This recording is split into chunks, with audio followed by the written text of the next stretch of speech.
Kuomba uteremshie baraka zako sisi tulikutanika hapa, na utujalie tuyatende na kufikiria mambo yote tutakayofikishwa mbele yetu kwa njia ya haki na uaminifu, ili utukufu na sifa zako ziendelezwe, na ili kustawisha amani, ufanisi na heri ya nchi yetu na wale ambao haja zao wamezikabidhi mikononi mwetu.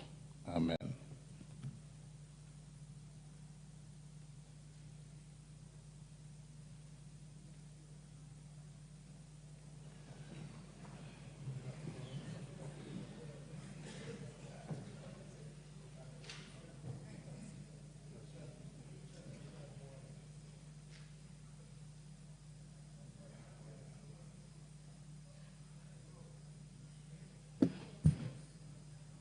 Sergeant, ring the quorum bell.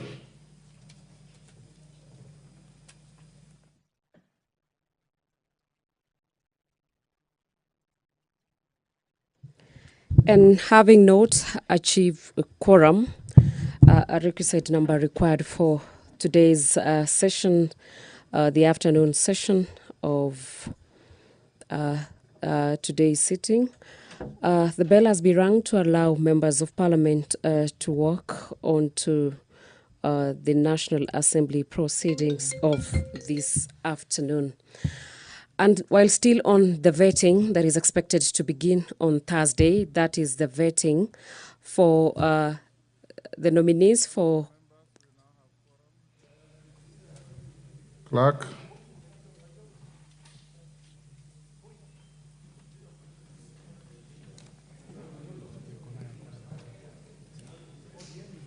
Order number 1, administration of oath. Order number 2, communication from the chair.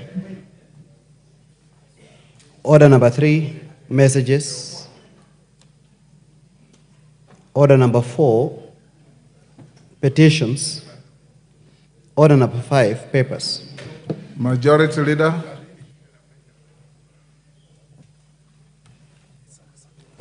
Thank you very much, Honorable Speaker. Honorable Speaker, I beg to lay the following papers on the table of the House today, Tuesday, July 30th, 2024.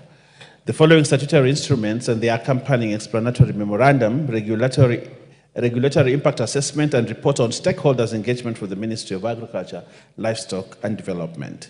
1. Legal notice number 99 of 2024 relating to the pest control products, labeling, advertising, and packaging regulations 2024. 2.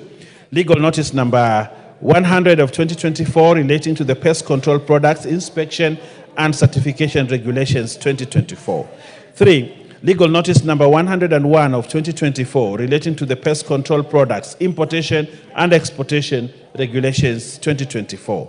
4. Legal notice number 102 of 2024 relating to the pest control products, fees and other charges regulations 2024. And finally, legal notice number 103 of 2024 relating to the pest control products disposal regulations 2024. I thank you, Honorable Speaker, and I beg to lay.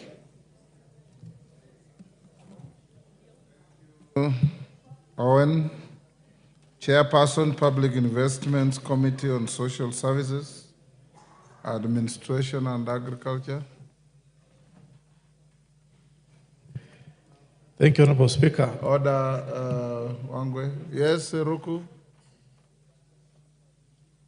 Thank you, Speaker. Thank you, Honorable Speaker. I made a request for statement several months ago on pest. We have not reached statements. We are on papers. We are at order number 5. Statements are at order number 7. Go on, Honorable Wangwe.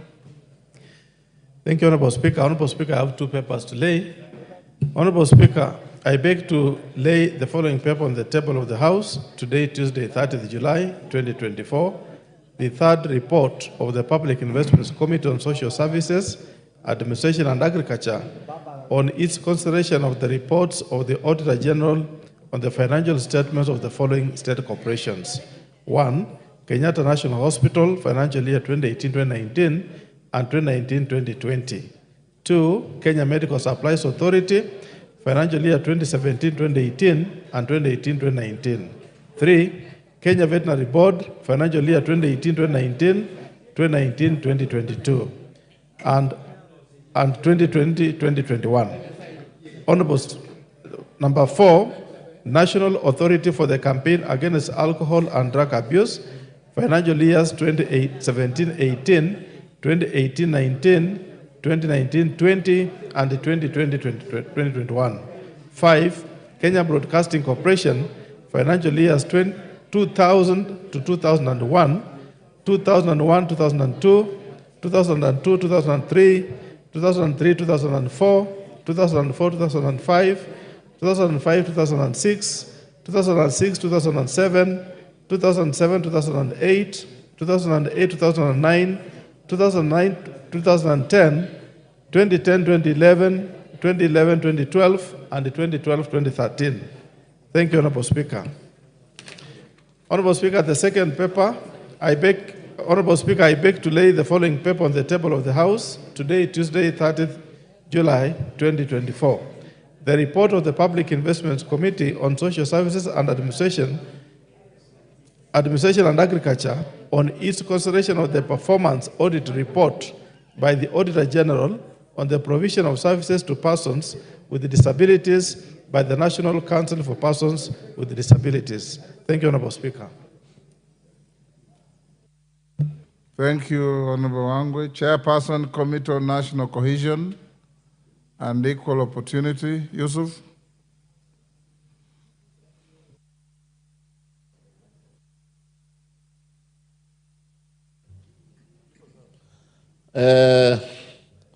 Honorable Speaker, sir, I beg to lay the following papers on the table of the House today, Tuesday, 30th July 2024. Reports of Select Committee on National Cohesion and Equal Opportunity. Number 1, ID 4 African Annual General Meeting held from 21st May to 24th May 2024 in Cape Town, South Africa.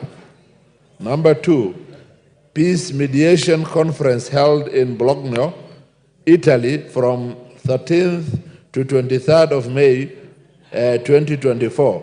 3, inspection visit to 14 special need schools in specified counties as shown. Thank you. Thank you, Yusuf. Chairperson, Departmental Committee on Communication, Information, and Innovation.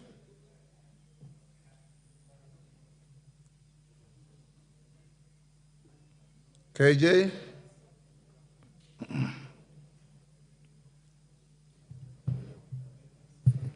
Honorable Speaker, I beg to lay the following paper on the table of the House today, 30th July 2024.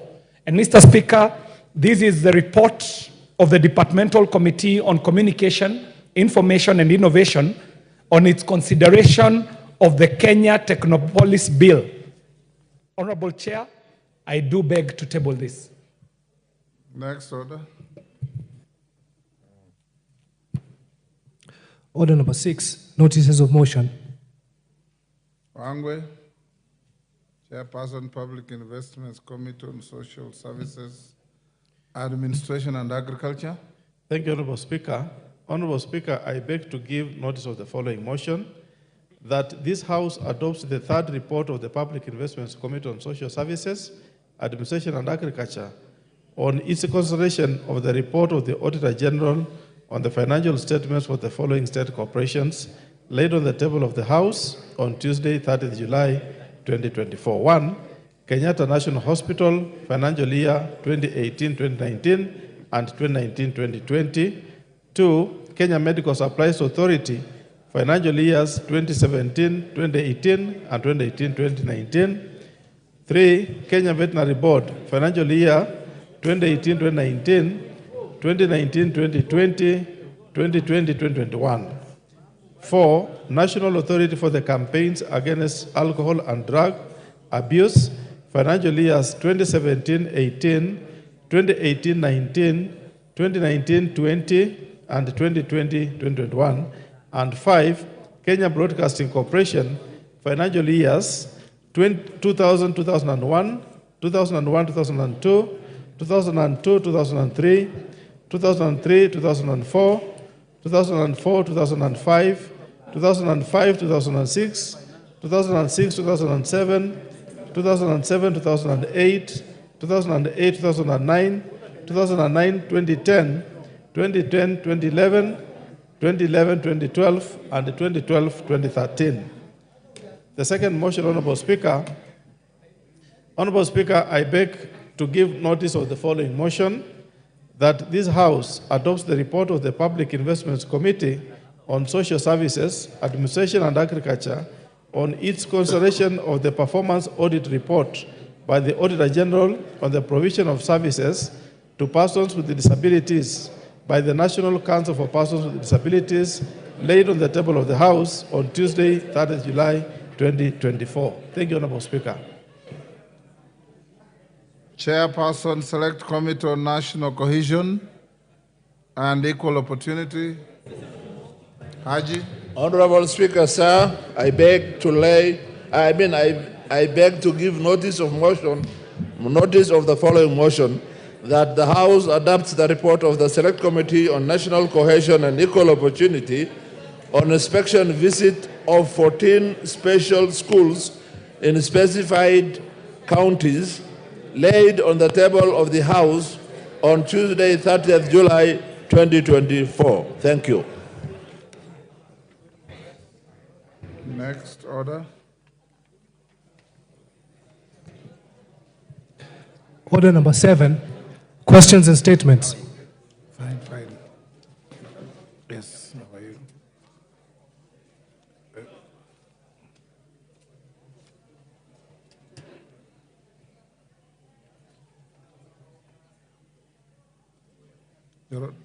We don't have any questions.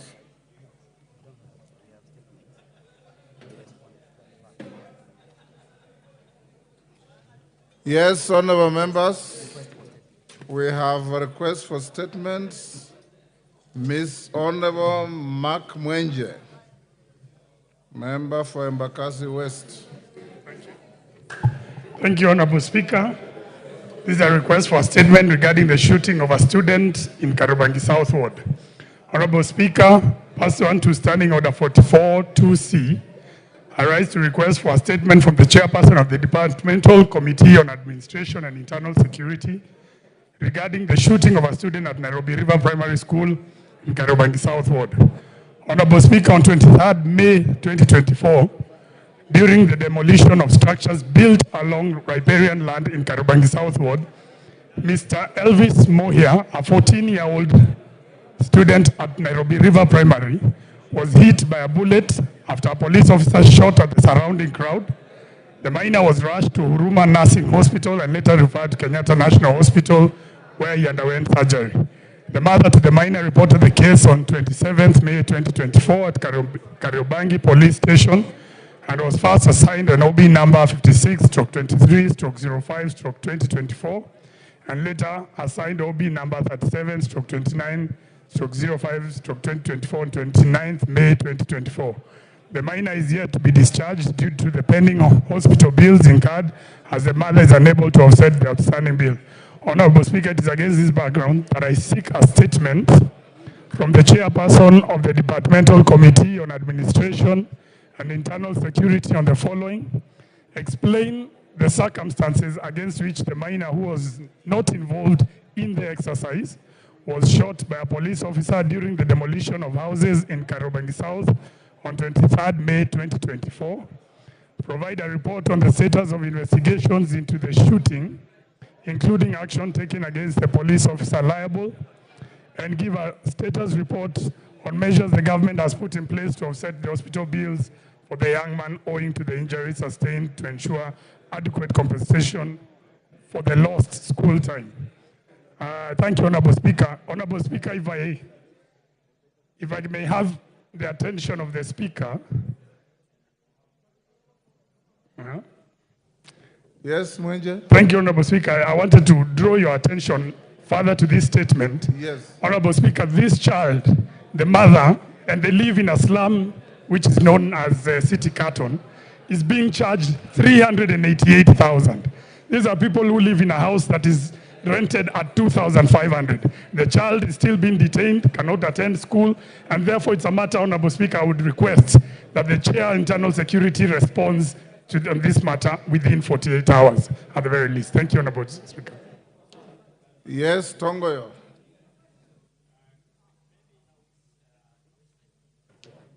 Are you able to respond on Thursday afternoon? I will, sir. Yes. Thursday afternoon. That's a week. Mwenje? This Thursday. Okay, give me to do it on Tuesday, sir. Mr. Tuesday? Speaker. Yeah. Okay, Mark, you can wait for Tuesday. That's a week. Honorable Doris Donya, member for Kisii County. Thank you, Mr. Speaker. I wish to request for a statement regarding theft and vandalism of Kenya Electricity Transmission Company infrastructure in Kisii County. Honorable Speaker, pursuant to the provisions of Standing Order 42C, I rise to request for a statement from the chairperson of the Departmental Committee on Energy regarding the increased theft and vandalism of Kenya Electricity Transmission Company KETRACO infrastructure in the country, particularly in Kisii County.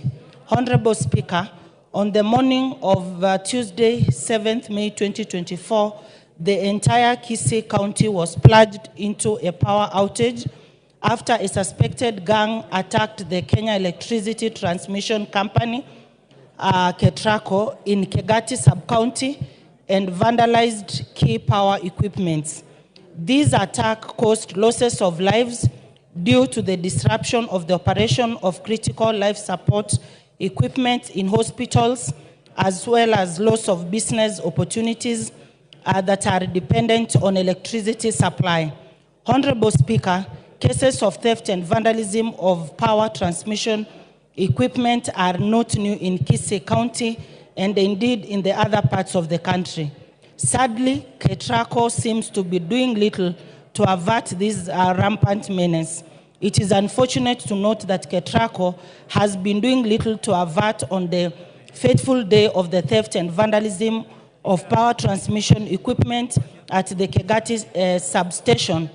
The CCTV cameras were not in place, thereby making it difficult to identify and track the perpetrators of the destructive acts.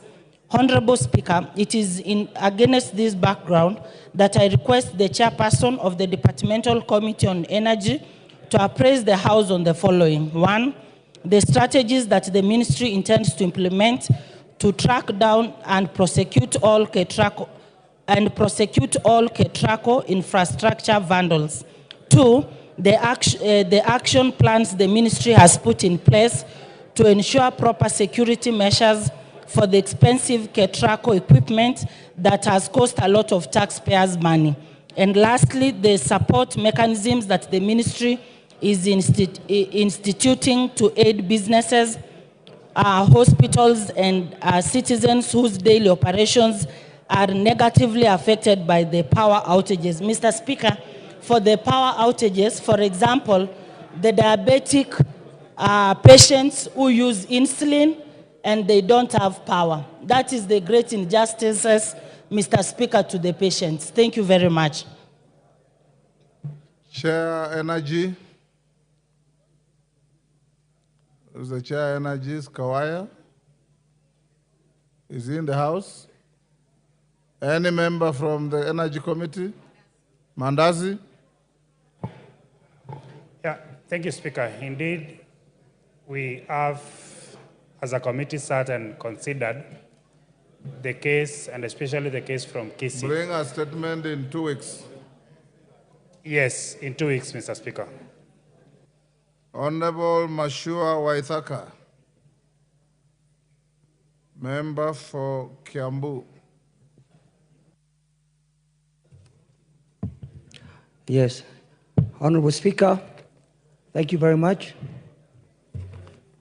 Honorable Speaker, pursuant to the provisions of Standing Order 44-2C, I wish to request for a statement from the chairperson of the Departmental Committee on Energy regarding the rampant vandalization of Kenya Power Company, KPLC, transformers in Kiambu constituency and other parts of the country. Honorable Speaker, electricity is crucial to modern economic activities and is an essential input to many public services. Unfortunately, over the past 3 years, Kiambu constituency and other towns across the country have been grappling with frequent power outages due to an increase in vandalism of Kenya Power and Lightning transformers.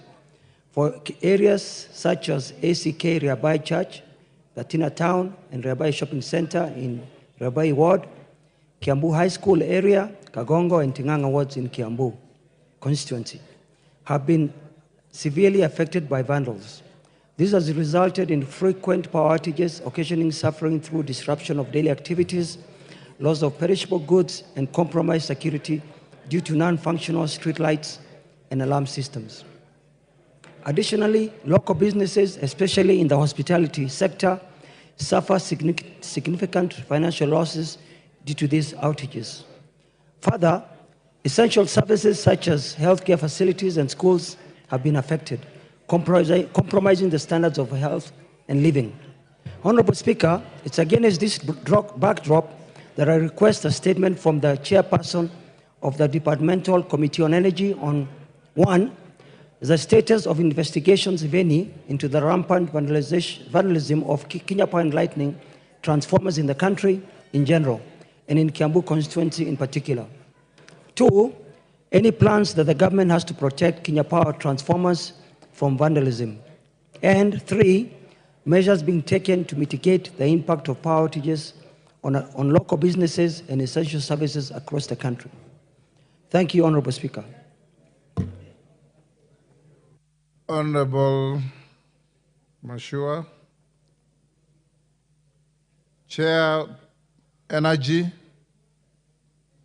wapi Mandazi tena? Mandazi?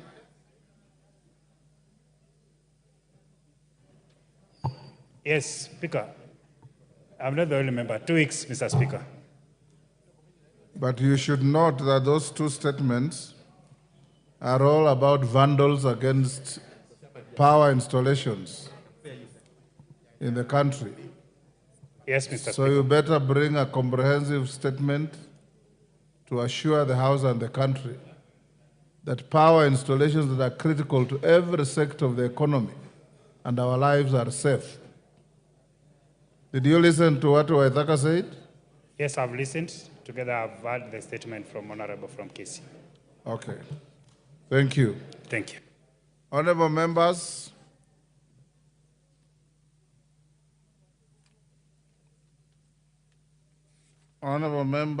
on last Tuesday, I gave you a communication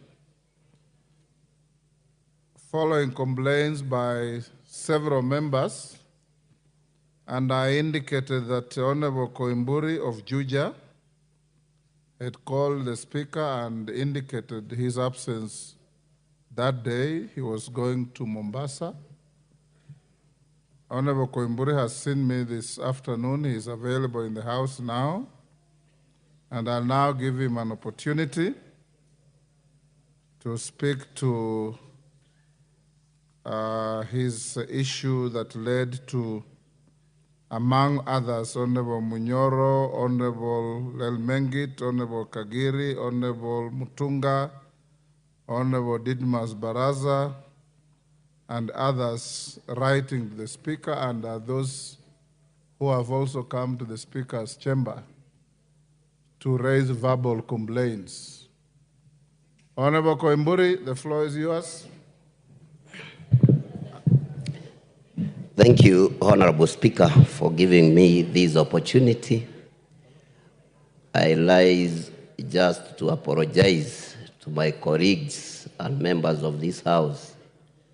As you read my letter last week on Tuesday, I did not indicate why I am apologizing, but I'm here to indicate that, or to say this.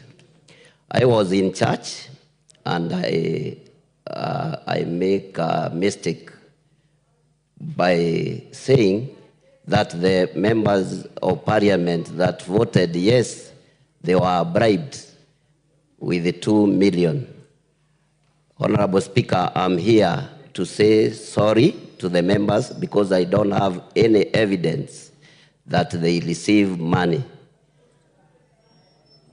Honorable Speaker, those was just a hearsay that I heard when we was voting during the second reading of finance bill. I urge the members to forgive me, and then we move forward for the betterment of this country. Thank you, Honorable Speaker. Thank you, Honorable Koimburi. David Speaker. Thank you, Honorable Speaker. I just wanted to help Honorable Koimburi to learn how to seek forgiveness. Before you seek forgiveness, you must confess the lie first. So you must confirm first that you lied, that you are dishonest, you lied in church, you lied to the people of Kenya, and put us to great shame. Then after that, after you have confessed, then you can ask for forgiveness. But before that, you cannot just ask for forgiveness. Yes, order. Honorable Wamumbi. Thank you, Mr. Speaker, for giving me this opportunity. Order, Rosa. Mr. Speaker, some of us lost properties because Honorable Koimburi lied that we received 2 million so that we could vote for the finance bill. Mr. Speaker, I'm asking one question. Is Honorable Koimburi ready to go back to the same church and apologize from the same church that he lied? Mr. Speaker, we must speak the truth and tell each other the truth. Is Honorable Koimburi ready to go to the same church and admit on the same pulpit that he lied and he incriminated these members of parliament, Mr. Speaker? Thank you. Honorable Ruku. Thank you, Mr. Speaker. First, Honorable Koimburi is sincere, even with his apology. He is sincere, even the way the letter is worded.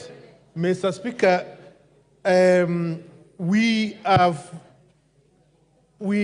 lost faith with people of the Republic of Kenya because of the lie of Honorable Koimburi.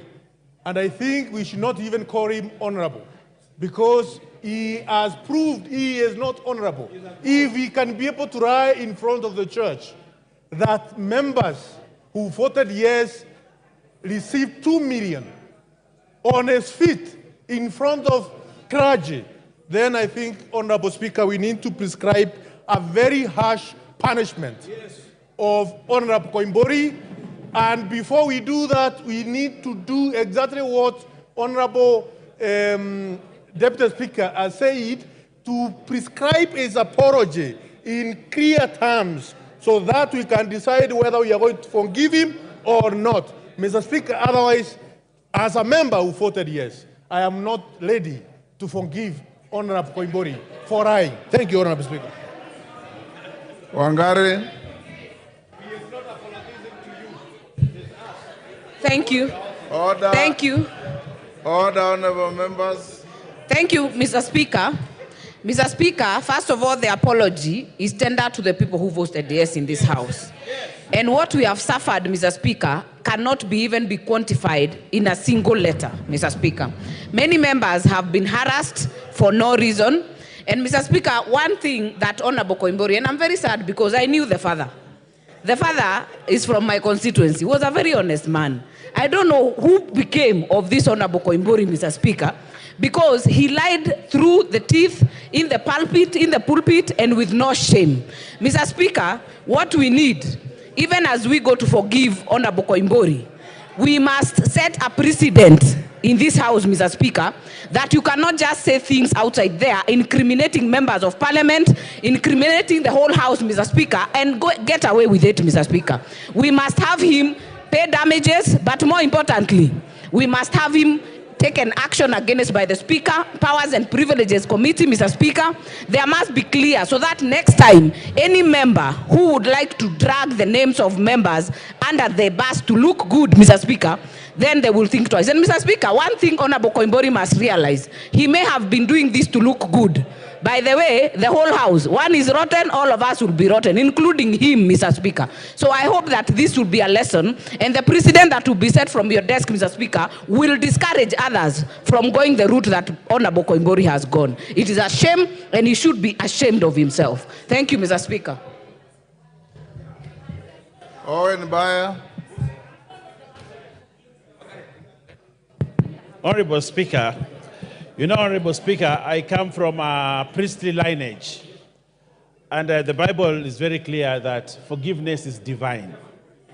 Now, if the forgiveness is divine, upon seeking for it, we are obliged that we forgive.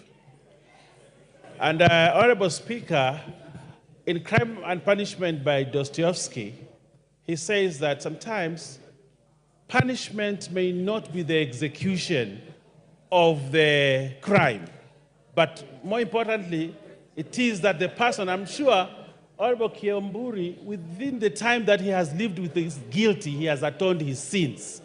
And because he has atoned his sin, and that forgiveness is divine, I personally forgive him and request this House to forgive him.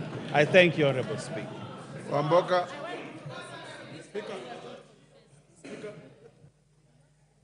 Thank you, Honorable Speaker. Indeed, it is regrettable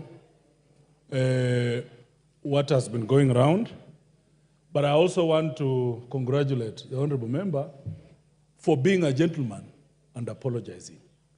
We have more important business to work on. And just to my brother like Ruku, there are more atrocities that have been committed in this house, including taking people's signatures, and we don't know where you took them. That was more serious.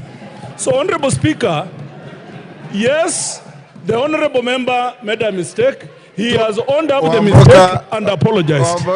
Thank you, Honorable Member. Two wrongs don't make a right. Forgive him and proceed, Honorable Speaker. We have more important business for this House. Kenyans are watching at us. Mr. Speaker, let's rest this matter. Asante sana, Mheshimiwa Speaker. Mr. Speaker, thank you for this opportunity. Mr. Speaker, the standing orders of this House does not describe what an apology should look like in this House. The Honorable Member has actually apologized. Mr. Speaker, it doesn't matter if he got the figures wrong or if he got the facts wrong, but he's apologized. And on that note, Mr. Speaker, I think the onus is on us to forgive him as a House. Thank you, Mr. Speaker. Yes, Majority Leader. Thank you, Honorable Speaker. Honorable Speaker, let me begin first by appreciating what has been said by other members about forgiveness and commend the Honorable Koimburi, because we are all men and women. And I say men in the parlance of the Bible, men and women. And we are honorable men and women. And we ought to carry, Honorable Speaker, I beg you protect me from the Honorable Betty. I say, Honorable Speaker, that we are seen and viewed to be honorable men and women. And it is perceived, or it should be, that we are among the very best in our society because our people elected us as among the best of the people in their constituencies. And I'm sure even the people of Juja elected the Honorable Koimburi, believing he was one of the best among us, the people of Juja. And therefore, he has been very magnanimous to apologize. And the book of 1 John 1:9.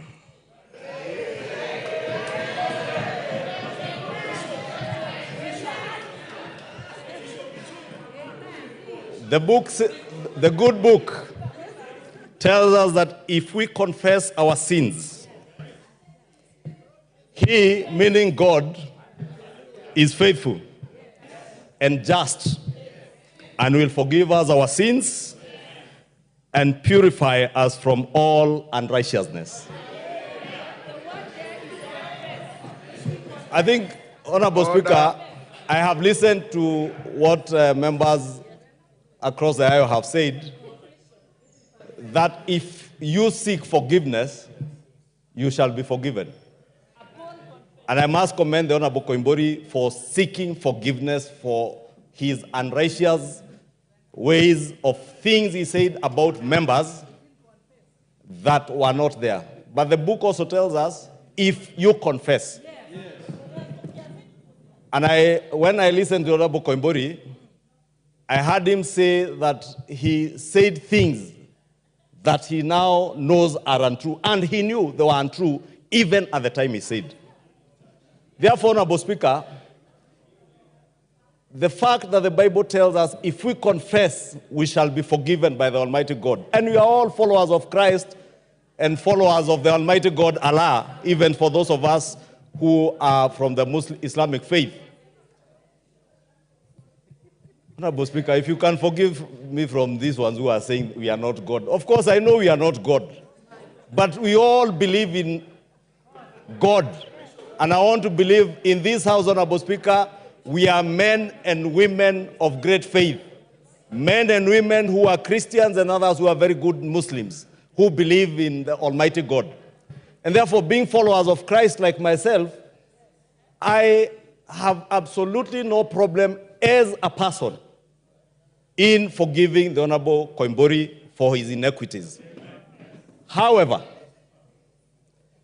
to protect the institution of Parliament, Honorable Speaker, to protect the dignity of this House, to protect the dignity of innocent members of Parliament who are seen as sellouts for either 2 million shillings or 2,000 shillings or whatever the amount was, Honorable Speaker, then I would beg that we handle this matter with a little bit more care, so that tomorrow I do not stand up and accuse a member of Parliament who votes this way or the other of having received bribes, knowing what I am saying is untrue.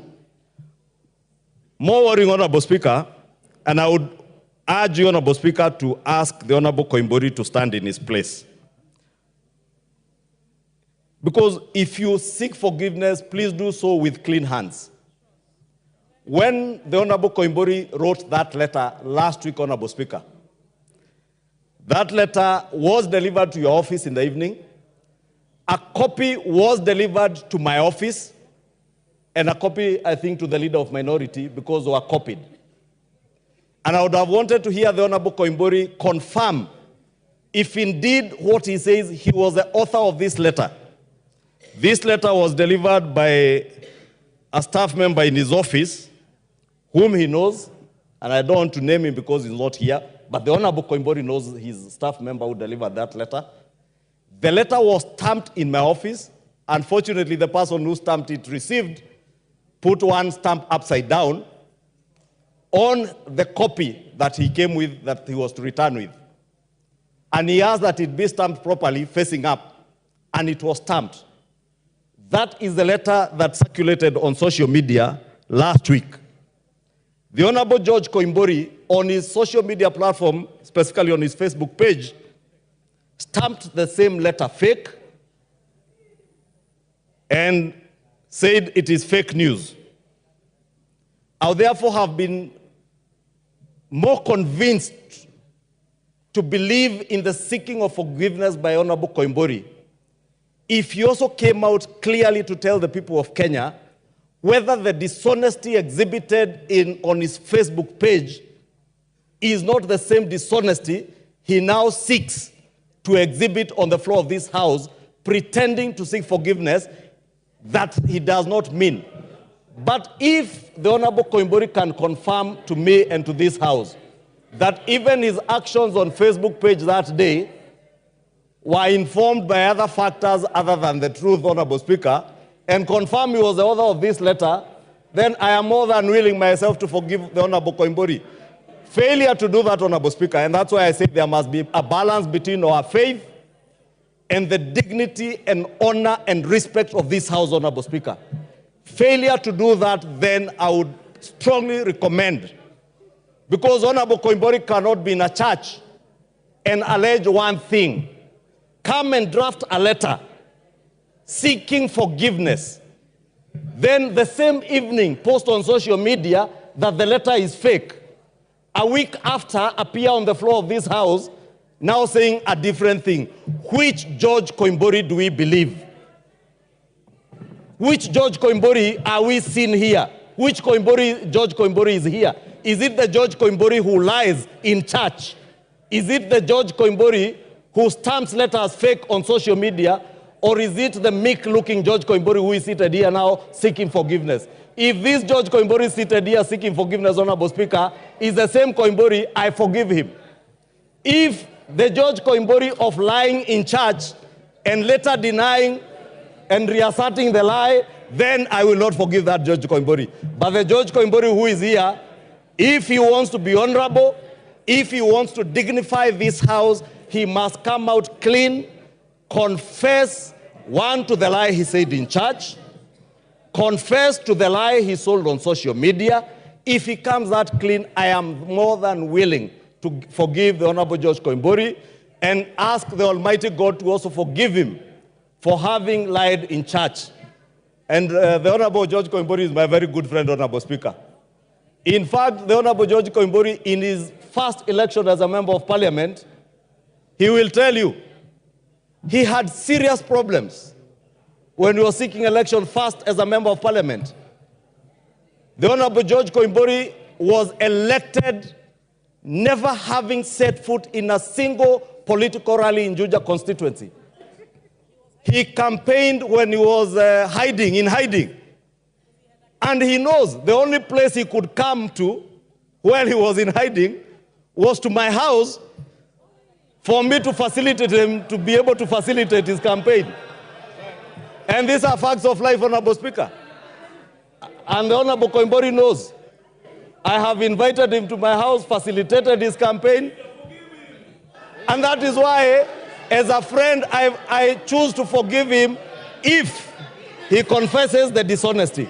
And therefore, Honorable Speaker, I will ask, before you conclude, the Honorable George Koimburi to rise in his place and clarify the matter of the letters, because that is pertinent for me and for many members to know whether indeed is genuine in the seeking of forgiveness. Thank you, Honorable Speaker. Order Rosa Buyu. Order Rosa Buyu. Order Rosa Buyu. You are being disorderly. Then go out without causing disorder. Wamrata.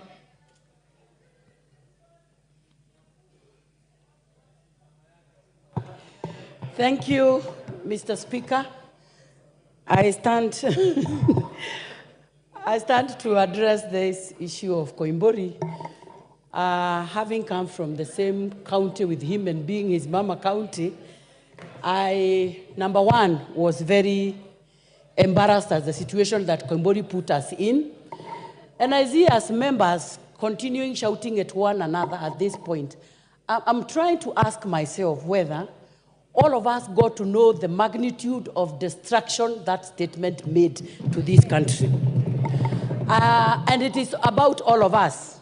Yes, and somebody is calling me Bibia Bishop, and you knowing that I'm a wife of a clergy, and having sat here to take 2 million shillings to go and sell my county, that to me meant that I am not only a rogue, but I am also not respecting my Christian faith. But all said and done, Mr. Speaker, I would want to say this. It is very hard for a Kikuyu man to say sorry. It never comes out easily from a Kikuyu man. I may not know about other communities, but I can confess that for a Kikuyu man, it is never easy to say sorry. So I'm imagining Koimburi must have tried to work out to come and say sorry.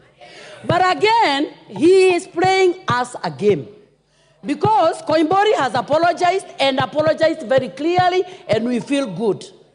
But the same Koimburi has put the same letter in his social media and said it is a fake letter. So again, he puts us in another mess because we will appear like we forced him to come and say it was a lie. So maybe, Mr. Speaker, you'd give us a direction on what this means to us, because I think part of what fueled what happened here on the 25th was that statement. We are trying to downplay the statement, but that would have meant the end of all of us, including our children.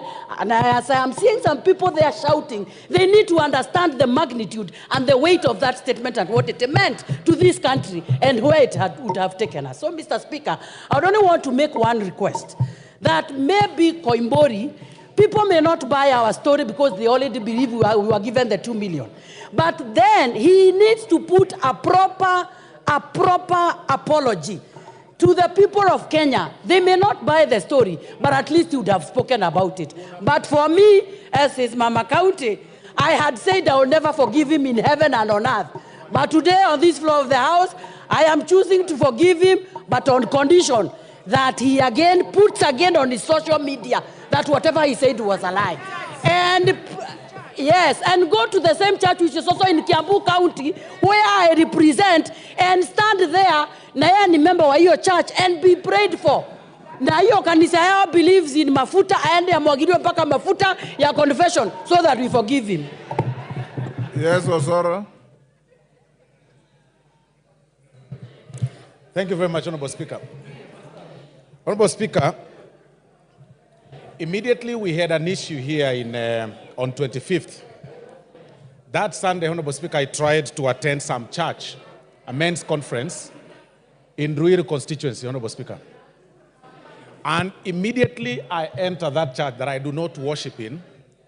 People started singing as I walked, towards my sitting position, 2 million, 2 million, 2 million. I am not an MP elected to represent the people of Ruto constituency. And I was left wondering, Honorable Speaker, if this is what I am facing, a person elected in, a constituency that is about 500 kilometers from the place I attended church, Honorable Speaker, I couldn't help but sympathize with the situation of the member of parliament for Ruto, Honorable Speaker. This is what these members are talking about. The members seated on the opposite side of this House, Honorable Speaker, may not be aware of what these members seated this side went through, Honorable Speaker. It is extremely difficult to simply just say, by a mere expression or attendance of this honorable member in the floor of the House and just saying, please forgive me, to them it sounds so easy that just forgive. But what, Honorable Speaker, we are asking is that the member of parliament goes an extra mile. And to some of us, Honorable Speaker, that really campaigned for him. There's some of us who went out there when he went there when he was vying in the first term. And when he did not even know us by name, Honorable Speaker, during the by-elections. And people contributed. Then even after that, Honorable Speaker, after he won in his second term, he came to my office when he had a petition. And we actually won in his petition. He was awarded the costs. He did not even forgive the petitioner that was running against him. He's actually telling me that you must attach his property. He's here telling us that we forgive him when we've lost 1 million property, Honorable Speaker, across the country. The honorable member from Nyeri, the honorable from one of the Kieni, the honorable Chieni, Honorable Speaker, lost 3 supermarkets. 3 supermarkets. I mean, worth 5 billion shillings, Honorable Speaker. And any time he was actually walking around, 5 million, I'm talking 500 million. 5 billion plus the house, Honorable Speaker. And people were singing to his house saying, you have 2 million. In the minds of the people in the villages, Honorable Speaker, they think 2 million is a huge amount that can build supermarkets, that can stock the entire supermarket. And Honorable Koimburi did not even stop at that, Honorable Speaker. He went ahead in another function in the company of another top government official of this country and repeated the same words, Honorable Speaker, in another function, Honorable Speaker. So we do not know what apology was he seeking for? Was it for the first mistake of saying a lie, or the second mistake of repeating the lie, and the third mistake of writing on social media and in his own letter that he served in your office and the majority leader, and still posted it on social media and said fake? So which apology should we take? Is it the first, second, or third apology, Honorable Speaker? And as I conclude, Honorable Speaker, I believe this House has got rules and regulations and the procedures to follow. My opinion, Honorable Speaker, could be that the Honorable Koimburi be subjected to the Powers and Privileges Committee so that he can explain himself if he can't do it in the entire floor of the House, and he can have, his issues heard, Honorable Speaker. Thank you. Honorable members, I want to bring this to an end. Honorable Koimburi, did you label the letter that you sent to my office and I read to this House as fake before I give direction? Order. Thank you, Honorable Speaker. The letter that Majority Leader is talking about, the account that was posted, that letter, it's not my account. That was a fake account. In my Facebook, you can check. There is 2 accounts. Honorable George Koimburi account and Honorable George Koimburi Juja 1. The Juja 1 is a fake account. My account is George Koimburi. You can check even in your phone. You can open it. The letter was posted in a fake account. I stand to say, I stand, Honorable Speaker, I stand to ask my honorable members of this House to forgive me. Forgive me. I will never repeat it again, honorable members. Just forgive me, because I had hearsay. Prevent me, Honorable Speaker, honorable please. members.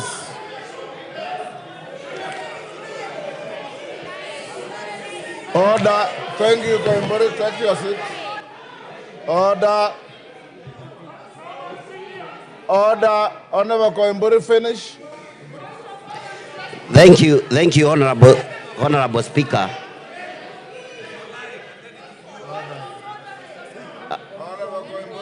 As I said before, Honorable Speaker, there was a hearsay that honorable members who voted yes in a second reading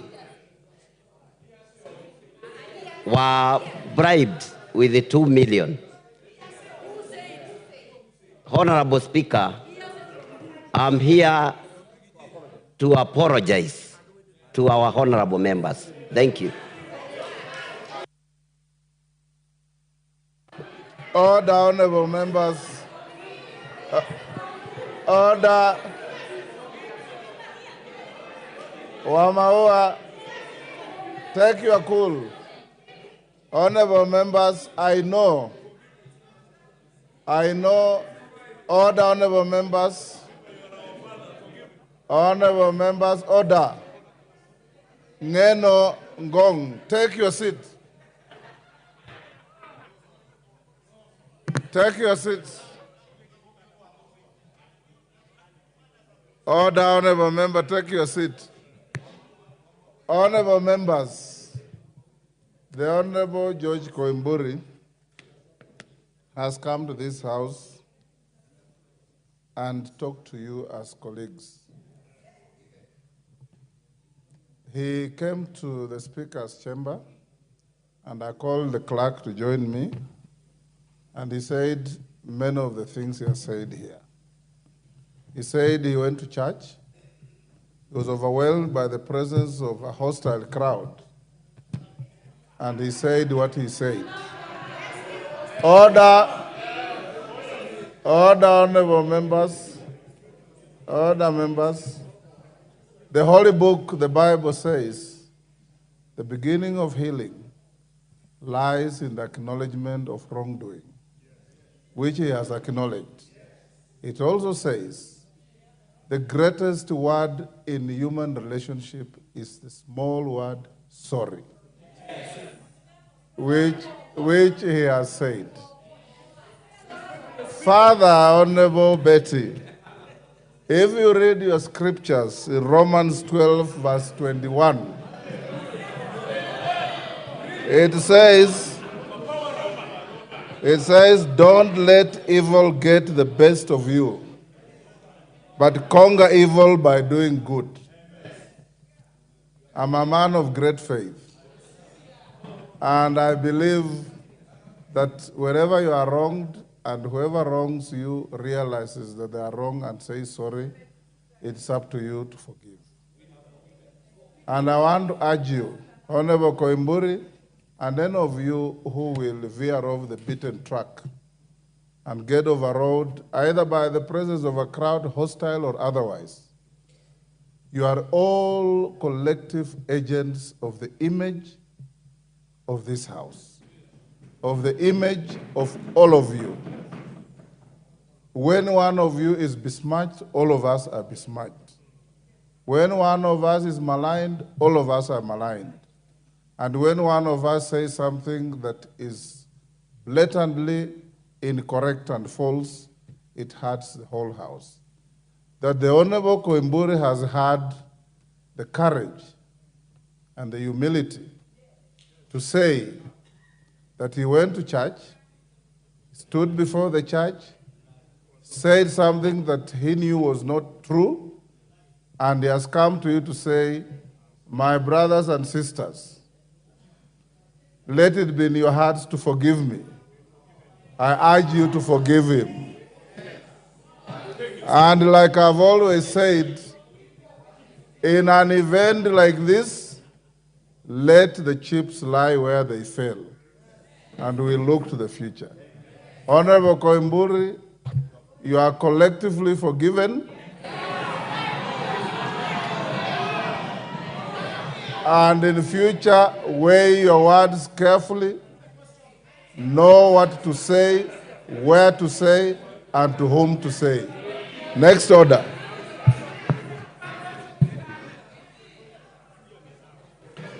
Order number 8, motion. Reduction of publication period of a specified bill. Majority Leader. Chair of Budget, sorry. Chair of Budget. Thank you very much, Honorable Speaker. Honorable Speaker, I wish to move that pursuant to the provisions of Standing Order 121C, that this House resolves to reduce the publication period of the Supplementary Appropriations Number 2 Bill, National Assembly Bill Number 39 of 2024 from 7 days to 5 days. Honorable Speaker, we are basically doing this because, as members understand, the government is almost in a near standoff, Honorable Speaker, or shutdown, and therefore, Honorable Speaker, we need to hasten the process of supplementary appropriations, Honorable Speaker, so that we can proceed into giving the National Treasury whatever they need, Honorable Speaker, so that the government can continue spending money in the various MDAs, including here in Parliament, the other arms of the executive, the county governments, Honorable Speaker, and also including CDF. And Honorable Speaker, what you are doing is just to hasten the process so that we can be able to draw monies from the consolidated fund for the furtherance of provision of service to the Kenyan people and also for development expenditure. Honorable Speaker, I wish to request the chair for JLAC, the Honorable Murugara, and the former managing partner of a very serious law firm, Dentons, to second these motions.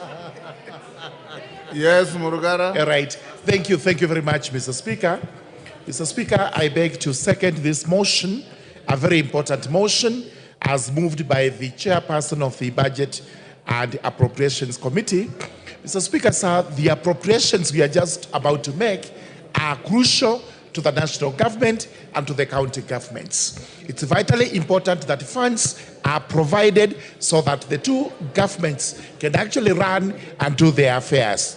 The same extends to this House when it comes to the second arm of government, the legislature, and also to the third government of the of the country, which is the judiciary.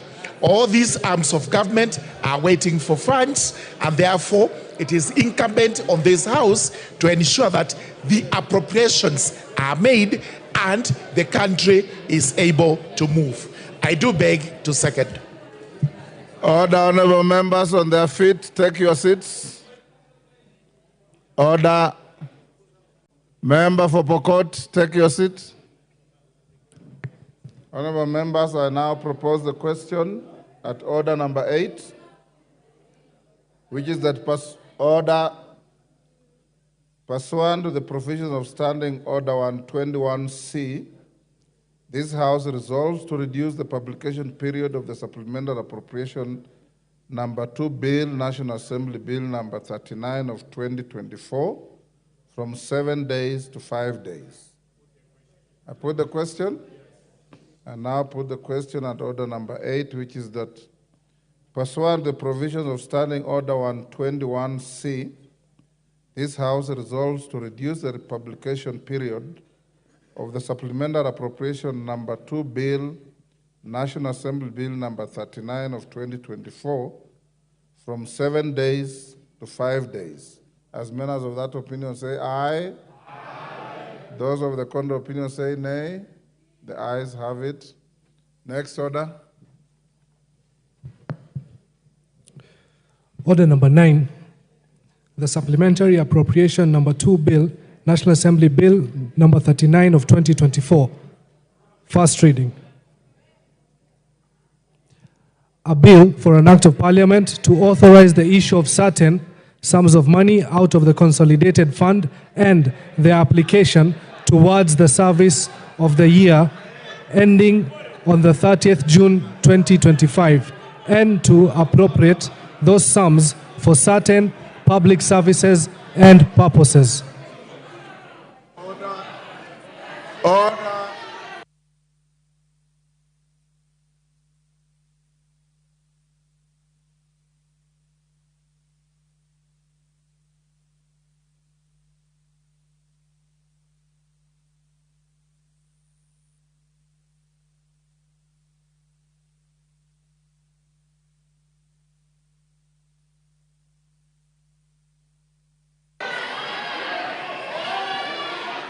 Order, honorable members, order. Yeah? Yes. Order. Order, Ruku. Order. Take your seats. Order. Order. Order, honorable members. Order. Take your seats. Order. Order. Robert, take your seats. Take your seats. Order, honorable members. Order. Omulher. Omulher. Take your seat. Order, take your seats. Order.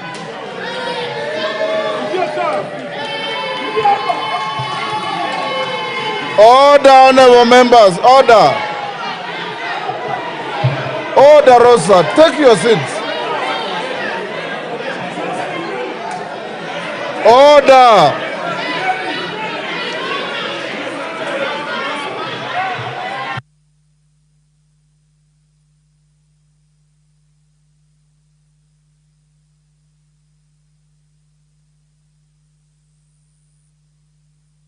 Order, honorable members. Order. Order.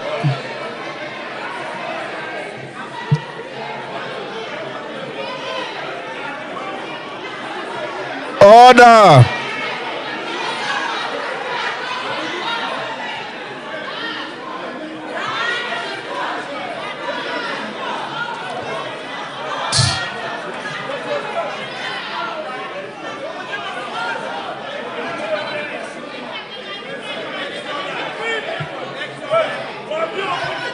Order. Order, members. Member for Malindi, take your seats. Order, members, take your seats. Honorable Ruku.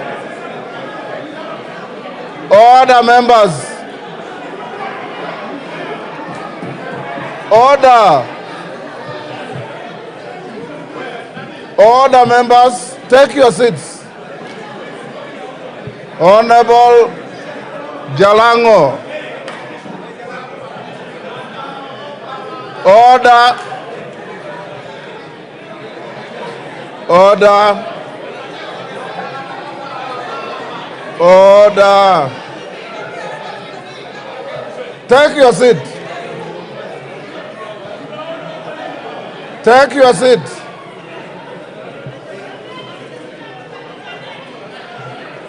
Honorable members, take your seats. Jalango, take your seat. Honorable Mwenje, you are the whips. You should be helping the House to be orderly. Order, Naisula, order. Order. Order. Honorable members, order. Honorable members, order. Order, honorable members. I don't know if what I've been told is true, that the honorable ladies were going to embrace Honorable Koimburi. If it is true, it was honorable. But if anybody, order,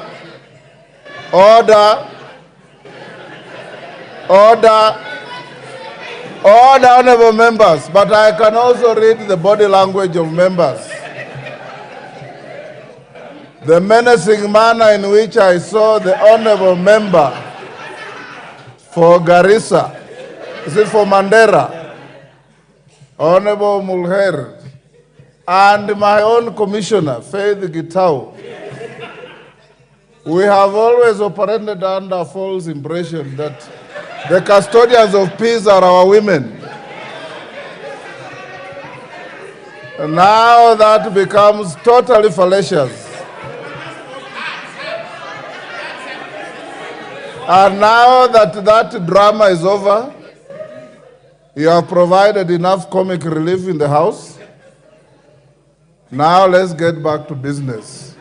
Honorable Koimburi, you are absolutely safe and protected. You can go back to your seat if you are not comfortable where you are sitting. But the rules of the House say, order,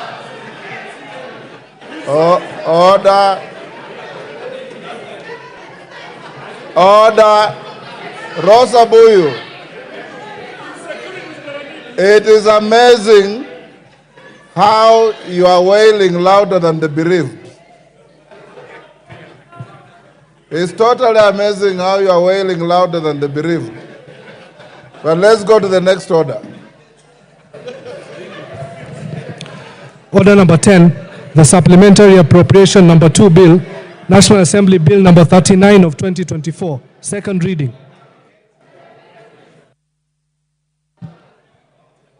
Ndindi Nyoro. Thank you very much. Thank you very much, Honorable Speaker. Honorable Speaker, I beg to move that the Supplementary Appropriation number 2 Bill, National Assembly Bill number 39 of 2024, be now read a second time. Honorable Speaker, though the consultations are quite high. Order, honorable members. Members, you are now discussing very serious business. Appropriations bill, supplementary appropriations bill, determining how you want the resources of this country to be spent. I expect you to listen carefully and contribute diligently. to this bill. Go on, Dindi. Honorable Speaker, I want to thank this House because we have been through this process in the consideration of the report as was made by the Budget and Appropriations Committee, and of course with the heavy consultations with all the members of this House through their departmental committees. And Honorable Speaker, after what we did last week, then the process now has shifted into concretizing what we have been doing last week in the form of the appropriations bill, Honorable Speaker. Honorable Speaker, and I hope we are together with members.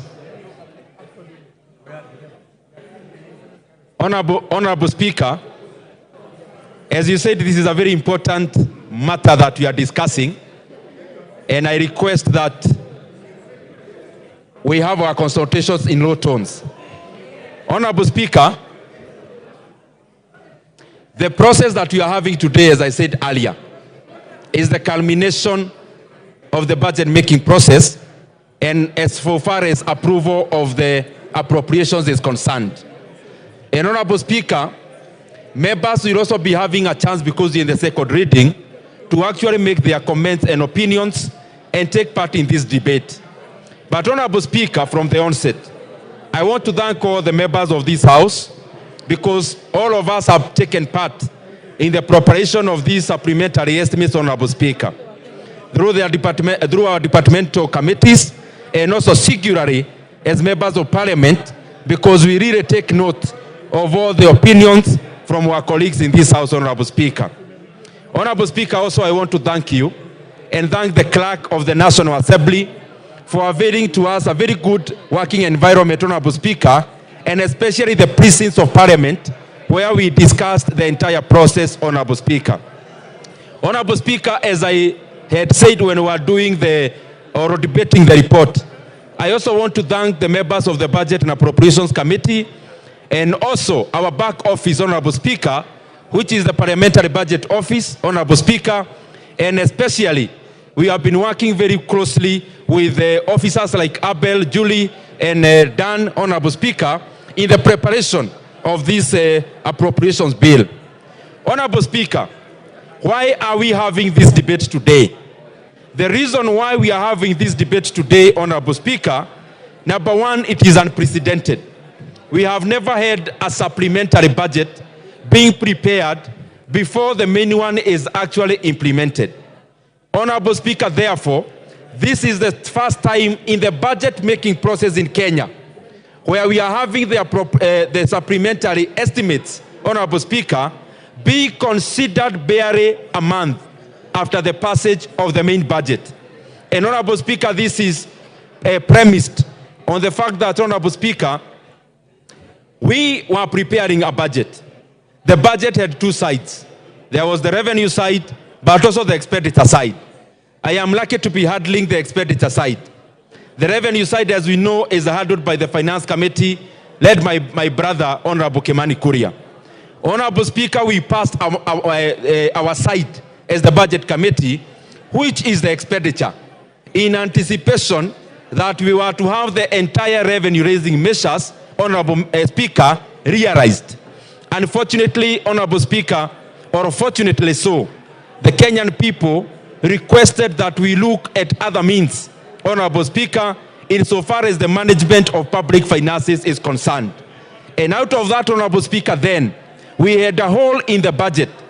All the revenue-raising measures, as were anticipated by the Finance Bureau, Honorable Speaker, therefore was left as a void. And Honorable Speaker, we have done two things to fill up that void. There are only two areas that we could explore, Honorable Speaker. One, it is in terms of expanding our deficit by borrowing slightly more. And in that regard, Honorable Speaker, in this appropriations bill, we are requesting that we borrow an extra 170 billion Kenya shillings over and above what we had budgeted in the main budget, Honorable Speaker. Consequently, our deficit, therefore, for this financial year is in excess of 750 billion. But Honorable Speaker, to allay those fears, whereas our deficit has moved from 3.83% of deficit to GDP ratio, the current one we are considering, Honorable Speaker, of 4.3% deficit to GDP ratio, is still within our range as a country, Honorable Speaker, only that then, there before, we wanted to move out of the hole much faster because of our borrowing, and enlarging the deficit is not a very prudent manner of managing our economy. The other area, Honorable Speaker, we had to explore is the expenditure side. And consequently, therefore, over and above borrowing an extra 170 billion Kenya shillings, we have also cut expenditure to a tune of over 145 billion Kenya shillings, Honorable Speaker, of what we had anticipated, Honorable Speaker, to spend. But, Honorable Speaker, it is important as this House to know that some of the things we have been doing in this House have actually been bearing fruits. So that even as we consider the proposal before us, we must know that it is not haphazard. It is usually very considered, and the more the reason we have been seeing the output in our economy. And I say so because, Honorable Speaker, last year we were in the same process. What were the results? Our economy in 2023 grew by 5.6%. Honorable Speaker, our inflation has now been tamed completely to the recent figures of 4.6%. Honorable Speaker, also, our currency seems to respond to the policies that we have been making in this House, and especially insofar as budget is concerned. And that is why our currency against the greenback has been gaining now close to 20% this year alone, Honorable Speaker, and much more in comparison to the regional currencies. Honorable Speaker, what are the other areas of consideration when we were making this supplementary budget, Honorable Speaker? One, we know that it is just out of semantics that we are calling it supplementary one. But in practice, Honorable Speaker, what we are passing today is actually the main budget. And I say so because the main one was not implemented. What will get implemented is actually what is contained in here. And I see members are already reading it. Members are already consulting on the contents in this bill, Honorable Speaker. What is the content here, Honorable Speaker? The budget we are considering is a budget of roughly 3.84 or thereabout trillion Kenya shillings, Honorable Speaker. 3.8 trillion, just to roughly approximate. Honorable Speaker, if you look at the revenue side, we have been able to downgrade our projections. And other than the 2.9 billion shillings we anticipated, Honorable Speaker, in the main budget, we will now be raising just above 2.6 trillion Kenya shillings. Honorable Speaker, the A&A in this budget is just around 440 billion Kenya shillings. But also, Honorable Speaker, as I said before, the deficit is over 700 billion Kenya shillings. But what is on the expenditure side?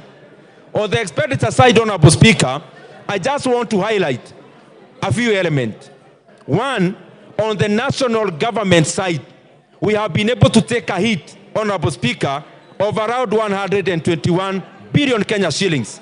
This is the downgrade, Honorable Speaker, in expenditure in regards to the executive, parliament, and judiciary.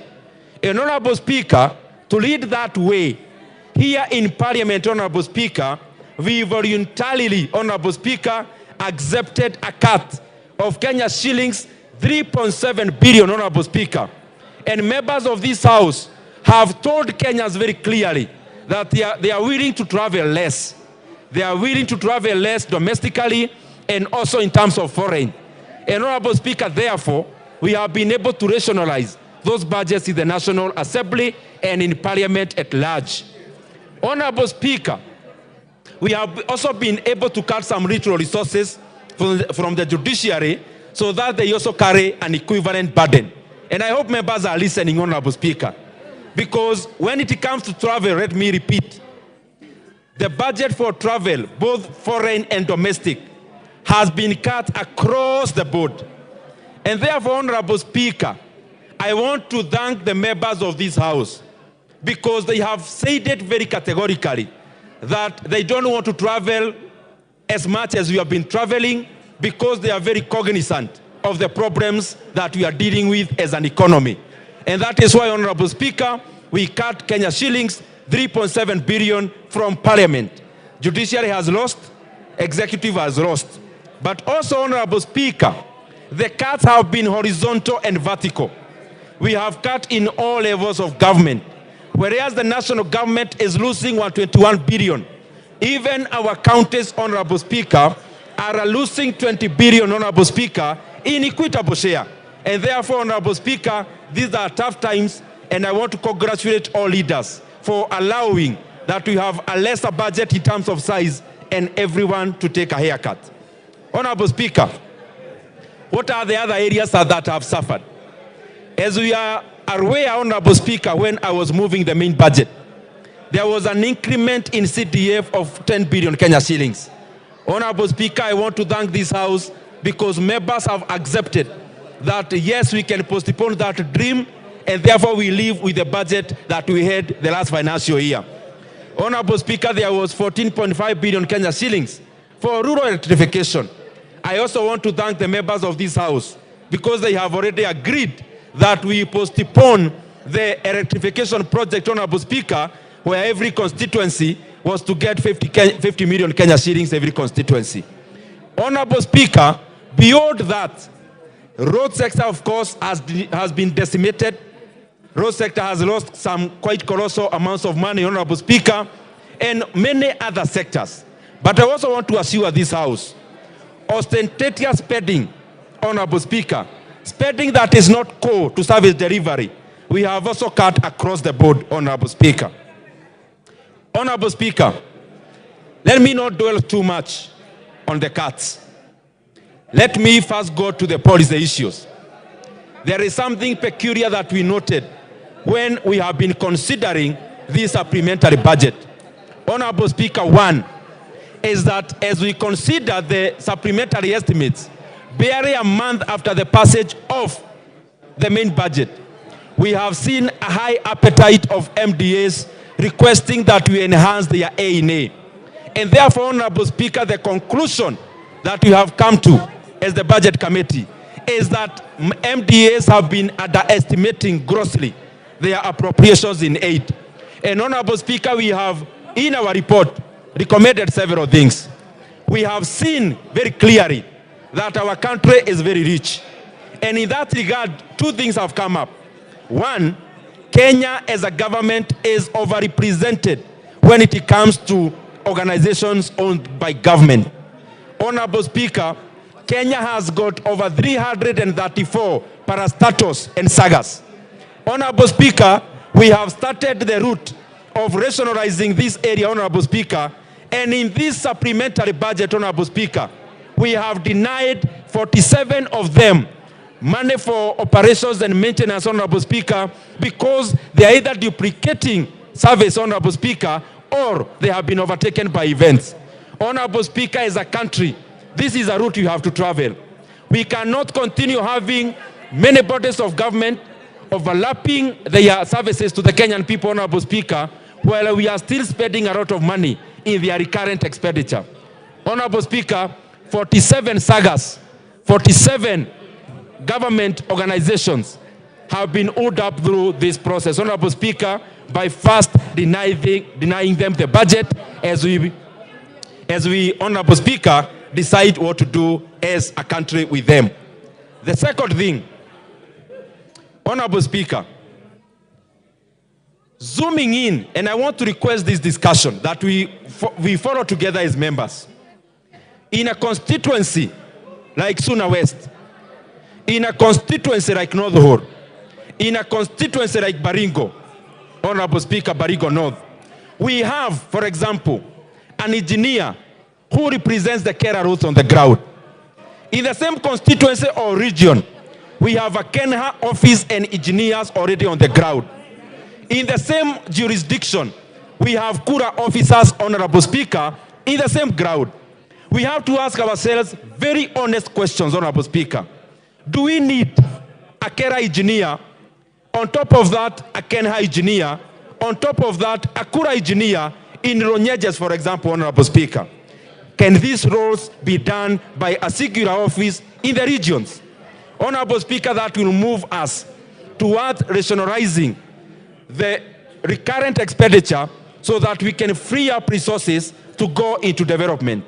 In water sector, Honorable Speaker, we have over 20 bodies in the water sector alone. Waterworks, over 10. There are other national bodies, Honorable Speaker. We have to look inwards, Honorable Speaker, and be very categorical. Do we need, as a country, to have 20 bodies dealing with water, for example, whereas each of them is having like $500 million Kenya shillings in recurrent, Honorable Speaker, doing the same job? Honorable Speaker, this is a question that in the midterm, we have to ask and critically evaluate whether we need these bodies or we need to condense them and therefore free up resources to go into the service of the Kenyan people. Honorable Speaker, I also now want to highlight some of the areas we never touched in terms of cutting their budgets or rationalizing. Honorable Speaker, I want to laud the corrective wisdom of this House. And Honorable Speaker, I request that the members get this very clearly. Whereas we have been cutting the budget to fit into the shoe properly, Honorable Speaker, there are some areas we as a House have said no to their cuts because we think they are critical to the Kenyan people who we represent. One of them, Honorable Speaker, the monies that had been allocated for the confirmation of the JSS interns, 18.7 billion Kenya shillings. Honorable Speaker, we did not approve any cut. The money is going appropriated so that we confirm our JSS interns, all the 46,000 of them, into permanent and pensionable terms. The second thing, Honorable Speaker, there are interns in our health sector. And Honorable Speaker, the interns in our health sector, we have also allocated Kenya shillings, 3.7 billion Kenya shillings, for them to be confirmed into permanent and pensionable terms because they deserve that, Honorable Speaker. Thirdly, Honorable Speaker, our economy is agrarian. Our economy is agricultural based. This is not a very good story, Honorable Speaker, because in economics, one of the areas to measure whether an economy is growing is when an economy has less and less of agriculture in the composition of GDP. In fact, one of the definitions of economic development, Honorable Speaker, because there is economic growth, there is economic development.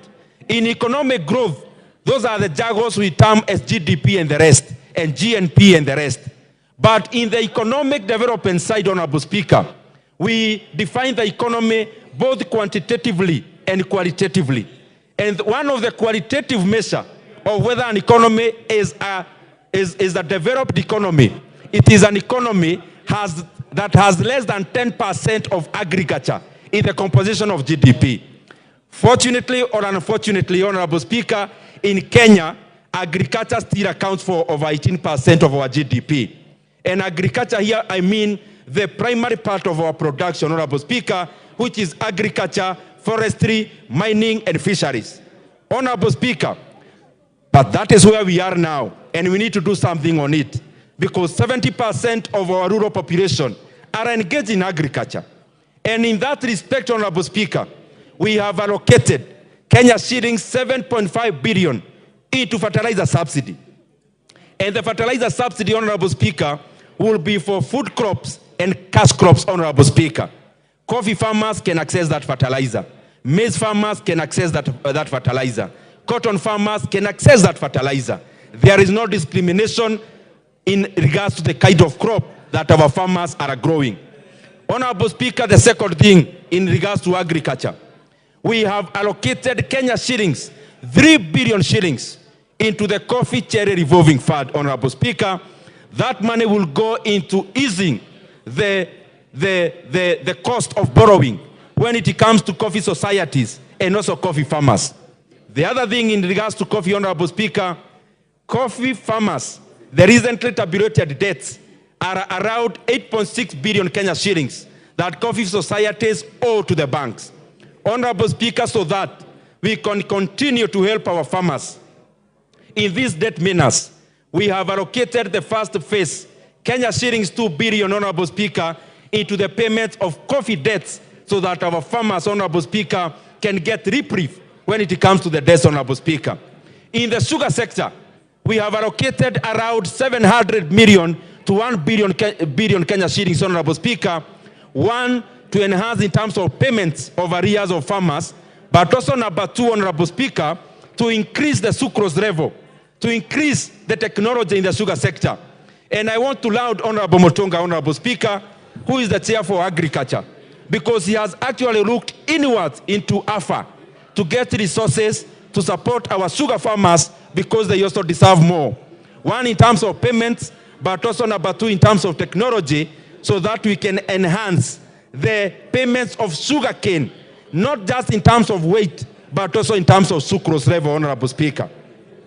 Honorable Speaker, the other thing we have done in the arena of agriculture is that we have allocated to new KCC Kenya shillings 1.5 billion Kenya shillings, Honorable Speaker, money that will go into defending the raw milk prices so that our farmers can get a net of 50 shillings per litre, Honorable Speaker, for raw milk so that dairy farming can continue to be a profitable venture for our farmers, Honorable Speaker. Honorable Speaker, we have done much more in that arena. We have done much more in that arena, Honorable Speaker, because we believe agriculture is important for our economy. Honorable Speaker, when it comes to our security sector, the Maraga Task Force was given a mandate to go around the country, Honorable Speaker, to check how our security officers are living. But before I go to that, Honorable Speaker, before I go to that, let me just finish with agriculture first. I was to highlight one more critical issue. In the dairy sector, the Kenyan government has been having a program with the Polish government where the GOK was to raise 5% of the funds and the Poland government was to give us the remainder so that we purchase coolers for our farmers. Honorable Speaker, out of the changes in governance in Poland, this has become a very long process for us to access the other funds on the other side. What we have done as government, what we have done as this House of Parliament, Honorable Speaker, is to allocate Kenya shillings 2 billion for outright purchase of coolers, Honorable Speaker, to be given to our farmers so that, Honorable Speaker, dairy farming can continue to be mechanized and enhanced. Going back to security, and I want to thank Honorable Tongoyo because he's very passionate about the sector. The Maraga Task Force, Honorable Speaker, went around the country and they reported to us the obvious, the truth that you all know, that our police officers are not remunerated enough, that our police officers live in standards that are subhuman. And Honorable Speaker, for us to move to the direction of ameliorating the matter, Honorable Speaker, we have done an increment.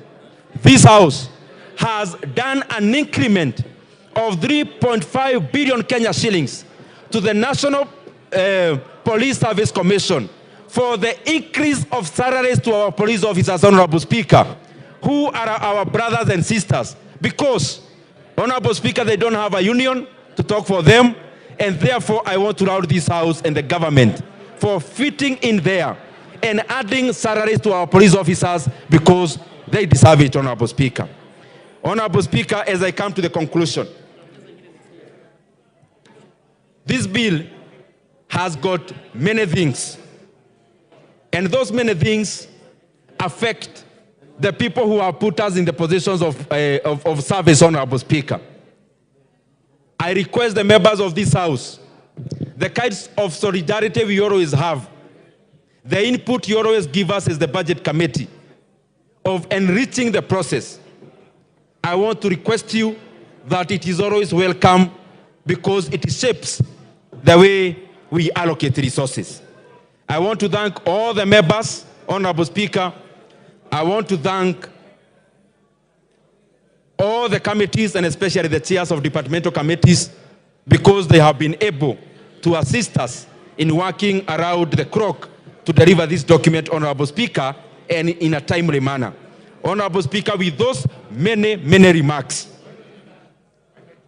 I also, first of all, before I move, because I've seen many things in the media, I have seen issues around the education sector. The truth of the matter is that education sector is receiving the highest budget, is receiving the lion's share of our budget, Honorable Speaker. I have also seen issues around governance. Honorable Speaker, I request that members would go through the bill so that we can distinguish what we are seeing out there and what is the reality, because the reality is much better. With those many remarks, Honorable Speaker, I also want to assure Kenyans... Order, Ndindi. There's a point of information from GK. Do you want it? Yes, GK is my neighbor. I can always benefit from him. Go ahead, GK. Thank you, Honorable Speaker. Indeed, the member for Keharo is my neighbor and my good friend.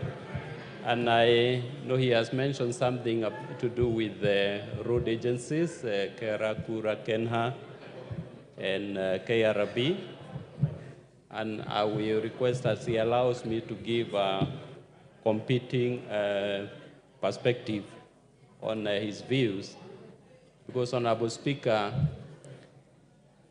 some years back, many years back, we used to have a ministry called Ministry for Roads and Public Works.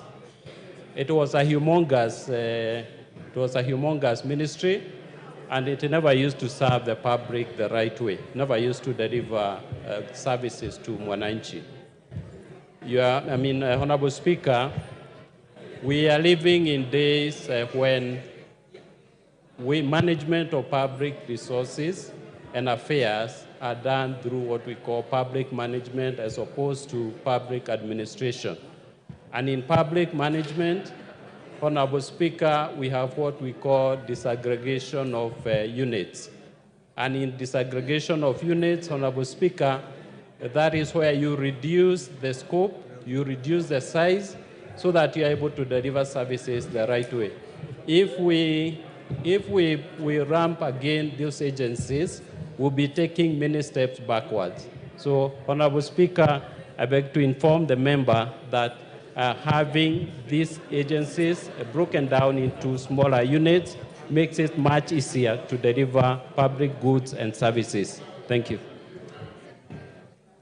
Thank you very much, Honorable GK, and I take note of that. It's just a discussion I'm putting into our minds, not in terms of abolishing the agencies, but whether we need all of them. But I agree with you, and it's a debate that we are fronting on the table so that we look for the best alternative for our country.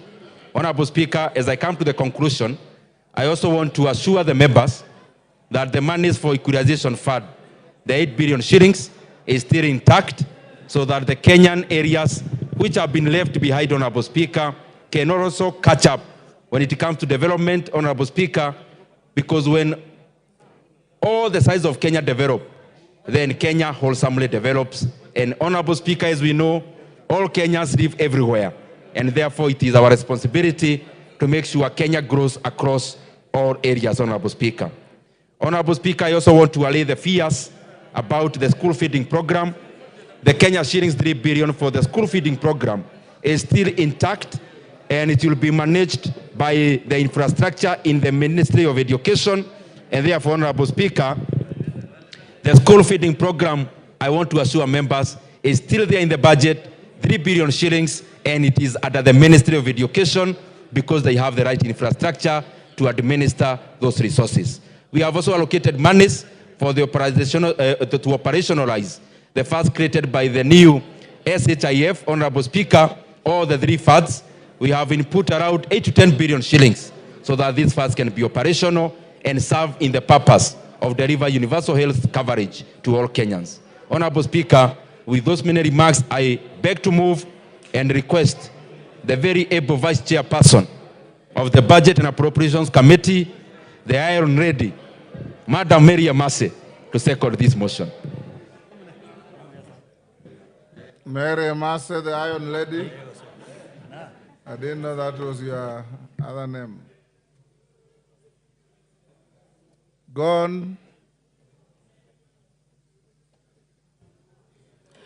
Thank you, Chair. I stand to second the supplementary appropriation bill, Bill number 2. Chair, from the onset, I want to say... Which chair are you addressing? Oh, Honorable Speaker, I'm sorry. Mr. Chair.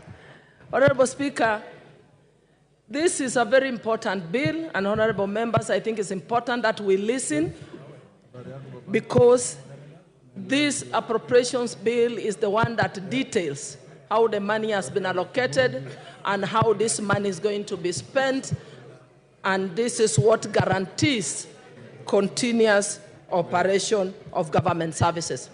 Honorable Speaker, having said that, I just want to echo what the Chair has already said, that our total expenditure has reduced slightly and that we are able to reduce the expenditure by 145 billion, and also in the process, the deficit went up slightly because we are going to borrow an additional 170 billion. Honorable Speaker, what this means, therefore, that going forward, we need to continue reviewing our budget.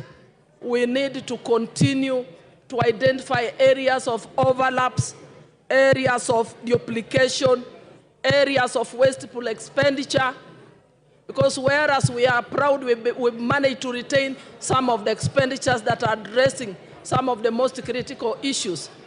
Members, you'll agree with me that one of the biggest challenges we are having in the country right now is unemployment. One of the reasons we've seen our young people in the streets is unemployment. So we therefore need to continue to look for money, tighten our revenue collection measures so that we're able to enhance our A&A. We need to continue to review and oversight our expenditure so that we can even rearrange it further to save more monies so that we can take that money towards employing our teachers. I was in my constituency yesterday, and teachers are saying, why are we increasing a salary for the police officers, yet teachers' salary has not been enhanced? Why are we not employing more teachers? So we need to look for more money so that in the second supplementary, we are able to employ more teachers, because right now what we have managed is to set aside 8.7 billion for just confirmation of interns. But we need to employ more. We need to employ more doctors. We need even to employ and look for money to pay for our gurus and many other servants, Kenyans who are giving a lot of service and dedication to this country. But as we speak about the police officers, we've just given them an increment. But I want to tell you, members, and we are aware that these police officers are living in a very deplorable condition.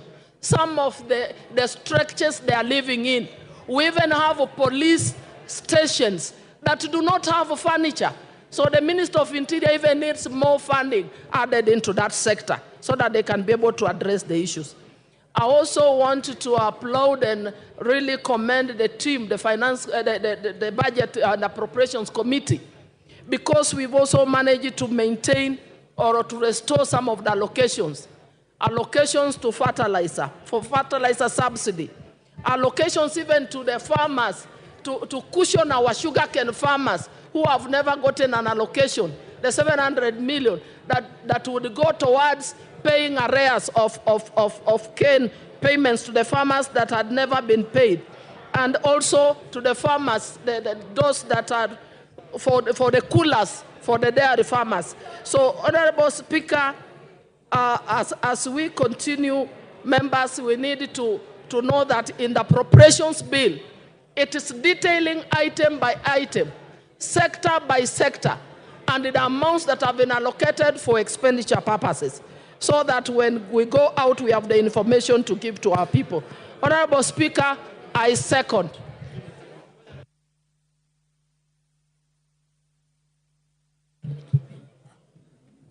Order. Honorable members on your feet, take your seats. Ruku. Take your seats. Angol, take your seat.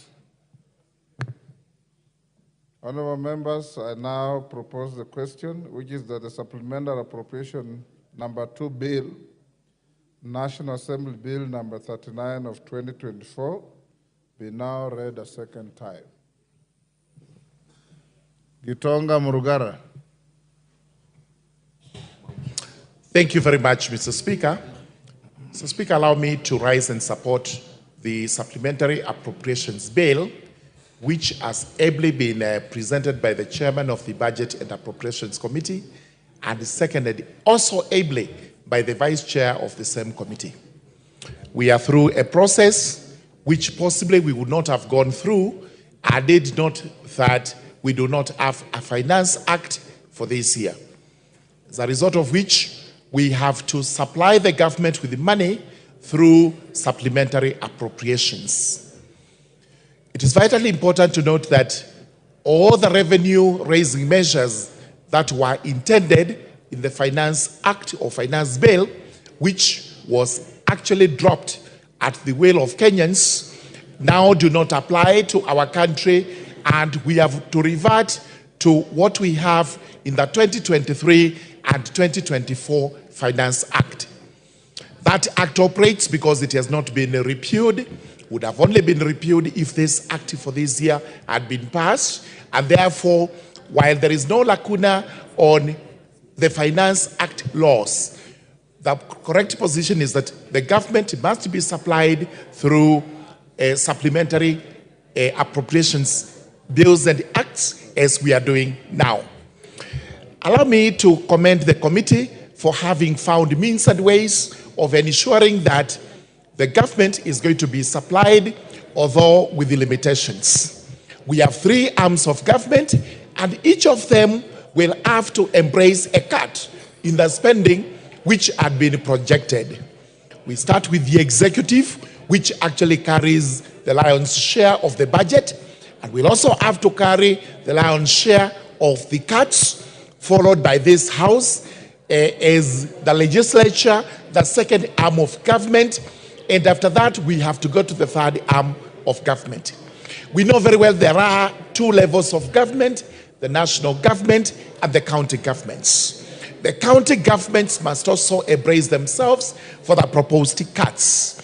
The net effect is that while we anticipated to have more development this year, that may not be realized as fast as we had anticipated, and the county governments must actually now relook at their revenue-raising measures through the cesses they have in the counties where they raise money, make it proper, more efficient, but of course without having to overlevy the citizens. Kenyans are complaining that the level of taxation is quite high, and with that high taxation, sometimes they are asking, what are we getting in return? Therefore, it is vitally important that the government, the officers of the government, be prudent in their spending, so that while we are able to meet recurrent expense, we must also be prepared to meet the development expense, which is equally important. We have to do with it, including this House. The CDF has now lost the 10 billion that we were all anticipating. Each constituency would have possibly gotten not less than 30 million, but that is now water under the bridge. We still have the figures we had last year. We are able to do even more because the money is actually going to be supplied. And whether it is this House, it is the judiciary, which also is losing over 1.5 billion. We really have to scale down what we have to do. May I urge everybody that we have to be reasonable. We have to accept the cuts. We have to accept the austerity measures that are put in place so that those luxuries which the government was enjoying, which this House was enjoying, or the judiciary was enjoying, must be reduced so that we remain with what we consider extremely necessary and for the benefit of the citizens. We are also happy to note that with all those measures, we have been able to supply the government with some money, and increase the salaries of police officers. And by extension, I take it that the prison wardens, the prison officers are also getting a pay rise. This is very important because we all know without any gainsaying that our police officers, our prison wardens live in a deplorable state. They are not able actually to run their own lives because of the poor pay and the poor housing conditions these ones have to go through. As we consider housing for everybody in the country, most importantly, let's consider for the police officers and the prison wardens. It's also very good to our ears that the 46,000 JSS teachers will be confirmed. I can assure you these members of parliament had it rough when we went to the constituencies to talk to these people. While they appreciated that the finance bill was lost, they were insisting that they must be confirmed. Today, we announced to the country that the JSS teachers will actually be confirmed. And we do not want to hear by December, by January next year. It should be as soon as this appropriations bill is passed into an act of parliament and assented to, that TSC must move with the speed and confirm the 46,000 teachers. We were also to employ interns amounting to 20,000, a new number. Let us look at what we have because it is vitally important that our teachers are actually in schools. Our children expect to get the best of education, and this must be through funding by this house. While we are looking at roads, we are looking at water, we are looking at electricity, and we are looking at all the important sectors for the public, we must not forget that education is core to this, and the Ministry of Education must be properly supplied. This is a good bill. It is a bill that we should pass so that we are able to fund the government and also fund the county governments. With those remarks, I beg to support.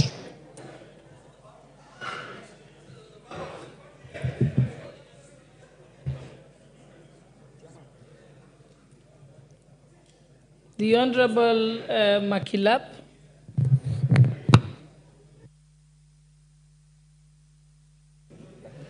Thank you, Madam Speaker.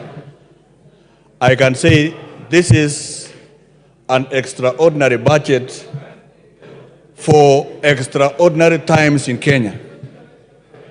Madam Speaker, when a country is faced with extraordinary circumstances or public debt or rejection of finance bill, we resort to extraordinary decisions of ensuring that we live within our means so that we can be able to grow the economy of this country and build a prosperous Kenya. Madam Speaker, I have listened to the Chairman of Budget and Appropriation. Madam Speaker, we are to agree as an House, Madam Speaker, that under these circumstances, what is so critical for us? What is very critical for us, Madam Speaker, is employment of the youth of this country that are actually been unable to be absorbed in our economy.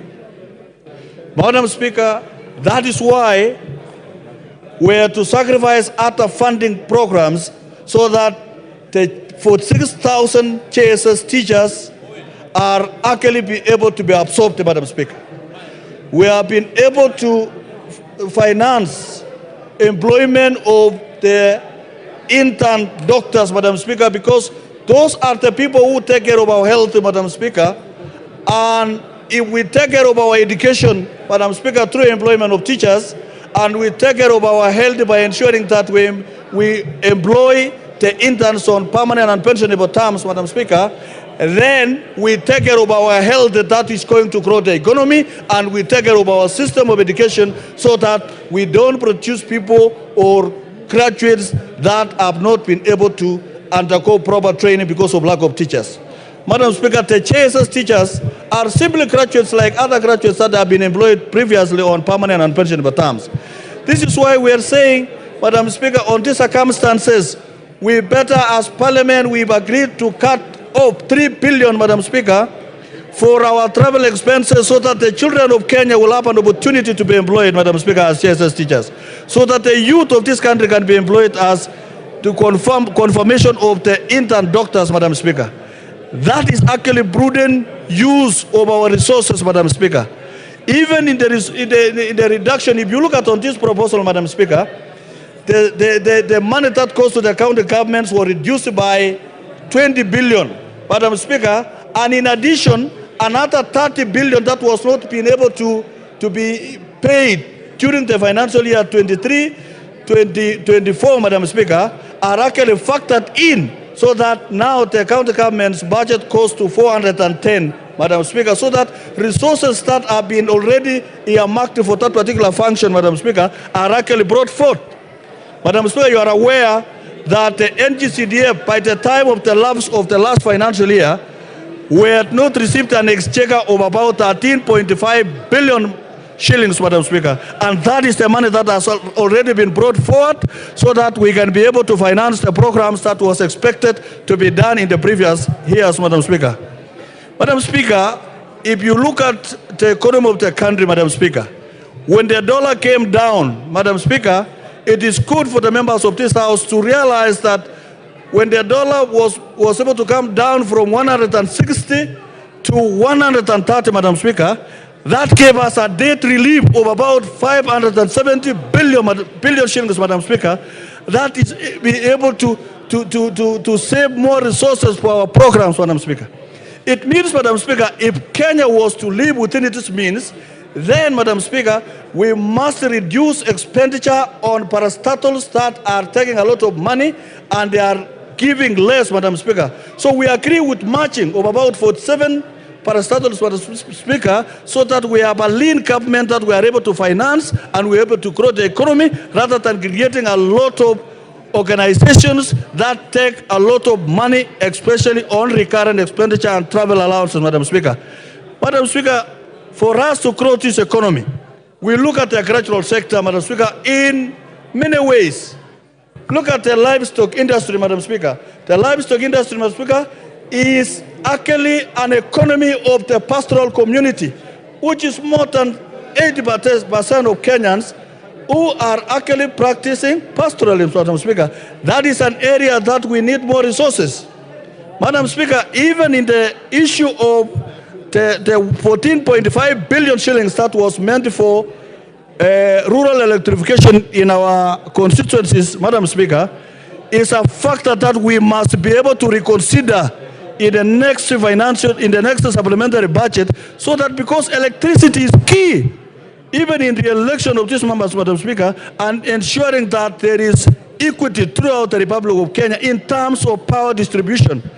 Madam Speaker, there are parts of this country that have never even seen the wires, the electric wires that are in our country, Madam Speaker. So what we are saying, Madam Speaker, is whereas we cut on our expenditure so that we can be able to grow and live within our means because of the failed finance bill, Madam Speaker, there is a critical area that we need to, as an house, investigate and be able to put sanity. Madam Speaker, look, we are losing about 400 billion on tax expenditure in this country, Madam Speaker. People who are very busy claiming VAT returns, Madam Speaker, every day. So you can look at, we are trying to raise more money, and there is a lot of other monies, about 400 billion, that are actually going down through fictitious claims of VAT, Madam Speaker, and other tax expenditures, Madam Speaker. There is no need for finance bill to raise about 340 billion, and at the same time, we lose another 400 billion on tax expenditure, Madam Speaker. So you want to collect 300 and you want to spend 400. Madam Speaker, what is the logic? We must seal the loopholes so that the money that are being fictitiously claimed under VAT, Madam Speaker, can be able to be recovered so that we can be able to put in our programs, Madam Speaker. Finally, Madam Speaker, I want to congratulate the chairman here for giving us, even during these hard times, Madam Speaker, that if we live prudently, if we spend prudently, if we consider the sectors of our economy that are able to take care of our youth, Madam Speaker, we shall have a country that is prosperous. Look at the issue of police. I want to congratulate the chairman of security. Whereas there is other programs that are required, and the chairman of finance or budget here, Madam Speaker. Police are key in restoring order in our country. Madam Speaker, the reason why we want an increase for salaries of police, Madam Speaker, is to ensure that there is no coleslaw in the police force, Madam Speaker, and be able to actively and get motivated to deliver programs like other employed Kenyans, Madam Speaker. I support the increment of salaries of our security forces, not only police, even to the KDF, so that this great gentleman can be able to protect this country from any aggression and externalities within and outside Kenya, Madam Speaker. Madam Speaker, finally, school feeding program in Kenya. Those of us who come from pastoral communities where children go to school because there is availability of food is key. And we want to congratulate the committee by ensuring that there is money for school feeding program and be administered by the Ministry of Education so that through NACONEC, so that the money can be able to reach the very needy schools of Kenya, and we will be able to bring more children to come to school and be assured that there is food and they can be able to learn, Madam Speaker. Madam Speaker, in our parts of our country, food is an incentive of going to school, and we support this, and we can continue to enhance this particular budget through Ministry of Education and NACONEC, because that is the only way we can be able to have learners that are stable mentally even when they are in class. Madam Speaker, because there is a lot of things that are being underfunded, and even employment of the other new teachers. Madam Speaker, in this particular supplementary budget, there is some little money. We were expecting to employ about 20, but because of the extraordinary times, we're going to employ less. But it is better than nothing, Madam Speaker. But going forward, as we grow our economy, we can be able to put more programs to the youth so that we can be able to grow our economy and sustain programs that will create wealth for Kenya. Madam Speaker, I rise to support and congratulate the chairman and his team. Thank you, Madam Speaker.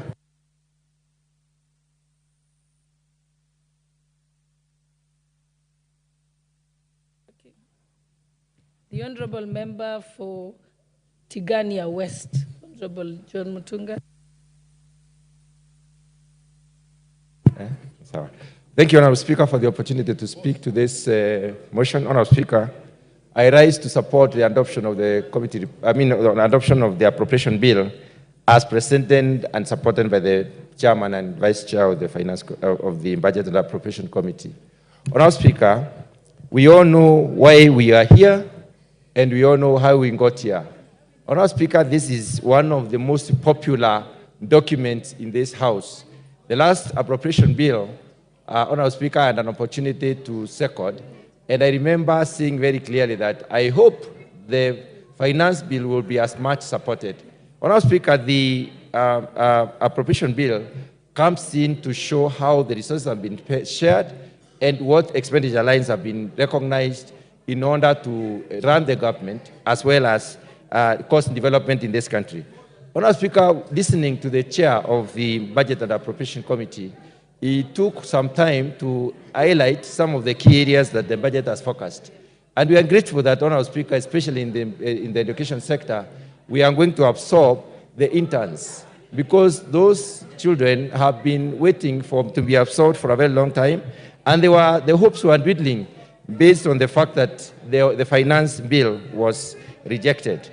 Honourable Speaker, allow me to speak a bit about what I heard my very respected chair say about agriculture. Honourable Speaker, if we are keen to revisit the Industrial Revolution, if we really minded as a country to visit the Industrial Revolution did not just occur. Industrial Revolution was basically was planned and very well calculated. Honourable Speaker, all the countries, most of the countries in this world have actually grown from agriculture. The fact that agriculture contributes a significant amount to the GDP tells us that there is something that we have not done so far as a country, and there is something that we have not done so far as Africa. Honourable Speaker, what basically happens is that we needed to organize our agriculture. I remember, Honourable Speaker, we took it up from the colonial masters and continued to cultivate land based on the potential of the land, instead of subdividing land into an economic units and then hand a settlement plan like the current president has. The plan of housing, affordable housing. If we started with a program of affordable housing that time, and then we settled people in urban centers, we would have had sufficient arable land to cultivate in this country. And that would also have led to investment in aggregation. Honourable Speaker, right now as a country, we must be deliberate as a country. We must focus on how do we make small land, because the greater majority of our people are smallholder farmers. If they are smallholder farmers, it means their production is limited, it is also small, and I want to say, Honourable Speaker, categorically, that small is very expensive when it comes to production.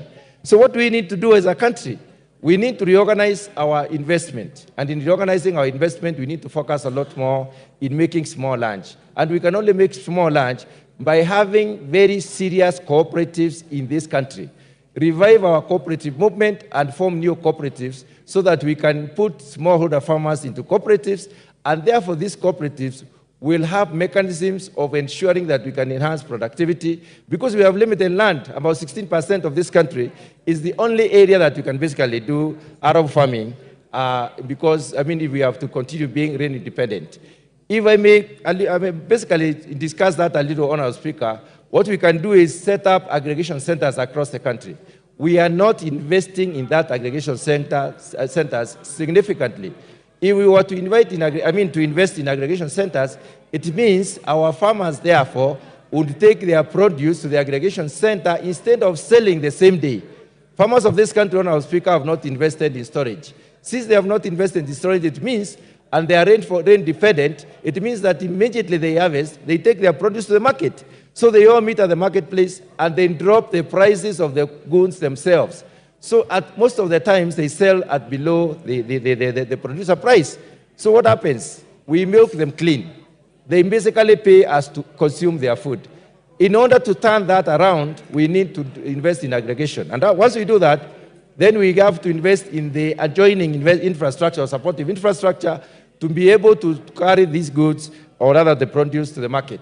Secondly, Honourable Speaker, we need also to think about what we have aggregated in terms of the quality, in terms of how clean it is. So we have to do the cleaning, the sorting, the grading before we can even store for long. Honourable Speaker, if we can declare volumes, large volumes to the extent that we can move into processing, then we will start creating the jobs that our youth need. Our youth in this country have a point when they say that they do not have jobs.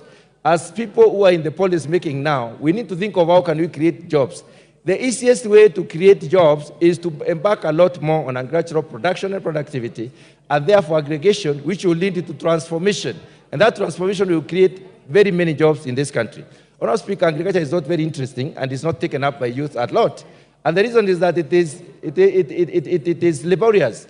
The youth of this country can take up agriculture if they were allowed to have mechanized agriculture. And we cannot mechanize a lot on smallholder. So we must consider making our farms large. And the only way we can make our farms large is by starting aggregation and therefore talking to our people to work together. Honourable Speaker, if you go to some of the advanced economies like Germany, you will find them having what we call machine ringing.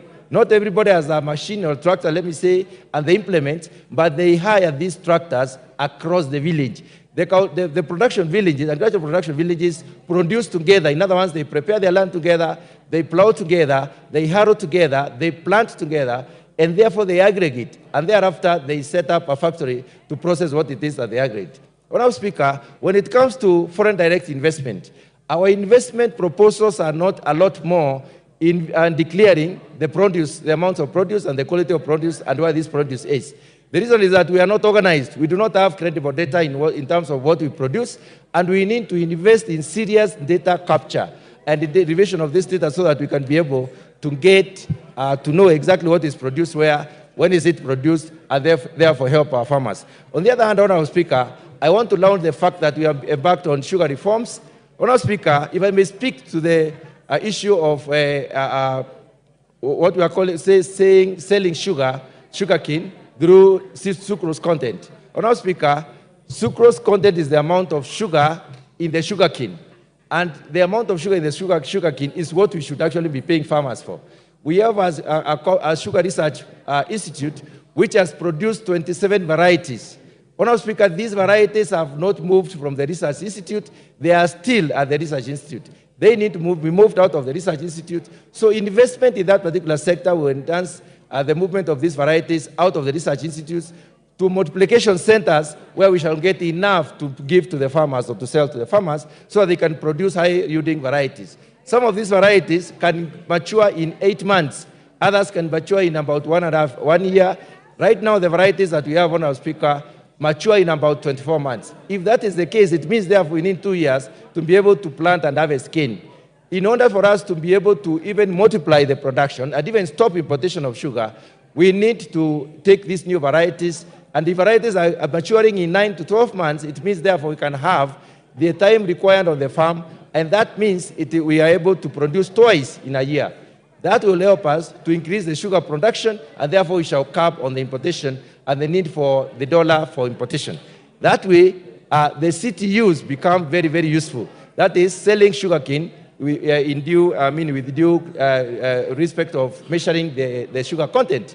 Honourable Speaker, the varieties that have already been produced by the Sugar Research Institute are very high in sugar sucrose content, and that means we can therefore go the CTU way. And that is, we have investment in CTUs in about 11 of our 15 processing plants. We need to invest in those others, and then we need a policy direction where we will be able to basically now process the sugar, weigh the sugar or sell sugar in terms of sucrose content. Honourable Speaker, investment in agriculture is the way to go, and many other countries went that way. Why not Kenya? I think we need to reorganize ourselves and be able to create jobs. It is easier to create jobs in agriculture than most of the other sectors, and it is also one of the sectors that has got 4 times ability to reduce poverty and ability to also ensure food security. Honourable Speaker, I support. Thank you very much. The Honourable Member for Honourable Nyanza, you've removed your card. Okay, the Honourable Beatrice Elachi, Member for Dagoretti North. Thank you, Madam Speaker. Madam Speaker, I also rise to support and to appreciate the committee in what they have done. I know it has been the most toughest months that we have gone through, Madam Speaker, but also to appreciate just the last speaker, who I would have wished would have been the nominee for agriculture. But to say that, Mr. Speaker, as we look at the Supplementary Appropriation Bill number 2, how I wish, and I want to thank Chair, that we now need to look at ourselves and reflect, as you said, in terms of our own resources. We now need to relook and reflect on the overlapping streams that we have, Madam Speaker, those that we know are functions that can be put together, and we just have a function that functions well. Because also the overlapping functions that we have, either in water, in roads, you find there's a lot of internal intra-conflict that really challenges most of them at many times. And so, Madam Speaker, as I support, when I look at the first schedule, and I look at the issue of the national referral and specialized services, we look at the curative and reproductive maternal newborn child adolescents. Madam Speaker, I know we have a very serious crisis on the adolescents. And this is one thing we need to look at it clearly, and to see how do we support schools, Madam Speaker, to ensure we have wellness and skill lives in schools that will help the adolescents that we are finding ourselves with a lot of challenges, Madam Speaker, early pregnancies and many other issues that are affecting our adolescents. We need to think through We need to take agriculture as the main pillar for rebuilding our country, Madam Speaker. And this we have to do deliberately, that we must ensure even young people, if we are able to give them incentives, Madam Speaker, for them to be able to engage in this agricultural sector, that they are able to go even and bring in value-added addition machineries, which we don't need to tax, but to assist them to bring them in duty-free as long as they prove that they are coming to do work in the agricultural sector, they are coming to add value, they are coming to take land that is idle and deal with it. Madam Speaker, if we don't do that, we will be lying to our young people that we have white-collar jobs, which I know we don't have. But there is a way we can create different incentives to create more skills, Madam Speaker. And we can see even in the appropriation bill, there is on vote R11, I think it's 51 to 52. I think it's 51, Madam Speaker, that brings in now the issue of film development services, youth empowerment services. And this is one thing that we need to really emphasize, Madam Speaker. How do we create that incentive so that we can ensure young people are able to create their own jobs? They are very good on intelligence. They're very good on AI, Madam Speaker, artificial intelligence, and we need to see how we support them.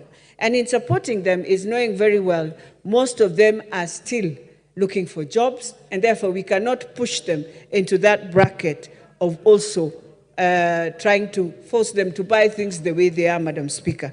Madam Speaker, in the crisis that we went through, I thought we shall reflect as members and ask ourselves, how do we come back with dignity and make Kenyans believe that we can bring in a good budget, a budget that can be trusted, but also that can be monitored? And how do we ensure we spend our monies well? You see, Madam Speaker, as much as we are pushing monies to roads and all that, you find that we will always do that, fine. But we must go beyond. We must agree to have most of our highways on a PPP, so that we deal with it once and for all, and you know you have a good road, Madam Speaker, that will work, and you save the monies to now go and do other things to pay the debt that we are talking about, Madam Speaker. In terms of the women, when you look at the vote R1176, it talks about the amount required in the year ending 30th June 20 for recurrent for the State Department of Micro, Small and Medium Enterprise. Madam Speaker, the Women Fund, it got lost somewhere. Where we were in the last 10 years, when you put today, you can't understand whether women are able to even continue borrowing from the same fund.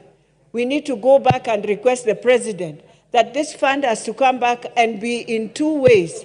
One, you can apply digitally, but it should be administered by meeting the women one-on-one in their groups, Madam Speaker, and you are able to give them their check, and you know that you can follow up and understand what they are doing. Than digitizing the whole process, Madam Speaker, and you find you can't even see who is the beneficiary, how is the country benefiting, do we find ourselves gaining or losing, Madam Speaker. Madam Speaker, we come now to health, and I know the community health workers are all awaiting to see.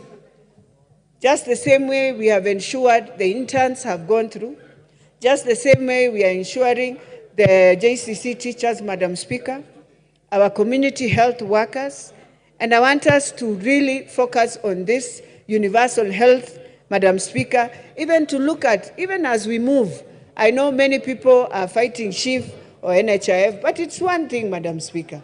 It is for us to decide and see what is best for any Kenyan as an insurance of health. And Madam Speaker, it's important for us to really get out of waste. Let us look at what we normally say it is waste. And you know, Madam Speaker, waste is that these small things we do without knowing we are wasting. And when you put together their finances, you find that you've really wasted. Madam Speaker, in the education sector, I want to tell parents that you need to look at how the new model of funding of university is. And Madam Speaker, the day the parents will understand each band, how it works, you find that an orphan is 95%, Madam Speaker, supported. And so what she or he will pay is very minimum from the household. But many parents, it's like they are not understanding, Madam Speaker. And you find that in the same education sector, many parents do not look at the portal of their own children. And I want to convince parents, first years and second years, when they follow the model of government, it is fully what you're supposed to pay.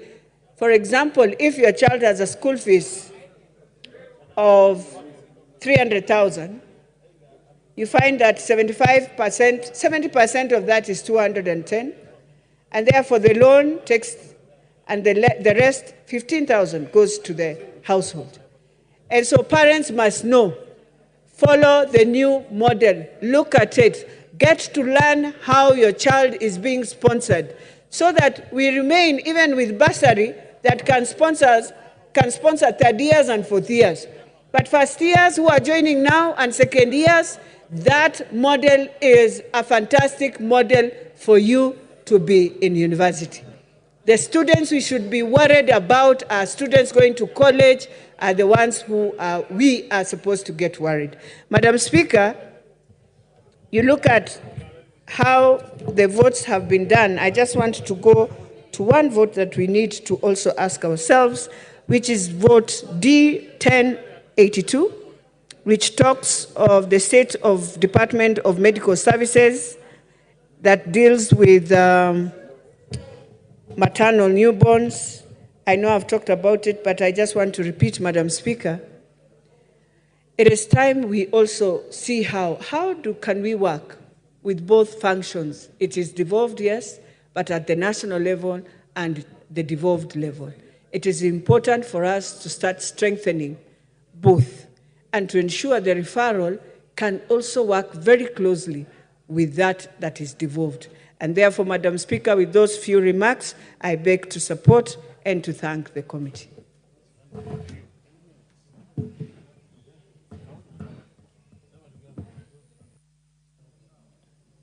Honorable Member for Busia, Honorable Catherine Omayo.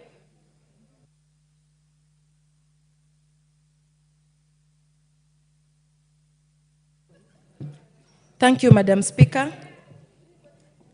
I am very happy about this appropriation bill. The range of choices available there has prioritized what matters.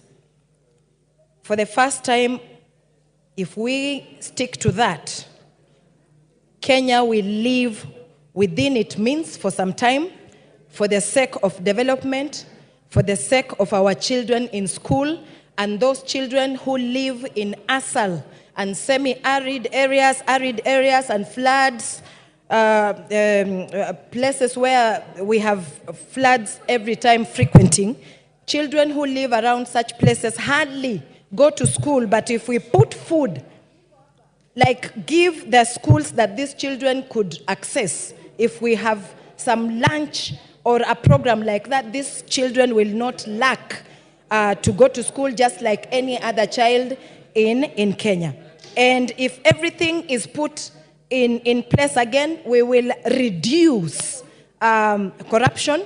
And with reduction in corruption, many of our school-going children, especially those who come from poor families, will also just attend school like any other children. Then also, people who are living below poverty level, the gap between the rich and the poor will be reduced. This is evident because if actually a few people in Kenya, like 10% that have been controlling the economy of Kenya, will actually not have access to having it all like it has been, then a lot will trickle down to the grassroots people. And if a lot goes to the grassroots people, then that means that many will also have access to basic needs. That is where we all start talking about belonging to a country that takes care of its people or protects its people. So it is a good bill. I support it. I want to see no difference between a child from Siamahanga village, where I come from, and a child in Nairobi. There must be something. Then also the migration between the villages, between the rural areas will reduce, because every county, if possible, every county must have a factory. A lot of money has been getting lost into few people's pockets. But if that money can go now into developing industries in every county, that means younger people who are today up in their arms saying that they need jobs, these jobs will be available. And our economy will start growing. And when the economy grows, that means our people can have some pride in them and count themselves as belonging to this nation. Thank you, Madam Speaker.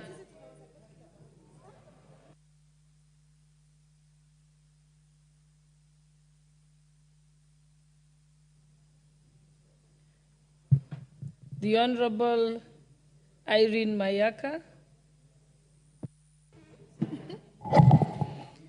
Thank you, Honorable Speaker, for this opportunity. I stand here to support the Supplementary Appropriation Bill of 2024.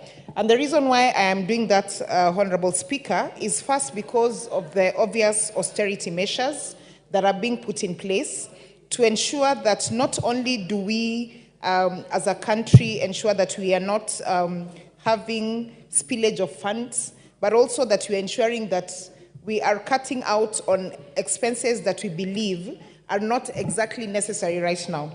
Honorable Speaker, I just want to highlight some of the things that are in this particular supplementary that I like.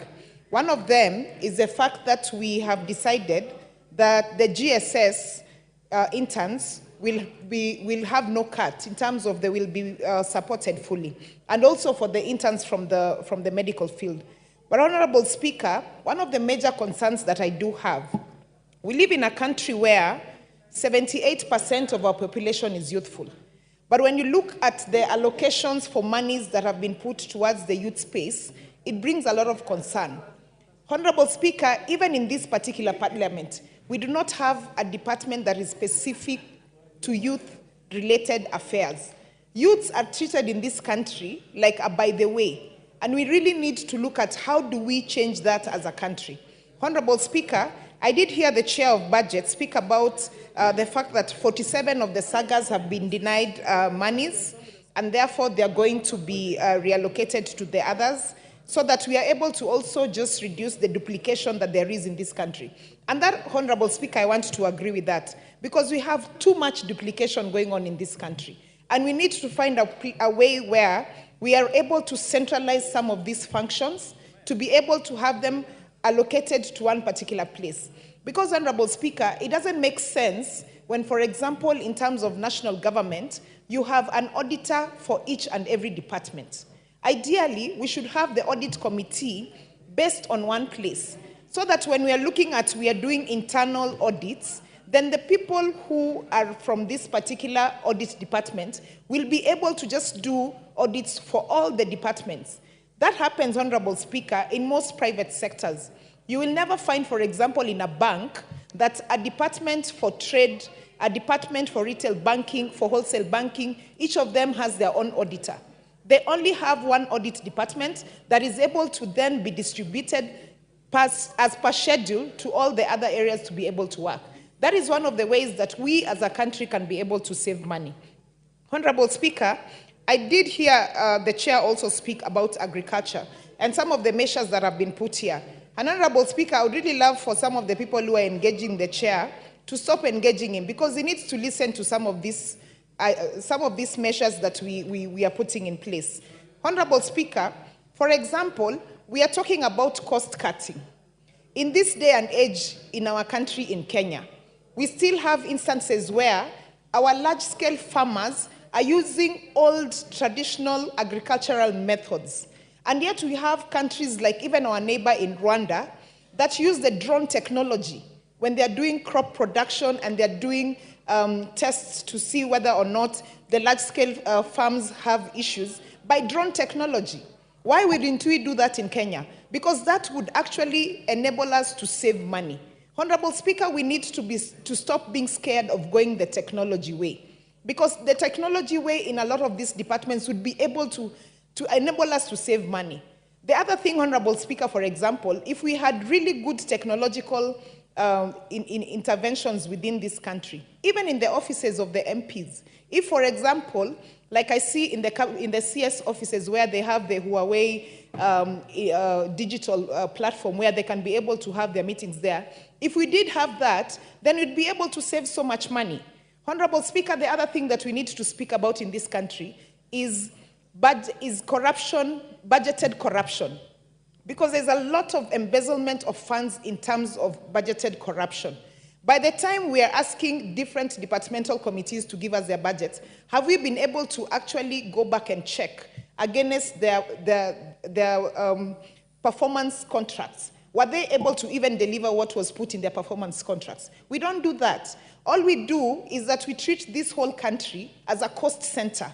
And the reason why I say that, Honorable Speaker, is because you will rarely ever see, when you're having departmental committee meetings with the different ministries in this country, never ever will you see a departmental committee come with a document telling you how they're planning to make revenue, how they're planning to raise revenue. Honorable Speaker, this takes me back to something that the Right Honorable Raila Odinga really wanted for this country. He once said that as a country, we should have one product per county.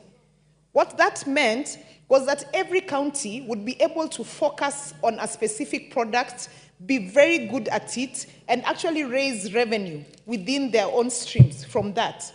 Those are some of the austerity measures we should be talking about as a country. We should be talking about, now that we don't have a finance bill 2024, and everybody is giving excuses why we cannot do any development because now there's no money, because we are depending on taxes. Why are we not, as a country, thinking of how else to bring up innovations and investments for us to be able to raise money? Must it always be that we are raising money from taxation? I'll give you an example, Honorable Speaker, of the Ghanaian government right now. They have really focused on investment, an investment-driven government, for them to be able to actually raise money from other sources other than taxation. And I think for a country, that's the direction we should be thinking. Honorable Speaker, having said that, I just want to support this particular bill. It's a first of its own where we are reducing expenses. We are taking things in the right direction. But I also just, as I conclude, want to invite us to start thinking outside the box and really start thinking of how we are going to drive the economy of this country from where it is to a better economy by actually looking at ways in which, as a country, we can begin to raise money on our own. I submit.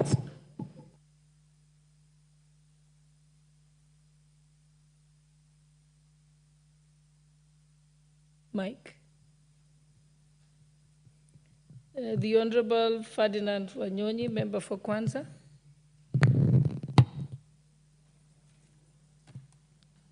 Madam Speaker, thank you very much for the opportunity. And I take on the very onset,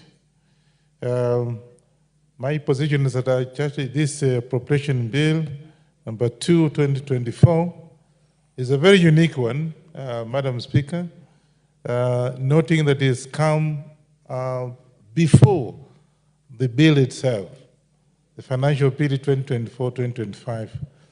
In all sense, I think it's a very unique approach. And it's just because some people were not happy with the bill, and so it was rejected. And my take is that I think in this appropriation bill, I also want to take this opportunity to thank the chairman, who has done a very good job, and I want to say echo to him, because first and foremost, the actually appropriated the funds to agriculture, and health. In agriculture, I think the thing that actually very impressed me is that first, we're going to have the fertilizer subsidy, which is about 7.5 billion. And I hope and pray that it'll be there on time so that it can be able to have our farmers access the fertilizer on time. At the same time, Mr. Speaker, the fertilizer is also going to be, and I hope and pray that the department or the Ministry of Agriculture on the importation of this fertilizer be done on time so that you can be able to have it ready when the season of planting is there, so that it's there, and at the same time, after planting, we hope and pray, Mr. Speaker, that there will be also top pressing a fertilizer on time. Because this season, I come from Trans Nzoia, and farmers even were coming to me as if I'm in the Ministry of Agriculture, but because I'm in that Committee of Agriculture, and they were asking why the fertilizer was not on time. Secondly, when we finished, the top pressing fertilizer was not even there. So I want to thank the committee for having come up with this, and there is a hope and pray that we'll have fertilizer on time, including, of course, top pressing on time. Secondly, as we go on, the fact that in agriculture, again, you have got money appropriated to import the milk coolers. Mr. Speaker, the milk coolers are very important for our country. First, it will encourage farmers to be able to do dairy farming, which, of course, as you know, we are in a tropical country, and therefore dairy farming is actually very appropriate here. And at one time, I was in the Middle East. Those days when I was working for Kodak, you would go to the Middle East, and when you go for breakfast, you'll get milk from this country. But today, you go there and find that when they serve you, you find milk coming from Uganda. Then when did the rain start beating us? I think the milk coolers that you are having are not just for the sake of it. I think they are going to encourage farmers to do dairy farming and be able to have enough milk for exportation, both milk powder and even in liquid milk to be able to. So this again, you have given some money to be able to import the milk coolers, which I think is very, very important, and I think I want to say congratulations. Then, of course, we have money, which again, that the Minister of Education, again, the Minister of Education has been given money, the feeding program. That encourages, because some areas, Mr. Speaker, you find that children are not even encouraged to go to school because there's nothing in school. They would rather stay at home and drink water than going to school, maybe some 5, 2 or 3 or 4 or even 3 kilometers away, and there's no feeding program. So again, this supplementary budget, I think, bill, I think has helped us and has going to encourage our children to go to school and stick to the school, other than going there and running away because there is no food. So the feeding program, I think, is quite good, is very encouraging. And of course, CSS, again, from what the chairman has just read, is that they are going to be paid. So again, there's an encouragement of those who actually have finished training as teachers, and I think will be paid for their services, and that was actually lacking, including, of course, the Minister of Health. Again, that again is something that this supplementary appropriation bill has again taken note and going to be able to pay for that. More important, Mr. Speaker, is that we, you know, when the original bill was cut, people actually made very, very bad remarks. We lost actually electricity because you had been located, I think, 52 million shillings by every constituency for rectification in the rural area. Imagine that gain went, and you have not revived that. I hope and pray that during the year, as we go forward, we'll be able to allocate a few coins to be able to have electricity actually in the rural areas, because we had 52 million shillings in every constituency. Again, that was thrown away because the bill was rejected. Same thing with the CDF.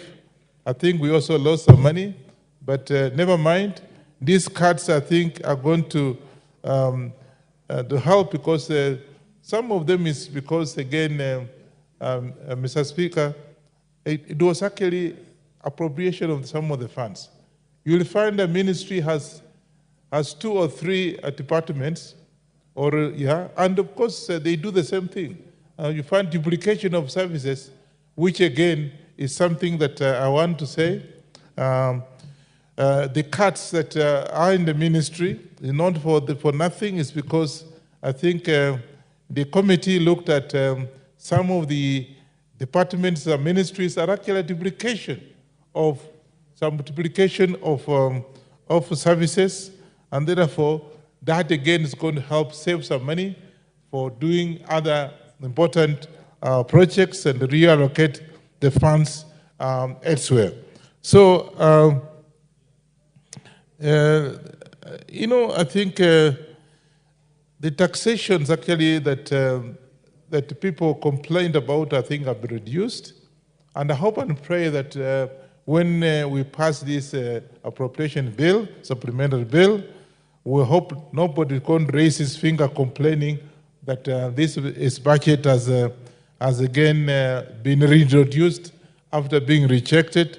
And therefore, I think, as far as I'm concerned, this is a very good supplementary budget, appropriation budget, and I hope and the bill will be going to see the light of the day at the end of it tomorrow, whatever it is, so I can be able to move forward. With those few remarks, Mr. Speaker, I want to say I support this supplementary appropriation bill, and I hope and look forward to people actually on both sides supporting it, so they can be able to move forward, more particularly because some of the taxes actually have been cut. I support. Thank you. Thank you, Honorable Ferdinand Wanyonyi. The Honorable Clive Gisairo, the MP for Kitutu Masaba, followed by the Honorable Dr. Oundo. Thank you, Honorable Speaker. I rise, first of all, to support the Supplementary Appropriation Bill number 2, 2024. I'd like to thank the good work done by the Chair and the members of his committee to try and align with the needs of the people of Kenya. For us to find ourselves here, Honorable Speaker, tells us that it's either we were living beyond our means or we were just not listening to the common mwananchi.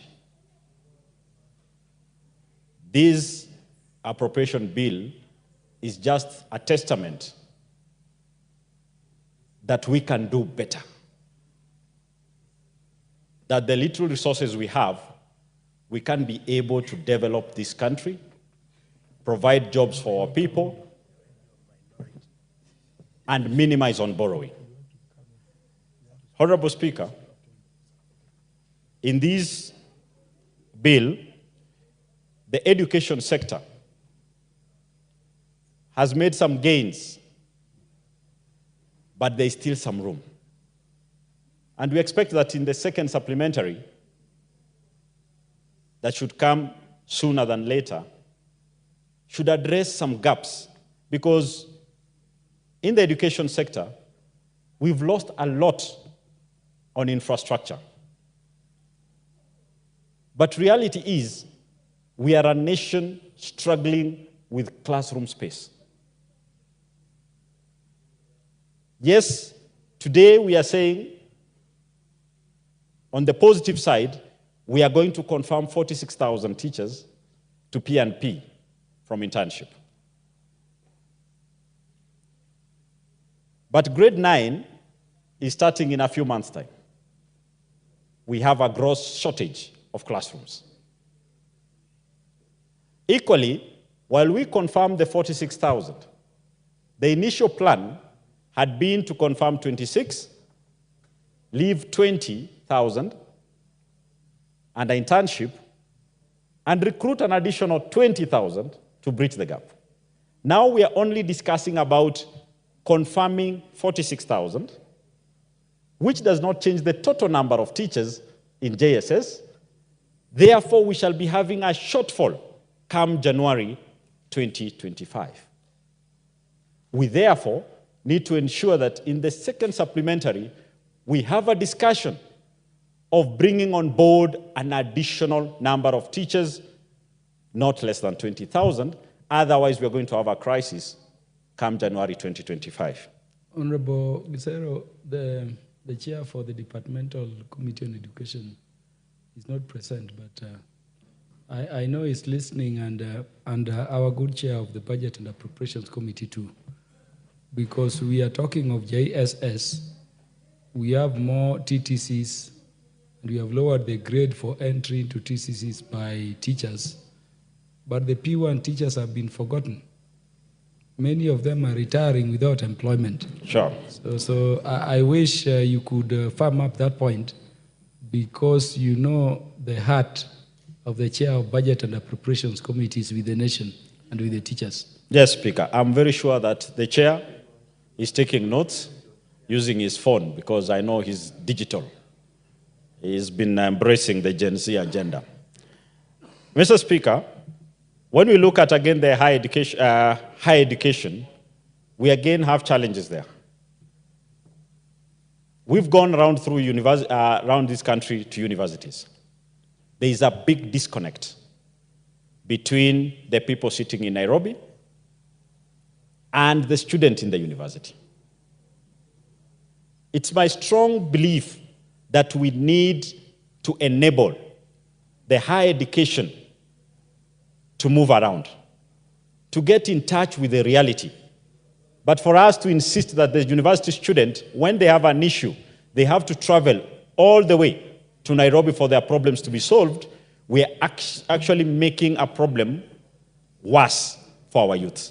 So we need to properly fund the higher education loans board, be it administrative and other services required for them to reach the students down there. We appreciate that in this budget, the security has been well taken care of, that our police officers will get a better pay.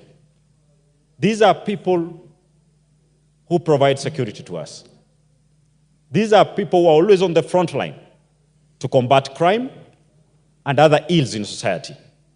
So those are gains done by this committee, the Budget Committee, to ensure that they are taken care of.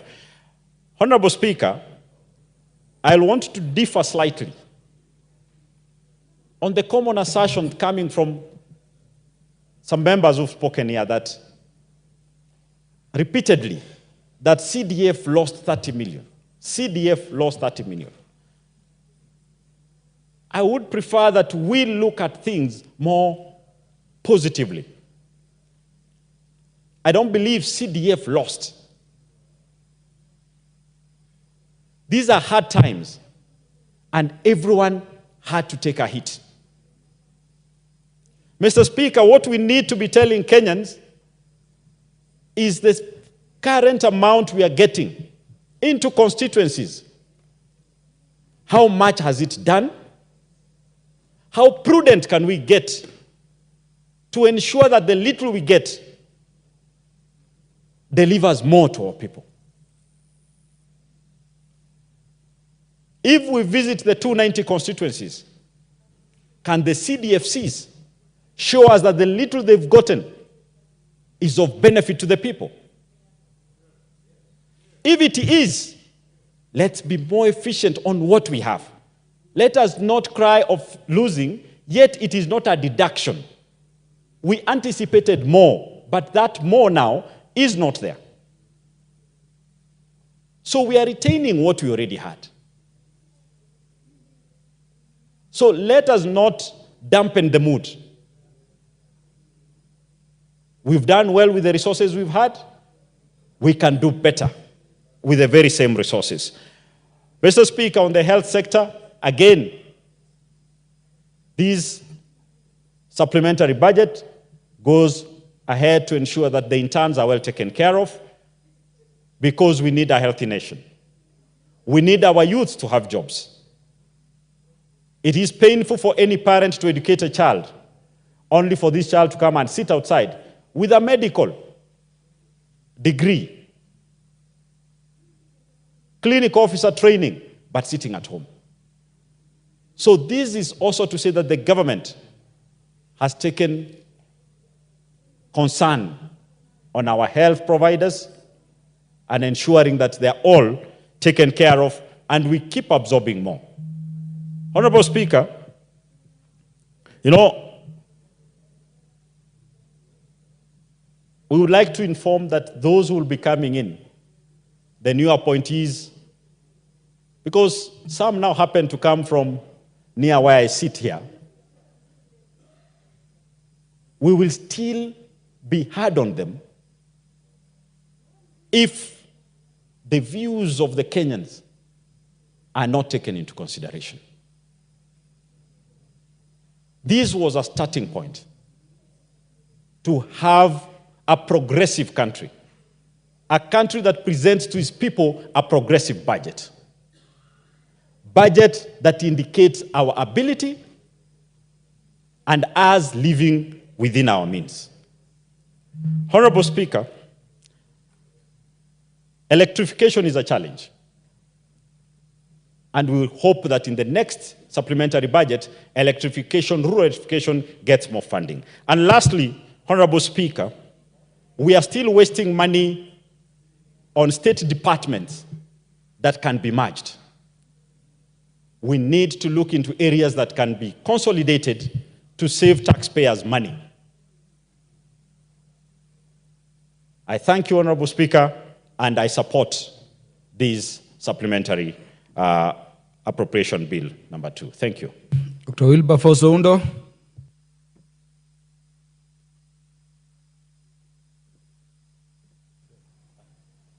Thank you, Speaker. Let me also stand and make my few comments on the Supplementary Appropriation Bill 2024. Honorable Speaker, we find ourselves in uncharted waters, unprecedented situation that we find ourselves in. This is the first time probably in Kenya, and could be in many parts in this world, where a supplementary budget is prepared before you even implement the main budget. And Honorable Speaker, we find ourselves in this situation simply because we refuse to listen to the people of Kenya. We find ourselves in this situation because we refused to govern for the benefit of the people of Kenya. There were signs all along that things were not well. Yet we remained adamant, believing that we have the power of the barrel, we have the power of the gun, we will beat everybody into submission and get ourselves here. Honorable Speaker, naturally, we have to approve or second the supplementary bill to enable the country move on. Otherwise, without it, then the government will shut and everything will come to an end. And it's the rural people, it's the Kenyan population that will suffer. But Honorable Speaker, we support the bill, knowing very well that this is going to slow down the economy. We support the bill, knowing very well that this bill is going to lead Kenya into a terrible recession.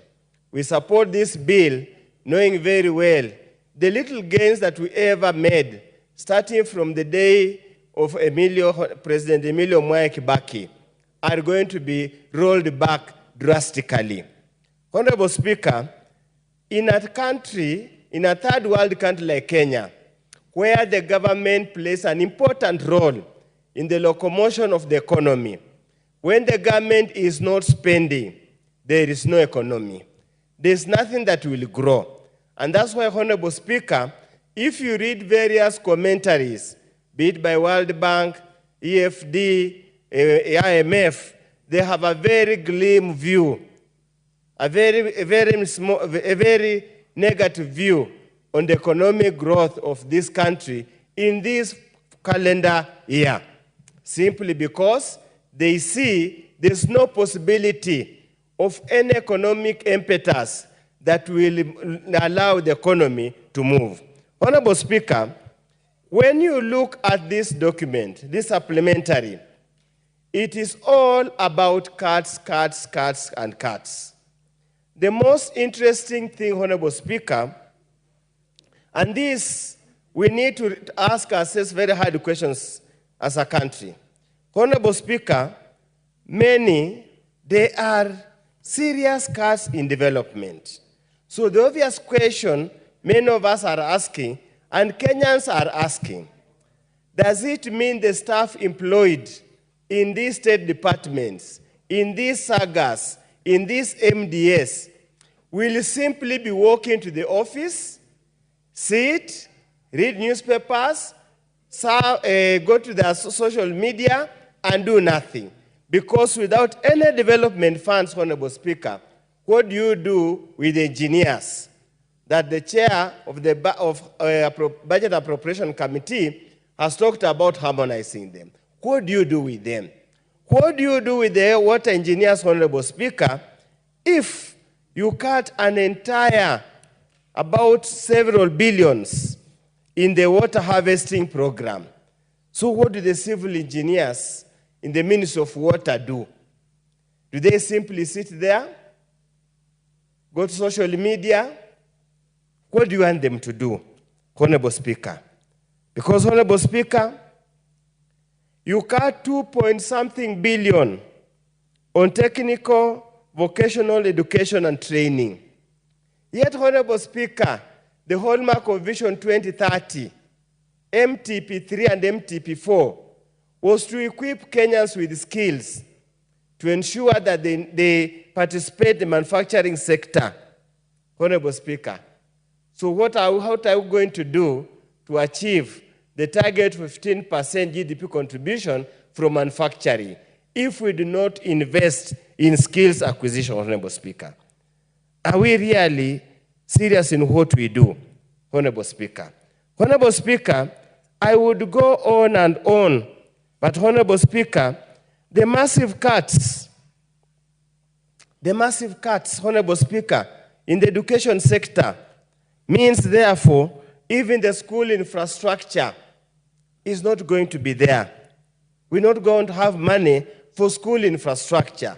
Yet by 2026, Honorable Speaker, we are expected to transition to the new education system as they move into the senior secondary. Even by next year, Honorable Speaker, many schools in rural Kenya do not have classrooms for grade 9. What are we going to do to house these boys and girls who are so fired up and energetic enough, they want to go to school, Honorable Speaker? What are we going to do? Even when you go to the current sector, I want to spend a little more time in education. You find that a whopping 10 billion, Honorable Speaker, has been taken away from teacher resource management. Therefore, it means the so-called retooling, retraining the existing teachers towards to enable them handle secondary school, senior secondary school, be it STEM or these various pathways, Honorable Speaker, is no longer going to be there. So we are going to limp through. We'll get teachers who are ill-trained, who are ill-prepared, Honorable Speaker, to manage the affairs of that particular category. Honorable Speaker, it is indeed a sad event. Honorable Speaker, many of us wonder, recurrent expenditure again, secondary education, 5 billion chopped off. Is it capitation? Is it quality assurance? What are we talking about? Primary education, again, Honorable Speaker, another 1.9 billion chopped, reduced. So if we can't invest in education, Honorable Speaker, are we killing these generations permanently, or what are we doing? Honorable Speaker, as I say, many times I've never supported supplementary, but I just want to appeal to the Chair of Budget and Appropriation Committee. If there is going to be any change of fortune in terms of the projected revenue, if we are going to achieve that revenue, we must go back and revisit this particular appropriation bill. We must go back, Honorable Speaker, and revisit the bill, the act, completely. Because as it is now, we are literally grounding the government to halt. We are grounding the entire economy. We are putting the entire economy to a standstill, Honorable Speaker. We will be unable to do anything. Honorable Speaker, as I conclude, and this probably when the chair of the Budget Appropriation Committee is responding, I have my tribulations. National administration, we have a cut of 6.6 billion on the general administration and support services. We need to know what has been reduced. Is it salaries to buy equipment? Is it salary to support general operations of the national administration system? And if that's the case, how does it relate to security and security situation now that we're not going to create jobs? And if we don't create jobs, an idle mind is the devil's workshop.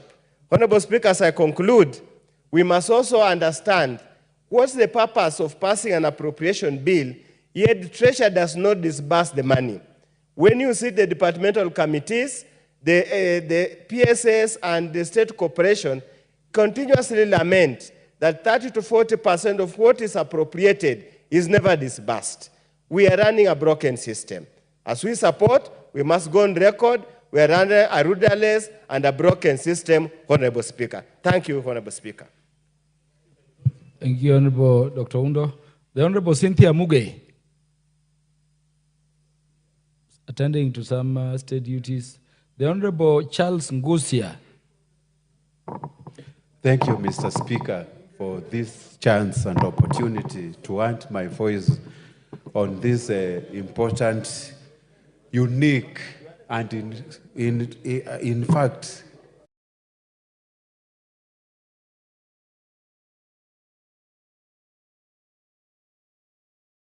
has ever been witnessed. Mr. Speaker, I want to thank the Budget and Appropriation Committee, of course, for the work they have done.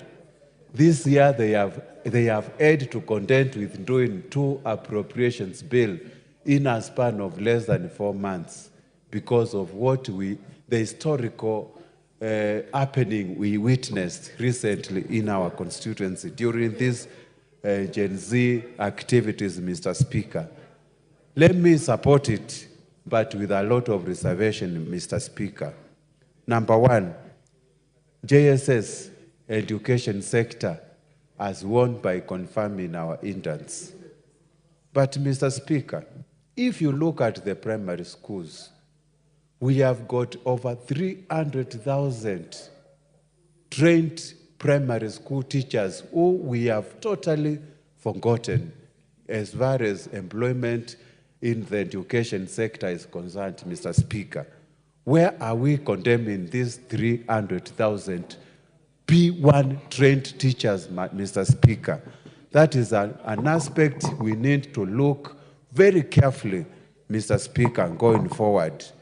The other issue in education sector, while we appreciate the CDF is remaining constant, and let us stop misleading this House, CDF is going to remain the way it was since the last financial year, Mr. Speaker. I would like us to focus on the issue of infrastructure in our technical institutes, in our universities, in our primary schools, in our secondary schools, Mr. Speaker. Now the sector has hugely been affected, and we are going to witness what we call crisis in the education sector because of the 5 billion budget cut, Mr. Speaker. Mr. Speaker, on the issue of agriculture, that is okay.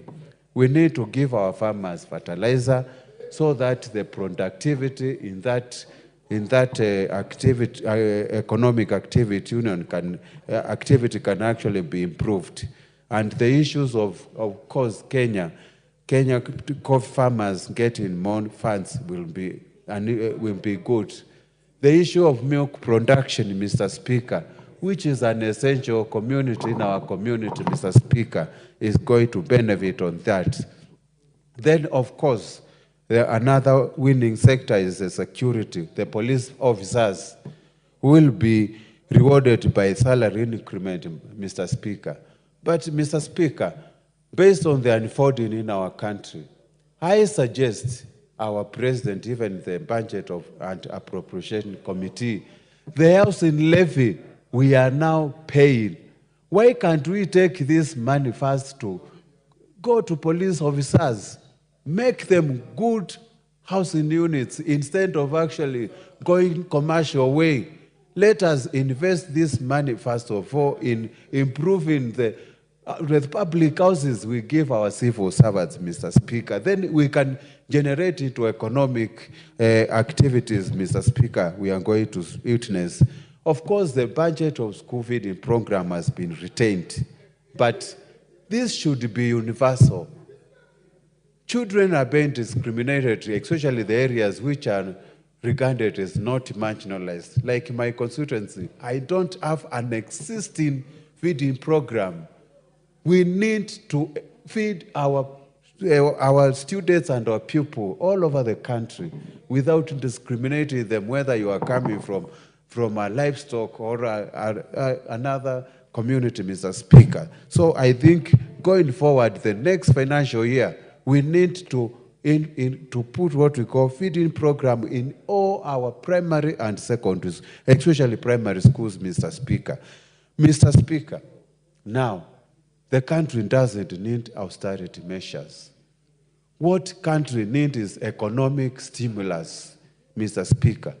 When the government is not spending, there is no economic growth, Mr. Speaker. When we are witnessing the rising issues of interest rates going up instead of going down, the economy is not going to recover. When we are experiencing political instability, there's nothing, Mr. Speaker, we are doing. So, Mr. Speaker, I suggest, while it is appropriate to put austerity measures, we need to form a task force that is going to oversight what we call economic stimulation program, Mr. Speaker, for our country to be able to grow economically, Mr. Speaker. Mr. Speaker, the budget chair has stated that 47 sanghas are going to be dissolved. And these sanghas were actually merged or dissolved, wherever the technical term you are going to use. These sanghas most of them were formed by the Parliament Act. I would like to request we exercise this issue carefully before dissolving some of these sanghas. We need to sit down and discuss in a holistically view whether we need them.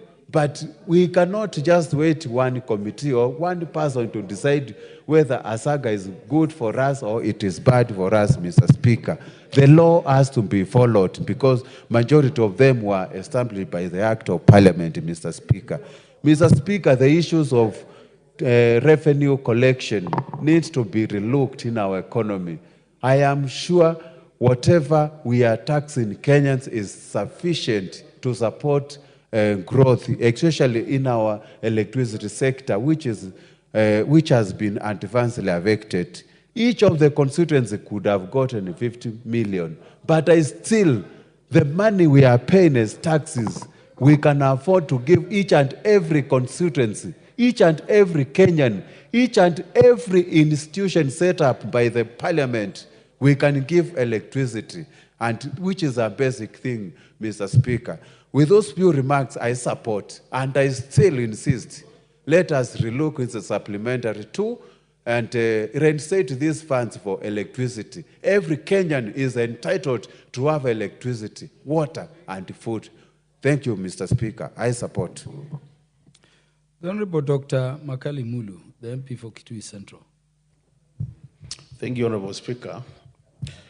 Honorable Speaker, I also stand to support this. And as a member of the Budget Committee, let me make these two statements, opening statements, just to put the record straight in terms of what Honorable Oundo and part of what Honorable CNN has said. Honorable Speaker, if you want to get the details of the budget in terms of itemized details, the Budget and Appropriation Committee did a report which was discussed last week. So that's why you find the details in terms of the changes which have been summarized into this bill. The second point, Honorable Speaker, the fact that we are proposing some changes to the parastatals or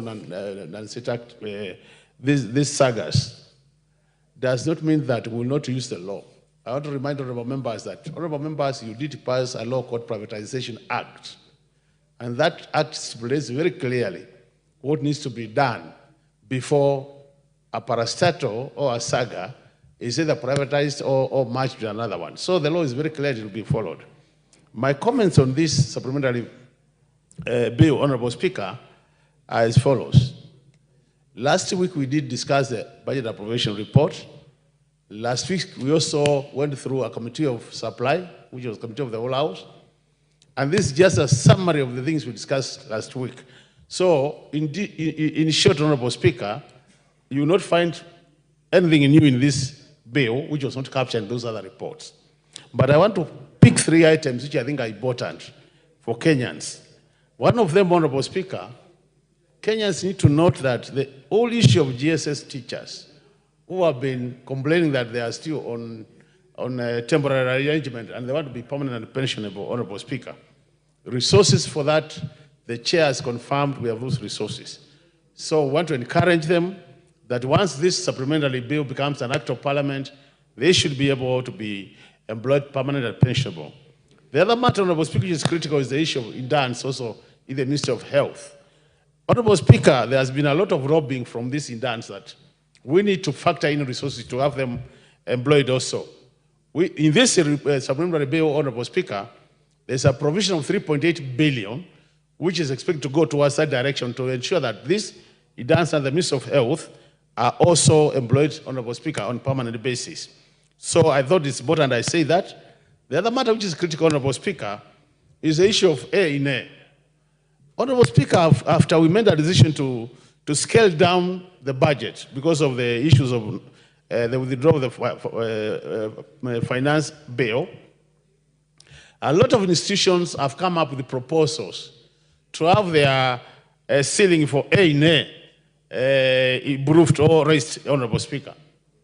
And what that means, Honorable Speaker, is that the whole area of A in A, in terms of the way we generate our resources, requires to be thoroughly checked so that we know what is the potential for each MDA so that we don't have areas where they collect more than they are reporting. In that case, we have what we call underreporting because it is very dangerous, Honorable Speaker. What it means is they will have more resources as compared to what we have appropriated for them. And that leads to either unnecessary expenditure or expenditure which is not controlled by Treasury. But, Honorable Speaker, 3 observations which I think is important as we move to the future. One of them, Honorable Speaker, is if you look at this supplementary bill, a lot of money has been reduced on development budget. And that's why I want to agree with Honorable CNN. Honorable Speaker, if we are not able to carry out economic activities in this country through development budget, then we cannot talk about economic growth. If we can't talk about economic growth, Honorable Speaker, it means issues of employment creation and all that. So this is an area, Honorable Speaker, we need to consider as a House, as we move through the future, how can we ensure that we have more money for development as opposed to more money for recurrent? In that case, we'll be helping the economy. The other matter, Honorable Speaker, which is critical, is the issue of budget deficits. I realized initially when we started discussing this, we were saying we'll be borrowing about 141 billion, Honorable Speaker. From this bill, this figure has moved up to 170 billion. What it says, Honorable Speaker, is that our appetite for borrowing still continues to be there, Honorable Speaker. And we have said very many times, this area of public debt is an area we really, seriously as a country, need to discuss and agree on way forward. For example, the budget deficit has now moved from 3.8 to 4.3%. And it is obvious, Honorable Speaker, it is very difficult to develop a country through borrowing. I think time has come when we must look at our public debt and say, what do we want as Kenyans? I think Kenyans out there, they have told us that borrow less, see whether we can use our own resources.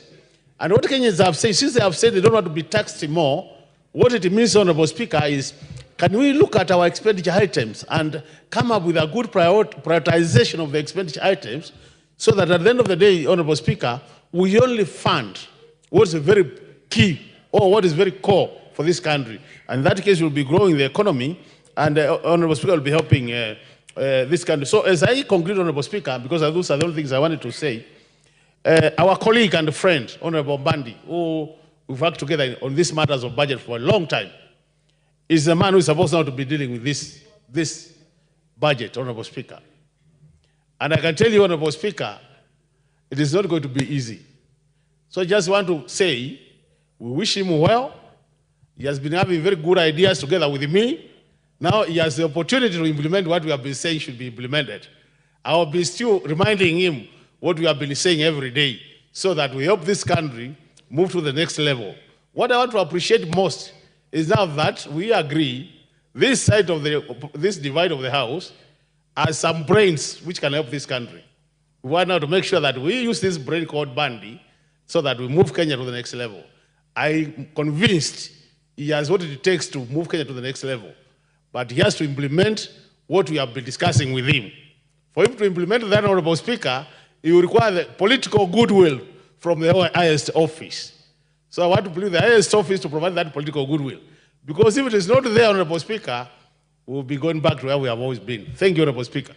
Honorable Makali Mulu, before you, because you have some 1 or 2 minutes, you know you are a long-serving member of the Budget and Appropriations Committee. And thank you for the compliments to our colleague, the Honorable John Mbadi. But Honorable Makali informed the House something at page 910. This line R2044, now that you are in the Budget and Appropriations Committee, you see the last item there? Yeah, last item is... this Senate legislation and oversight, is it inclusive of that thing called Senate Oversight Fund or it excludes it? Yeah, Honorable Speaker, if you look at the detailed report, we did agree that there was some money for Senate oversight. So this figure includes part of that money. But what we said as a committee, and it is probably documented, is that there should be a very clear framework on how this resource will be utilized. So that by having this framework, we will also ensure that there is also accountability for the same resources. So in the past, they have used the money as part of the normal office operations. This time we are insisting there must be a very clear framework on how the resources will be used. Thank you, Honorable Speaker. Yeah, so you are saying that fund that was being created is not there? No, the money is there because, you know, it was not a separate fund. What they did is just to budget as part of the normal Senate resources. But we are saying now we need a very clear framework so that when the money is used by the senators, issues of accountability are not overlooked. That is the position of the Speaker. And so the senators will be paid salary for legislation and oversight, and they'll also have a Senate oversight fund. Do you confirm that? Yeah, okay, that should be the position. Thank you. The Honorable Joanna Ngeno for purposes of balance, followed by the Honorable Francis Sige. Thank you, Mr. Speaker. On this particular opportunity to delve into this supplementary budget appropriation bill, number 2 of 2024. Speaker, we all understand that the bill, the process that we are handling today is a process which has gone through, I think it is the first budgetary appropriation that has gone through a lot of turmoil and feelings and of course pains based on some of the cuts, Mr. Speaker. So I just want to also weigh in, and first I want to say that I support in totality, despite the many challenges that are going to accompany this particular appropriation, Mr. Speaker. Mr. Speaker, the budget we had done previously was one of the most expensive budget, and of course we all understand that the only avenues we had so that that budget could go through was of course through funding by our own selves, and that is by taxing the people of this country. And of course, Mr. Speaker, the rest of what happened is just history.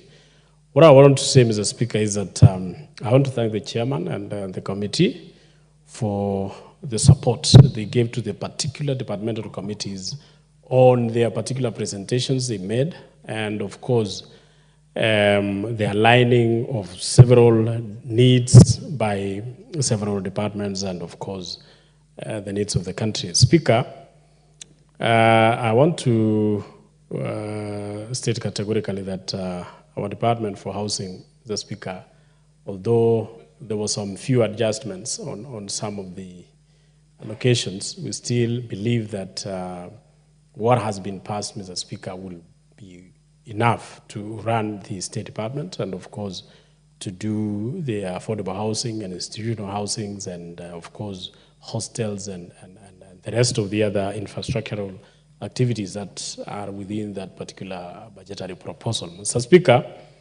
we also believe that although there are so many cuts which were done on other areas, Mr. Speaker, we believe that when the economy of the country rises to the level that we can comfortably allocate money to various activities, then, Mr. Speaker, I think there is a time that we can have some of the activities which has been budgeted, appropriated correctly.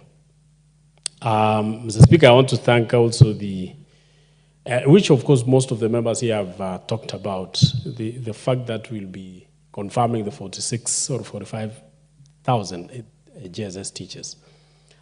This was a relief, Mr. Speaker, but of course you understand that confirming the 45 does not mean that we are now employing a new ones. We still have the deficit that we always run. When you go to most of the schools, Mr. Speaker, especially the JSS, you'll realize that in every class we have maybe 2 or 3 teachers. And these are the teachers who are going to be teaching or who are teaching more than 10 subjects. So you can imagine how strained most of our schools are. Mr. Speaker, I'm also happy to note that among the issues which were added, Mr. Speaker, is a salary to the police. The police, Mr. Speaker, have been having, I think it is one of the areas where part of the, it is part of the area where it has never had an increment of salaries for quite some time. And I think this has contributed mostly to the issues that we normally have on the sector, because of the insecurities and of course also the laxity among us members of that particular sector, the corruption that is witnessed left, right and center in most of the areas, Mr. Speaker. I think the increment of these salaries, Mr. Speaker, will go a long way to motivate our policemen so that they can actually do their work as is required. Mr. Speaker, there are also so many other things, Mr. Speaker, but my greatest elation, Mr. Speaker, is the reduction on areas where we think there has been a lot of wastages. Mr. Speaker, I've once said, Mr. Speaker, that if we really care about this country, and especially the fact that we cannot be collecting taxes from Kenyans painfully and spend them recklessly on the other side, Mr. Speaker, I've always said that let us collect money, let us collect taxes from our people, but let us also use the taxes that we are collecting from our people prudently, so that the pain people go through while they are giving out those monies, Mr. Speaker, is commensurate to the work that is being done by the money that is collected. And I once said, and most of the members even of this House, Mr. Speaker, condemned me. I said, these unnecessary travels, both by this House, both by all the houses, both the Senate and the county assemblies, governors, even the members of the executive, Mr. Speaker, we reduce these travels. We can get a lot of money that can go towards development instead of what is normally utilized for. Mr. Speaker, if you look at some of the areas, like, for example, travels and hospitalities, how much money are we spending on hospitalities, Mr. Speaker? So that when you go to most of these offices, there are so many expensive things which are bought in those offices, and that has nothing to do with the delivery of services. Mr. Speaker, those are things which I would wish every now and then the committee that is concerned with the budget proposals and of course appropriation should look into and ensure that you cut completely all those areas where wastages normally occur. Mr. Speaker, look at the number of vehicles. I'm one of those proponents, Mr. Speaker, who I always thank the great president of this country, who is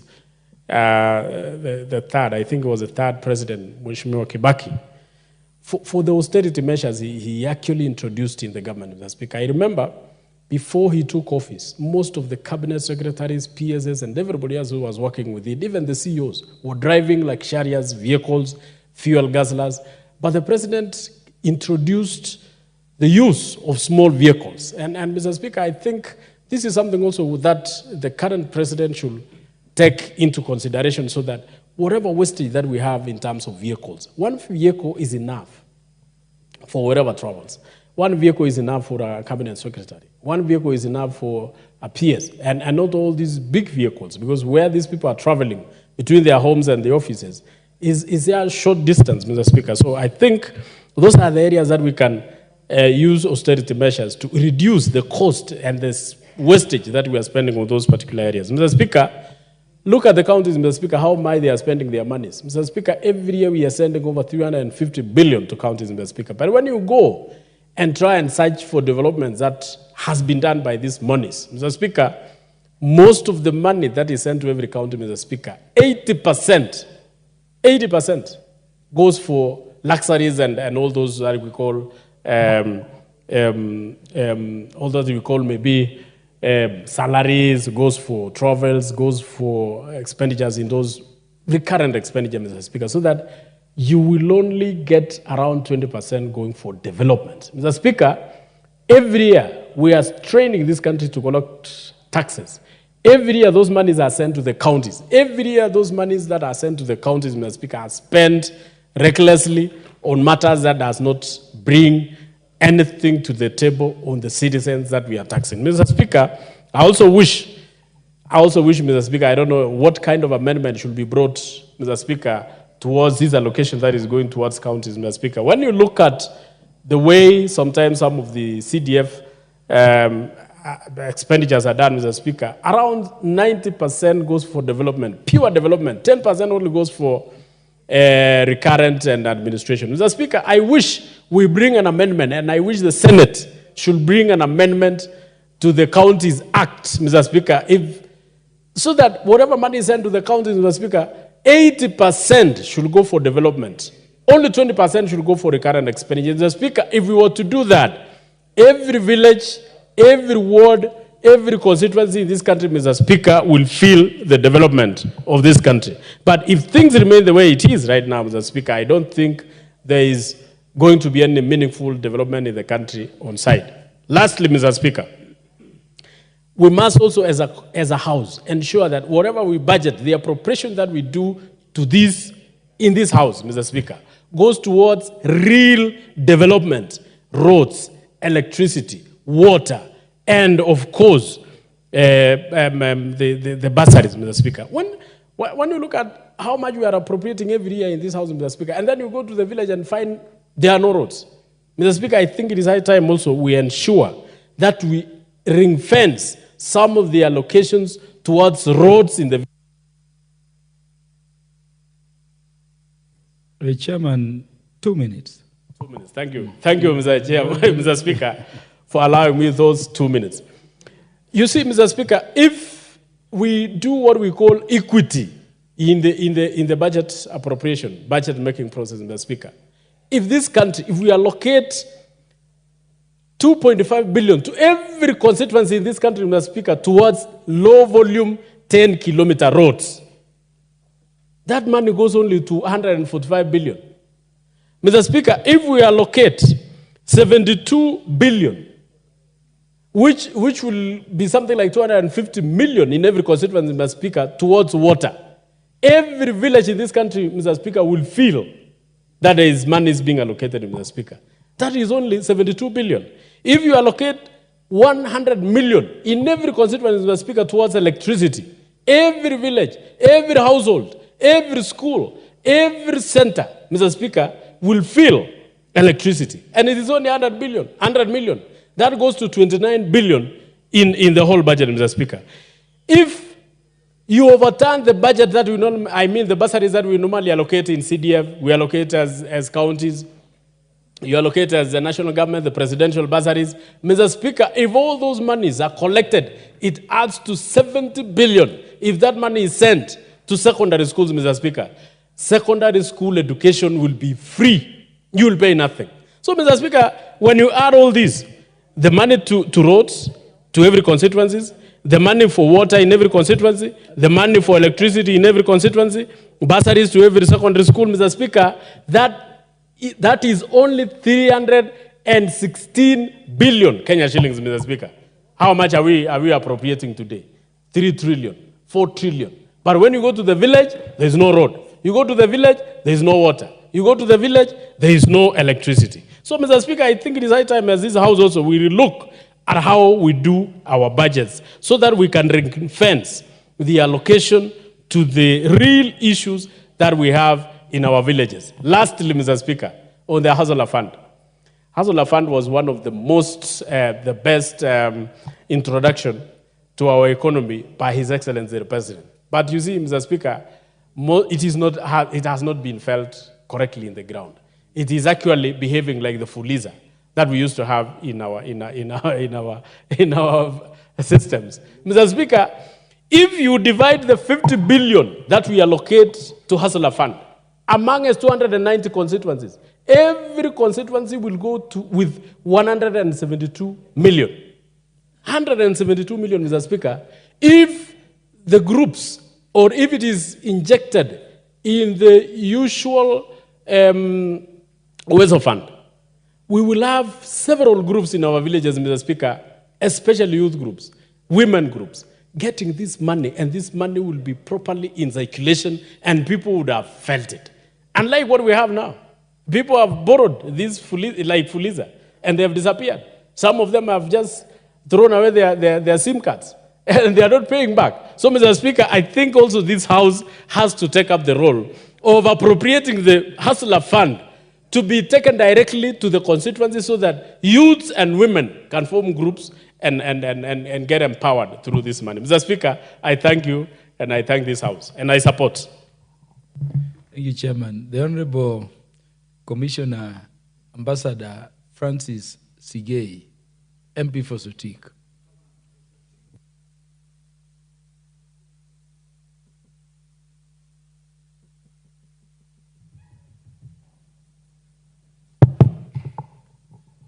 Thank you, Mr. Speaker, for giving me this opportunity to also support this bill. Mr. Speaker, on the onset, I would like to say that this is a very progressive bill, and I want to thank the chairman of the Budget and Appropriation Committee for this wonderful job they have done. And more importantly, Chairman, for the very straight, clear, and articulate manner in which he addressed the House on these issues. Mr. Speaker, I want to mention a few things which I believe have come out very clearly in this bill.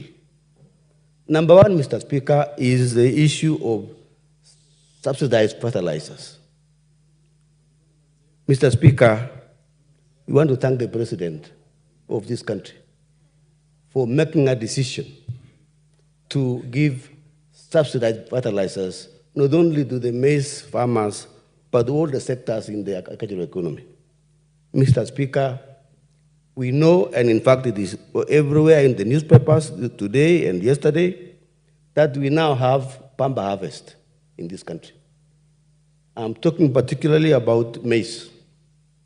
We have a lot of maize in the entire Rift Valley and even other places that we are able to get pamba harvest. Mr. Speaker, this is an issue which was giving us a lot of problems, the food security. Mr. Speaker, this has been addressed very, very clearly. What I would like now the President and this budget to address is the issue of now buying maize, which is in surplus. Mr. Speaker, for many years, the farmers who are dealing with crops like maize have been having a very raw deal in the mere fact that whenever they have surplus, it's a problem in disposing this produce, and therefore they will not get the value for the money. Mr. Speaker, I would like to ask the ministry, the budget committee, to address this issue.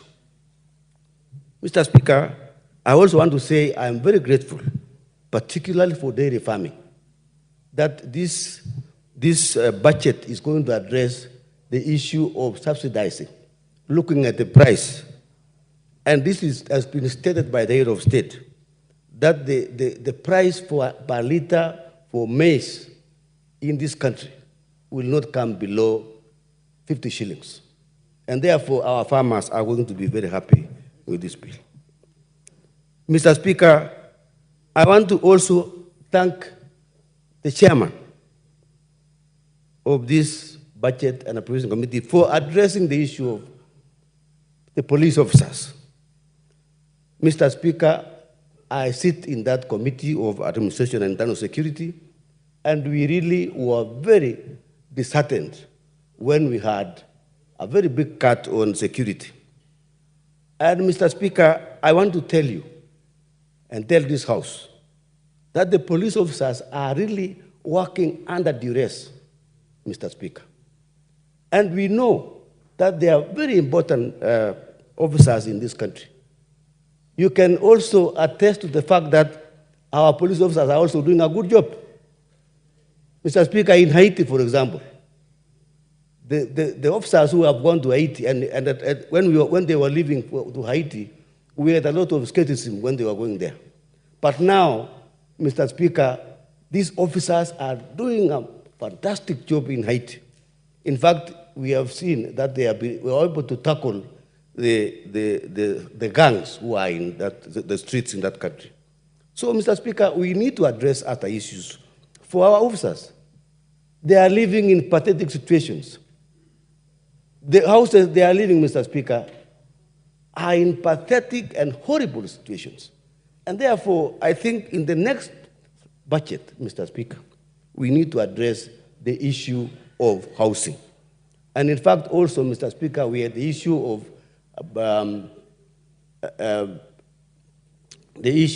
officers who are living outside the police stations.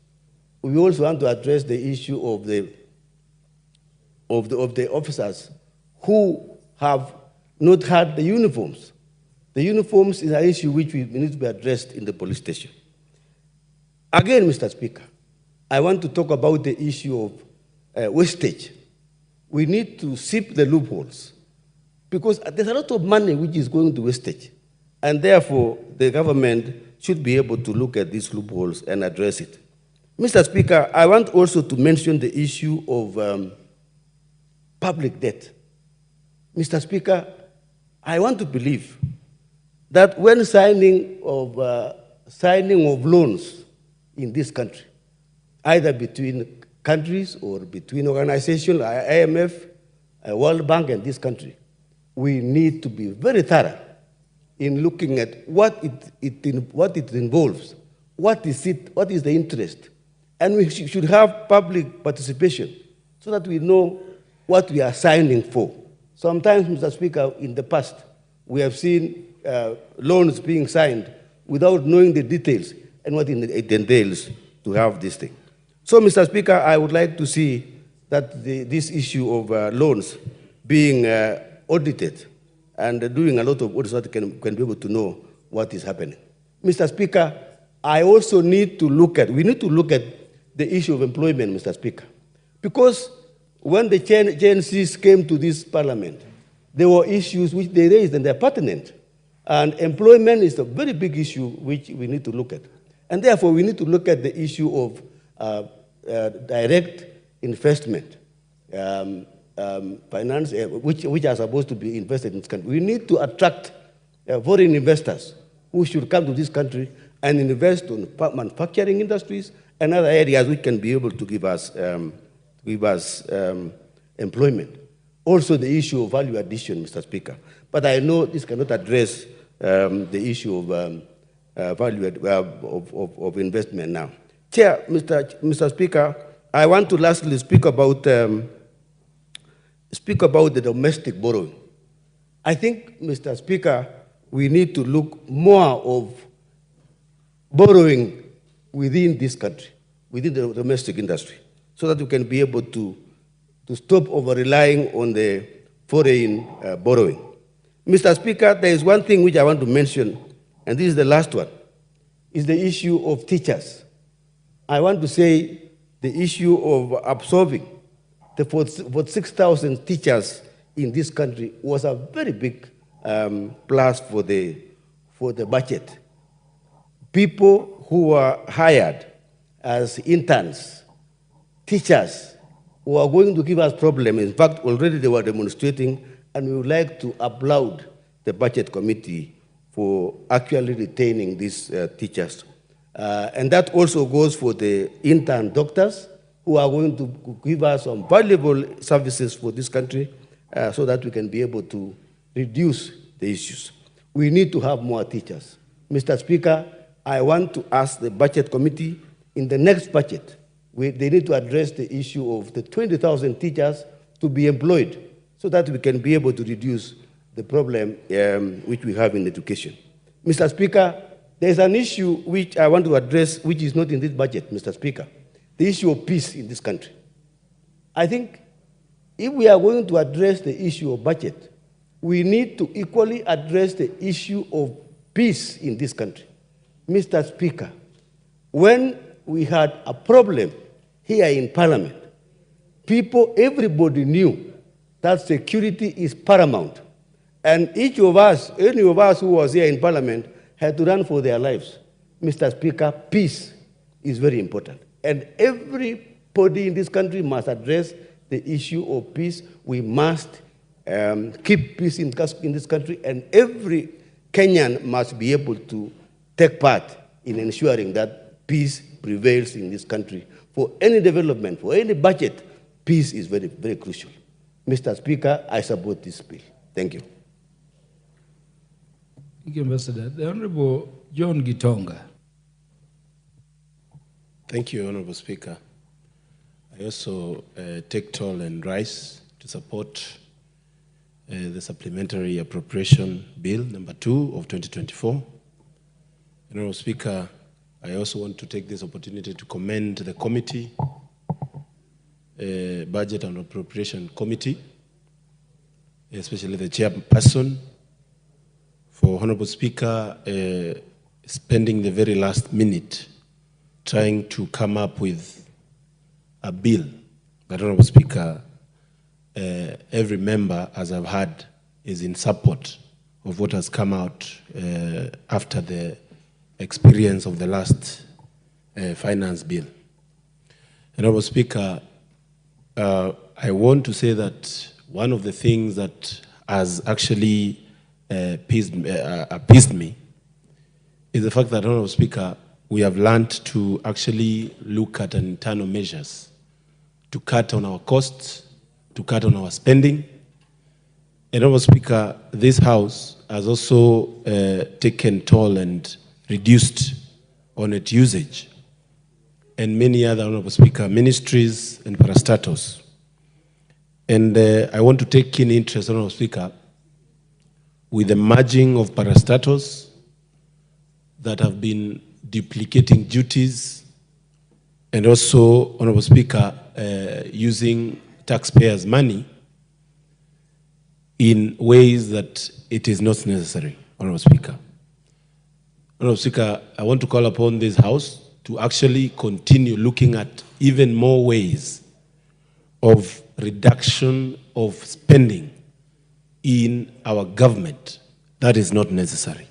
Honorable Speaker, let us actually, as we tell Kenyans to tighten their belts, let us also, Honorable Speaker, tighten the belt that is of government. And Honorable Speaker, many, even including advisors of government, have come out clean to say that there is a lot of wastage in government.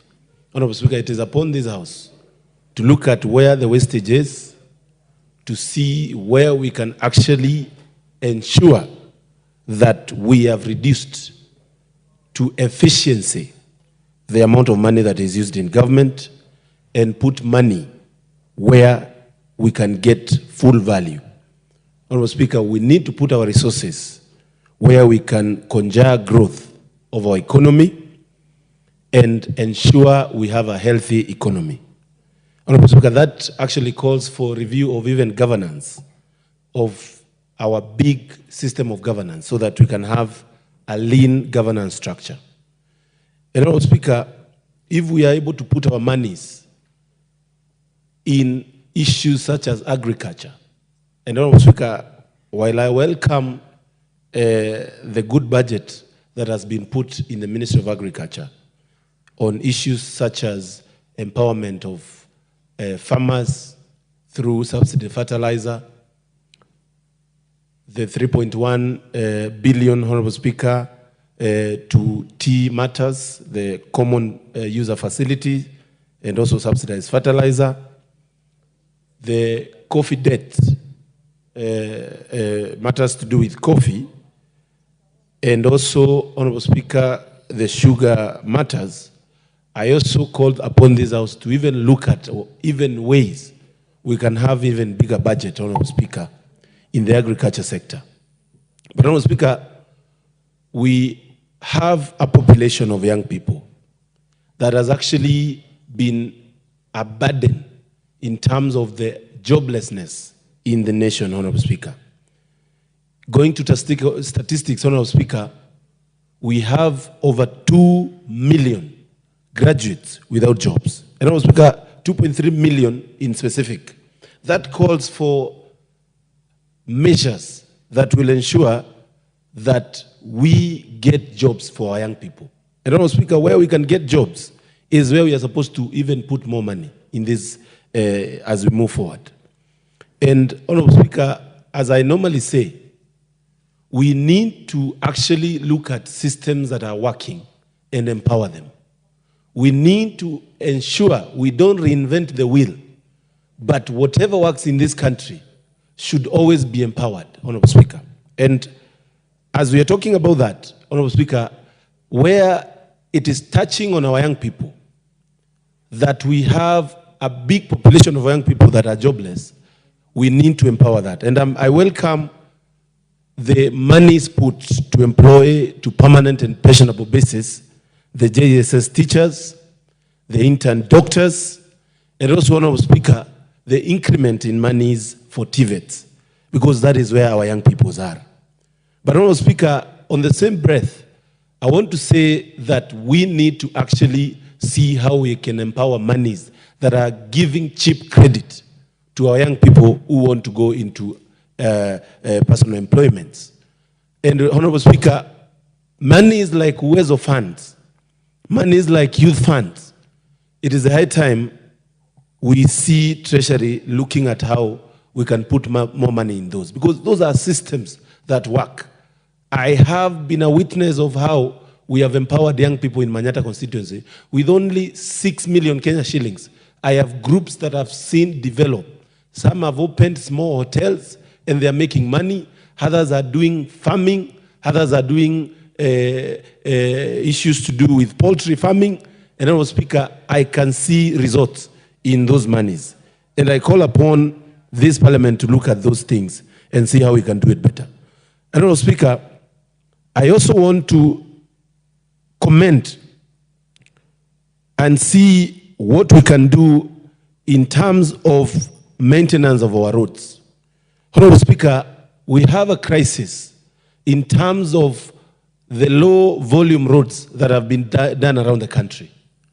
It is a high time, Honorable Speaker, we even change how the contract spells for maintenance of our roads. We need to stop giving people contracts of 1 year to finish a road and go. We need to actually have contracts that are running for more than 5 to 10 years so that maintenance of our roads, we don't form potholes on our roads. In another 5 years, we can have crisis. And Honorable Speaker, there is actually hue and cry in many areas of the country in the status of roads that were done previously in the last 5 years. And in my place, Honorable Speaker, there are so many roads that require recarpeting.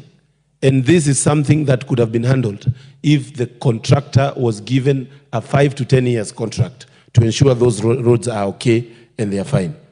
Honorable Speaker, I also want to actually comment and say that while we have put money in county governments, I also want to support what members have proposed, that there's no way we can have even some county governments using only less than 10% of their monies on development and the rest of the money going to actually recurrent expenditure. It tells you there is actually wastage in the system, and we need to look at how we can place laws that are going to ensure most of the monies that goes to our county through devolution are actually used for development. And that is actually how CDF money has worked. Why you cannot go to a constituency and find programs of CDF stalling is because, Honorable Speaker, it is very clear in law that CDF is a system that works. And we need to empower that more, Honorable Speaker, because it has proven to work and is actually a system that has results that can be verified by the people on our roads. Honorable Speaker, the issue of education is key also on this matter of the budget of this appropriation bill. Honorable Speaker, we have the free primary education. But Honorable Speaker, we have not been able to match the dream of Honorable Mwai Kibaki with infrastructure development, and we have actually compounded the problem by introducing the CBC program. Honorable Speaker, we need to actually do a lot on that. There is a need to ensure that system works so that we can be able to have an educated population that is able to carry this country moving forward. Let us actually, Honorable Speaker, put more resources or have a system that works. And Honorable Speaker, also there is a need to share information and ensure the information is shared, Honorable Speaker, well. The new funding model in our universities, parents are not understanding it. There is a need for government to do more on information sharing so that parents can know.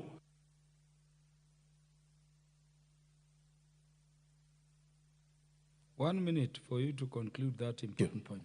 Honorable Speaker, what I was saying is that the new funding model is a brilliant model, but there is a problem with information because parents are receiving those school fees of 400,000 and they are getting a stroke.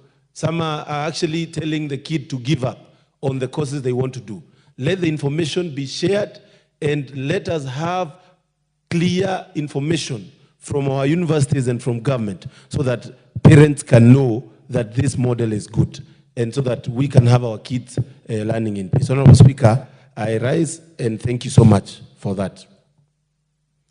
Chairman Eric Muchangi.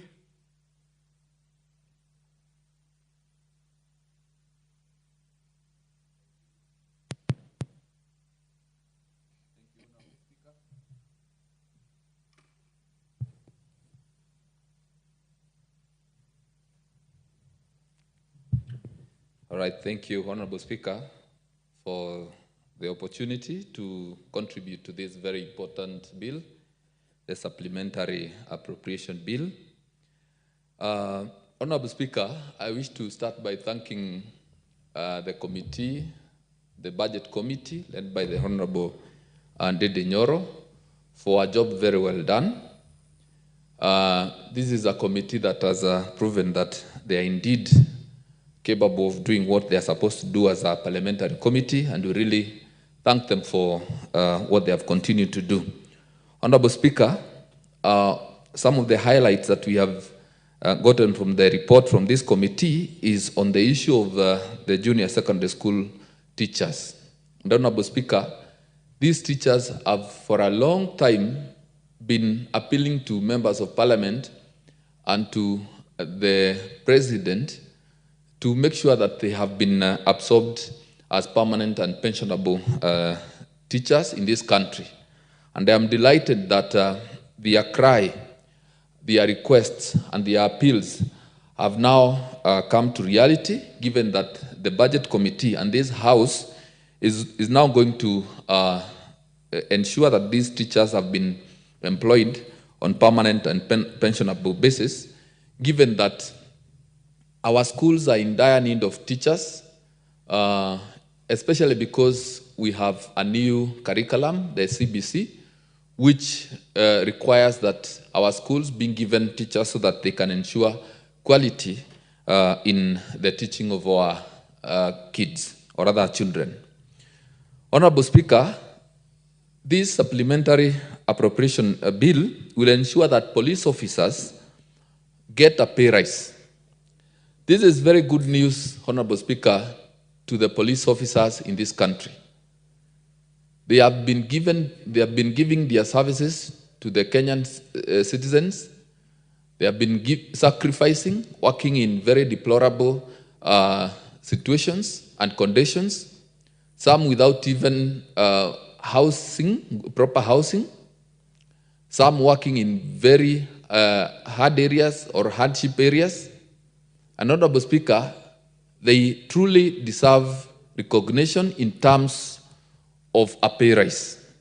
And the best thing that this Honorable House can do to our servicemen and women is to give them a pay rise and to ensure proper housing. Honorable Speaker, the deployment of our police officers in Haiti has proven that we have police officers who are properly trained, in that they have gone there and there is already good news and positive news that they are already in charge of the security situation in that country. Some of our police officers, Honorable Speaker, are actually, all of them are highly trained and highly qualified. Some have even gone to school and acquired degrees. They have degree certificates. Others have pursued master's degree certificates. And the best thing we should do to these officers who have not been promoted and who are earning small pay is to ensure that they get better pay. It is good, Honorable Speaker, to also realize that some of them went to school on borrowed money. They went to school on loan. So they need to repay the loans, yet they acquired the skills and the training, but they have not been promoted. So even as we give them a pay rise, it's also good to ensure that these police officers have been promoted so that they can also be motivated as they continue serving this republic. Honorable Speaker, it will be very good news for the farmers if they'll continue getting fertilizer. And the recent seasons where our farmers have received fertilizer, we have all seen that this country can adequately provide for itself through agriculture. And what we should continue doing, Honorable Speaker, is to ensure that this fertilizer, first of all, comes in time, so that our farmers have adequate time to collect it and to prepare their land, till their land, so that they plant at the required time, they apply the fertilizer at the required time, so that that can guarantee them good harvest when time comes. It is also important that we do not overlook the challenges that our farmers are facing in the distribution of the same fertilizer, in that some have to walk and to go to very far places to acquire this fertilizer. In the constituency where I come from, that is Runyenje's constituency, sometimes we have got to go to Embu town to go and get fertilizer from there. We have got to go to Ishiara in our neighboring constituency to go and get fertilizer from there, the National Cereals and Produce Board. And we would want to tell the Ministry of Agriculture to ensure that when fertilizer comes, is brought right at the doorstep of the farmer. We have existing cooperative societies.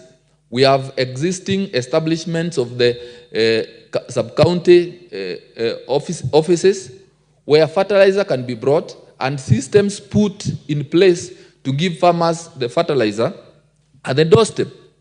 If exams are brought right at the office of the Sub-County Director of Education and they are collected from there, why can't we take fertilizer from there and tell the farmers to come and pick it from there? If during elections we take election material to the primary schools or to the polling centers, why can't we take fertilizer right at the doorstep of the farmer? I know it is doable, and once the government procures this fertilizer, it is now important that the Ministry of Agriculture ensures that it delivers it at the convenience of the farmer. And then also, Honorable Speaker, it is important that we take precaution and take a lot of care so that we do not at any other time give our farmers substandard fertilizer, because that is a criminal activity. It is actually immoral to give farmers fertilizer that will not help their farms. So even as we allocate appropriate funds for this, we want to tell the ministry officials and all those that will be responsible for the importation and ensuring that this fertilizer is good, to know that Kenyans will be watching closely so that we get quality for our money. Honorable Speaker, the issue of the universal health coverage staff. These are people who they were brought on board in the year 2020. That is around the COVID time. And they were given a very funny category, very funny engagement, where they are given half salary, no gratuity, no allowances, no promotion, no career progression. They have been earning half salary, and they have been working in that arrangement for 4 years.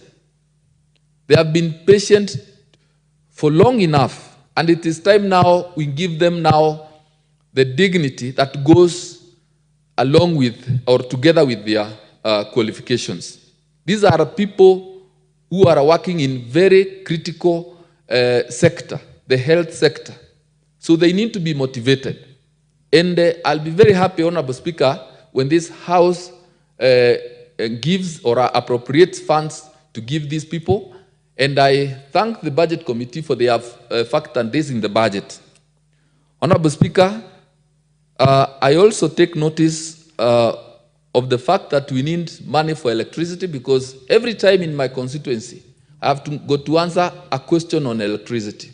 It is unfortunate that we do not have in the budget enough money to connect homesteads to electricity, but I hope in the coming days funds will be made available so that these people can be given what they truly need, and that is electricity.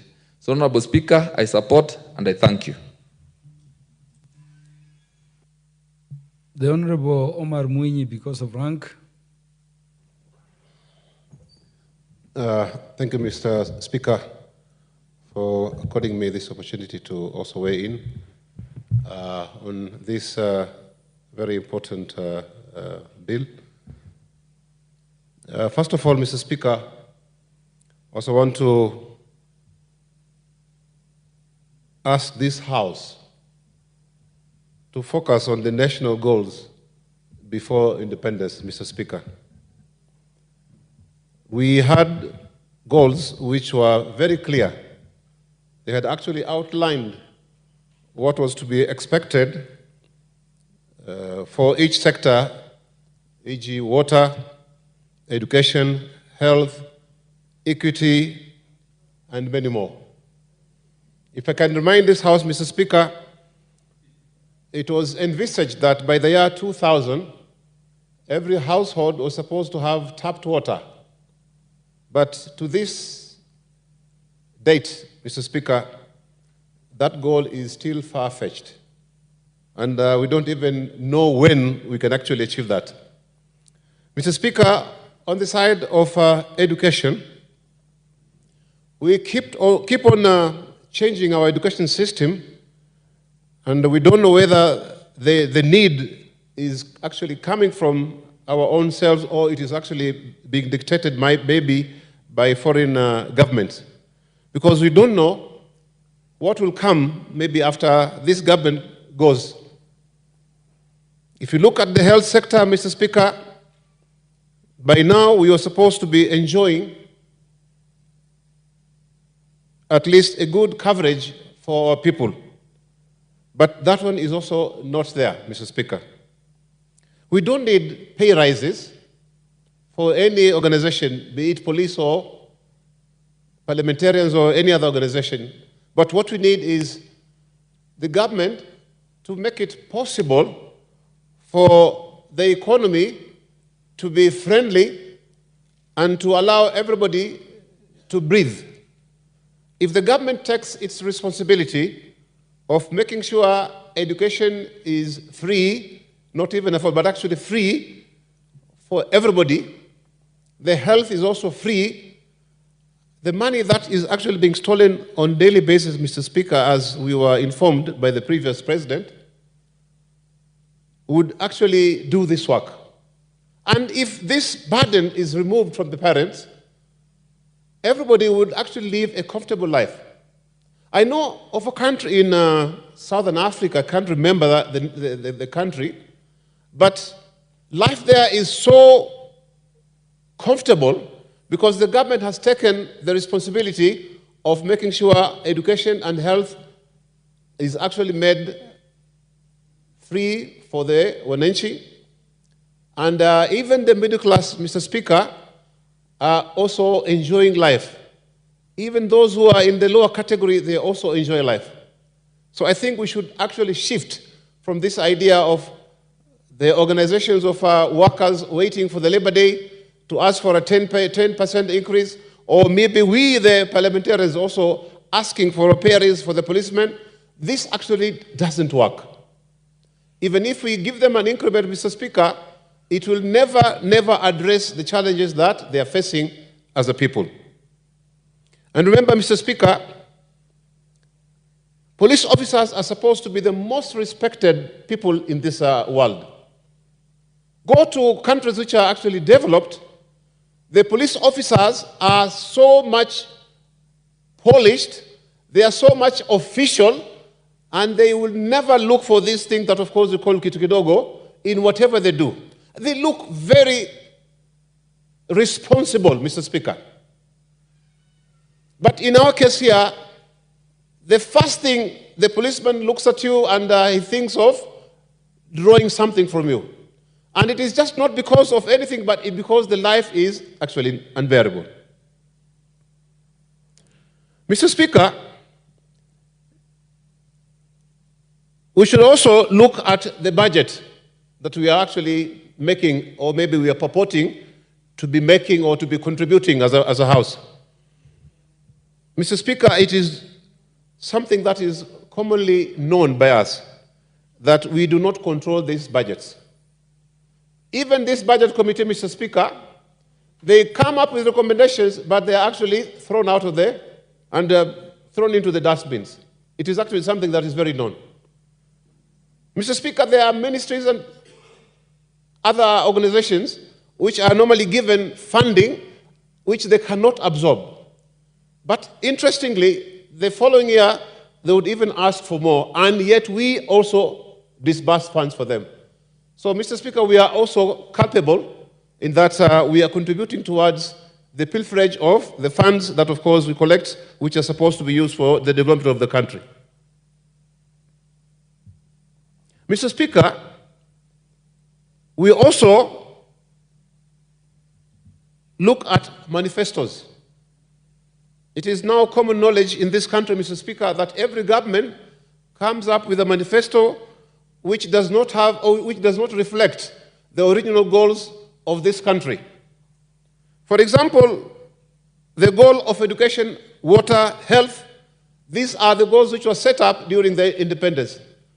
But to date, you find we are deviating from those goals, Mr. Speaker, like what my other colleagues was actually contributing, the chair of housing, the Hustler Fund. If you look at the Hustler Fund, how does it benefit this country? What if we spent that money towards health, towards education, towards improving infrastructure? It will actually have contributed immensely to this nation, Mr. Speaker. So we should actually deviate, Mr. Speaker, from cheap politics, politics of deceit. We should actually get away from that because we are now in the 21st century. We are supposed to come up with policies which are measurable, which are profitable to the country, which will make this country to move forward. Now, Mr. Speaker, we don't know the next government will come up with which manifesto, which of course definitely will never help this country to develop.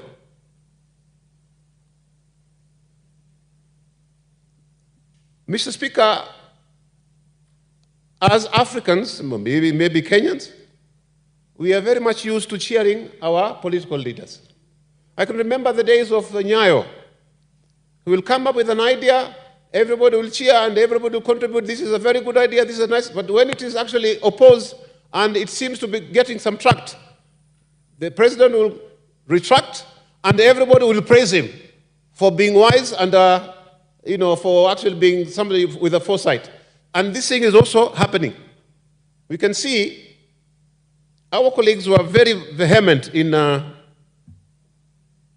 supporting the financial bill of 2024. But when the president resigned it, they also cheered him up. So I think we should also stop as a house to cheer our leaders when they are wrong. We should be in a position to state our position because we are supposed to be thinking. We are supposed to be using our faculties. We are supposed to know what is good for this country and what is not good for this country. But otherwise, if we continue with this habit, Mr. Speaker, of cheering our political leaders, then we're not taking this country anywhere. Mr. Speaker, if you look at education today, we may even say it is not addressing the needs of our people currently. You find anybody who has a degree is expecting to be employed. And yet we know very well, Mr. Speaker, that employment opportunities are very, very scarce. So there must be a change in the way our students are being trained, not to depend on employment. Mr. Speaker, we must also be honest as a country. The political class should also be very honest because today we are having cases of JKA being said that they're being sold. We are also having KPA, which is a profitable organization, being given concession, which is something that, of course, we find is not the right thing to do at this time. Mr. Speaker, if you look at the budget, we are talking about the Senate being given oversight funds. And yet we know their salaries are actually based on their representation and oversight. That is actually their role. So if you continue with this kind of, behavior.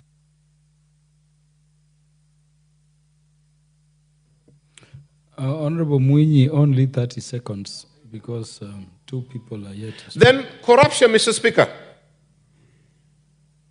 Is corruption rewarding? Does it contribute towards the national development? Does it contribute to the national wealth? Is it encouraged? Yes, it is encouraged. And that is why we see political leaders who have stolen from the government kitty, they would always go behind the government of the day so that their cases are not actually activated in the court. So I think this corruption is something that should be dealt with the way the Chinese do it in their country. It would even be better if we have people being shot, being hanged for being corrupt, Mr. Speaker. Our national anthem. Thank you. The Honorable Robert Basil, before that. Thank you, Mr. Speaker, for giving me the floor. Like my friends have already said, allow me to thank the chairman for Budget and Appropriation Committee for bringing this bill to the House. This particular bill, the Supplementary Appropriation Bill, has some positives and some flaws. And I'll begin with the positives, which I'll start with the education sector. Mr. Speaker, for sure, absorbing the 46,000 teachers is a plus on this particular bill. The reason why I'm saying that, Mr. Speaker, is if you look at many teachers today, they're actually languishing in poverty because majority of them are not employed. Mr. Speaker, most of the parents today are shouldering the burden of paying BOM teachers, when in actual sense, as taxpayers, the government should be the one to pay teachers for them. A case in point is my constituency, Yatta, where more than 30% of my teachers are actually BOM teachers, and that is a big burden for parents who are extremely struggling not only to exist, but to meet the basic needs in their families. And it's very unfortunate that they have been doing so when they are paying taxes. And that's why I applaud this particular bill for considering paying or recruiting 46,000 teachers to pensionable and permanent terms. Mr. Speaker, allow me also to appreciate the consideration of medical interns under the health sector, because you know for sure when you have a sick nation or sick people, you have a sick nation. And when we don't consider medical practitioners to be recruited to support promotion or discharging of health services is very unfortunate. And it is also worrying to see medical doctors actually striking at this point of time. So, Mr. Speaker, when these medical interns are being considered, that is a good thing, and that's why I applaud the chairman for budget for considering that, because doctors are not supposed to be on the streets, but they should be in hospitals or in health services, delivering services to our working force. Number three, Mr. Speaker, allow me to appreciate also the recognition of police. Remunerating police under this bill is very important, considering the very pertinent role that police play to make sure we are safe and to safeguard the country internally. So remunerating them is positive, and I appreciate that. Importantly, Mr. Speaker, is a school feeding program. The chairman of budget, Mr. Speaker, said that they have preserved the school feeding program. And I would recommend that the school feeding program be taken to all schools in the entire country in our constituencies, because if you look at school feeding program is an essential component of education, simply because students cannot concentrate when their stomach is empty. And that's why I really recommend the team under the chair of budget for appropriating money for school feeding program. On the floors, Mr. Speaker, I'll begin with electricity.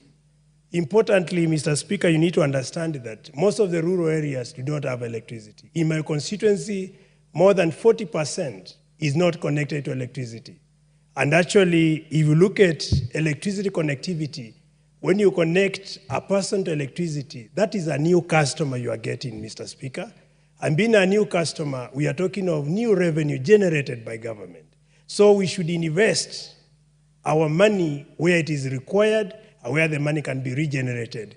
And that's why we cannot say no to electricity. So that cutting of electricity should be reviewed, should be considered and reinstated, so that at least we create a pool of new customers as we also connect our people with electricity and generate more revenue. Mr. Speaker, on irrigation, it's important to understand that food security is an important component of any nation. And it's actually shocking to hear that money has been cut on irrigation. We should be talking of mega dams being constructed in this country. In my case, I'll talk of Yatta Dam, among other dams which could be important to boost food productivity, produce raw materials to support industries. And that's why I say we should look at our priorities and put money where it is rightly needed so that we don't have a bloated budget which is putting more weight to Kenyans instead of refocusing on areas where money can be recouped and economy of this country can be rejuvenated. And that's why I say electricity, irrigation for mega dams should have been considered. Mr. Speaker, I do agree with the chairman of budget when he said that some of the state agencies need to be collapsed. Mr. Speaker, it is unfortunate to see duplication of services within government, where you see in a government you have so many state agencies. Today we are talking of 290 parastatals, Mr. Speaker. Do we really need 290 parastatals? The answer is no. Why can't we reduce that number to about 100 parastatals at max so that we have enough saving to engineer that money to development? Mr. Speaker, additionally, why do we need 51 principal secretaries, Mr. Speaker? Why can't we lower that number to about 22 or 21 to align with the cabinet secretaries? The time of Moi, when the Moi government, when the late Moi was the president, we used to have one PS per ministry, one director per ministry, and that is where we need to go so that we have more savings to be able to channel this money to development. Mr. Speaker, that's important, and we should not throw it under the carpet if we are patriots and people are elected to represent our people across the country. Mr. Speaker, on equalization fund, I must say, Mr. Speaker, this money needs to be used wisely. The other time I spoke on this floor, where some areas were considered under the equalization fund, live in other areas. Why, Mr. Speaker, why can't we use baseline data to be able to know areas that have been marginalized so that resources can go to areas that have been ignored since 1963, Mr. Speaker? Let's put aside the tribal lands, the ethnic lines, which have been used in appropriation of resources, and use or appropriate resources based on needs and areas where they are required, Mr. Speaker. Importantly, Mr. Speaker, I also joined my other colleagues who talked about the oversight fund for senators. Mr. Speaker, it has to go on record. The duty of a member of parliament, including a senator, one starts with representation, number two is oversight, number three is legislation, Mr. Speaker. So when you pay someone for doing their job, having a salary, that is good. But why do we need to create another fund called Oversight Fund to pay senators when in actual sense they are being remunerated as people's representative at that capacity, Mr. Speaker? So that should be removed. It should not be in this appropriation bill because we don't need a senator or Senate Oversight Fund when in actual sense they are already paid to do oversight as we are equally done. Mr. Speaker, I also want to mention that going forward, let's consider itemizing our budget, Mr. Speaker. Because if we itemize our budget, it means we'll know where our money goes to. And the taxpayers will also be able to know how their resources are utilized.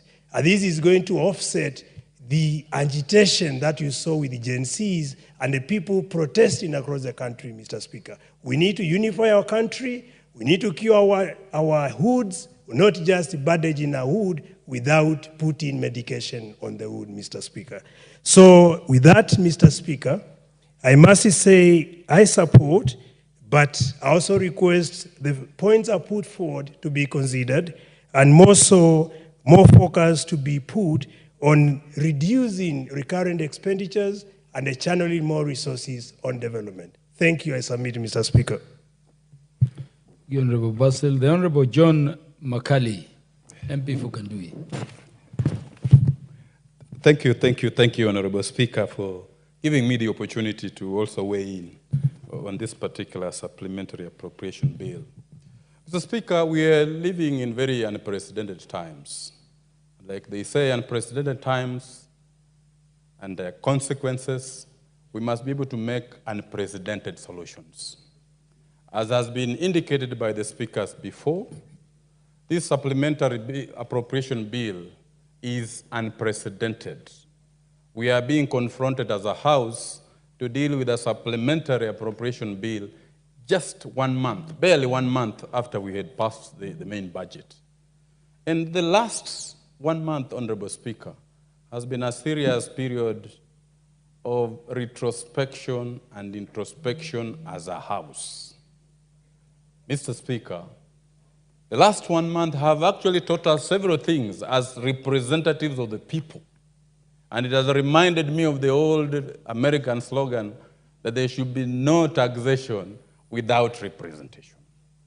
What have we learned from the events of post-June 25th? Kenyans have spoken loudly that they want openness. Kenyans have spoken loudly that they want transparency. Kenyans have spoken openly and loudly that they want accountability, that they do not want wastage, that they do not want pilferage. And as a House of Representatives, whose clarion call is the welfare of society and just government of the people, we have no choice but to listen to them. Mr. Speaker, Kenyans have told us that we need to consult them. And public participation is a key constitutional imperative, which we as a House, as we sit, we must be able to take into account. I am looking at this supplementary appropriation bill, and I want to ask myself, does it meet the aspirations of what Kenyans have told us before, or we are still repeating the same mistake? Mr. Speaker, in the remarks while moving this particular bill, the chairman of the Budget and Appropriation Committee indicated that we are expanding our deficit by borrowing more. Kenyans have told us in no uncertain terms that we have to live within our means. So, Mr. Speaker, as we sit and discuss this supplementary appropriation bill, Kenyans are watching us. Are we reducing the borrowing powers, or are we borrowing more? And, Mr. Speaker, if you looked at the report of the Budget and Appropriation Committee, it's saying we are going to have a 4.8% deficit, up from what was 3.84. Mr. Speaker, we need to look at that once we move into the committee of the whole House when we'll be discussing up this particular bill. But all is not lost. Let us look at the critical sectors of our economy. One of the critical sectors of our economy is agriculture. Mr. Speaker, agriculture accounts for 18% of our gross domestic product. And Mr. Speaker, in the report of the Budget Committee, we are happy that we are going to have subsidized fertilizer. But Mr. Speaker, we do not want to have the same story we had the last time, where we had fake subsidized fertilizer being distributed to our farmers. As a House and the committees of this House that are empowered to do oversight, we must raise up our bar to ensure that these funds that are being dispersed to the committees that we oversight in this particular House do their active role and do it properly for the benefit of the people whom we represent. My only disappointment is that in the budget, we are allocating a paltry 700 million shillings towards the sugarcane sector. Honorable Speaker, Nzoia farmers, Nzoia employees are owed quite a lot of money, courtesy of non-payment. And Mr. Speaker, I think in the committee of the whole House, how I wished that we will need to increase the sums of money that are going towards the sugar sector reforms so that our farmers and the employees who are in those particular factories can be able to benefit and feel part and parcel of this particular government. So, Honorable Speaker, we will be insisting that moving forward, if we cannot be able to make up in this particular supplementary appropriation bill, we should be able to move in the second supplementary budget to ensure that we allocate more funds that will go towards ensuring that we complete the sugar sector reforms which we had actually started in this particular budget. I am also happy that we are going to employ JSS interns, 46,000 of them. But Mr. Speaker, I am worried that in my constituency and the county where I come from, we have close to teachers who graduated from 2013 and they have never been employed. We need to invest more money in this human capital. Most of those people who are demonstrating, I met actually a teacher who graduated way back in 2013 and saying, I will be able to demonstrate every Tuesday and Thursday because I've never gotten a job ever since 2013, ever since I graduated. So, Mr. Speaker, we need to create more employment opportunities as we be able to move on. We need to move and allocate more resources towards employment of a young generation, which is feeling left out, is not feeling included in this particular government, is not feeling that as legislators, we are actually taking up their issues very seriously. In regard to the education sector also, Honorable Speaker, much as we have allocated a huge chunk of money towards education, but we have problems in our educational institutions. If you go back to our secondary schools, our primary schools, the capitation that is meant to go to those schools never reaches there in time as and when it's required. Right now, some of the schools have closed early for lack of capitation. Head teachers are finding it very difficult to run those particular schools. So, Mr. Speaker, we'll be urging that as we move on, we need to begin moving to allocate more resources towards the education sector because it's critical in the development up of our nation. Mr. Speaker, my other worry is towards the infrastructure and rural electrification. Mr. Speaker, my constituency, only 40%, 45% of it has electricity. And Mr. Speaker, it is unfortunate that in this particular supplementary budget, we have deducted all those sums of money that were supposed to go towards the last mile and rural electrification. And particularly also the roads infrastructure. I have a road in my constituency, the Sangalo, Dorofu, Muskoma Road, which road, Mr. Speaker, got stuck way back in 2017. Right now, with these particular painful decisions we are making in this particular supplementary appropriation bill, hangs in balance. Mr. Speaker, as we move on and move towards the second supplementary appropriation bill, I am hopeful, Mr. Speaker, that we will be able to allocate more funds towards these particular stalled projects. Mr. Speaker, I'm happy that we have tried to allocate some money towards our men in uniform, especially our police officers. Mr. Speaker, the last 1 month, you could sympathize with the police officers who had to put their lives on the line to defend this country.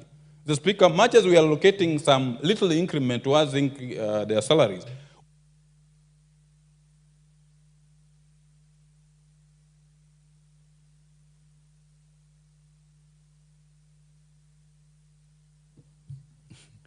Your time is gone, Honorable Makali, but you made very good points. Honorable Timothy Toritich. Thank you, Honorable Speaker, for giving me an opportunity to contribute on the appropriation bill. Honorable Speaker, in this country, it is never about how much money is allocated to a certain department within the executive. Honorable Speaker, it is about how we oversight as a house on how the money is utilized.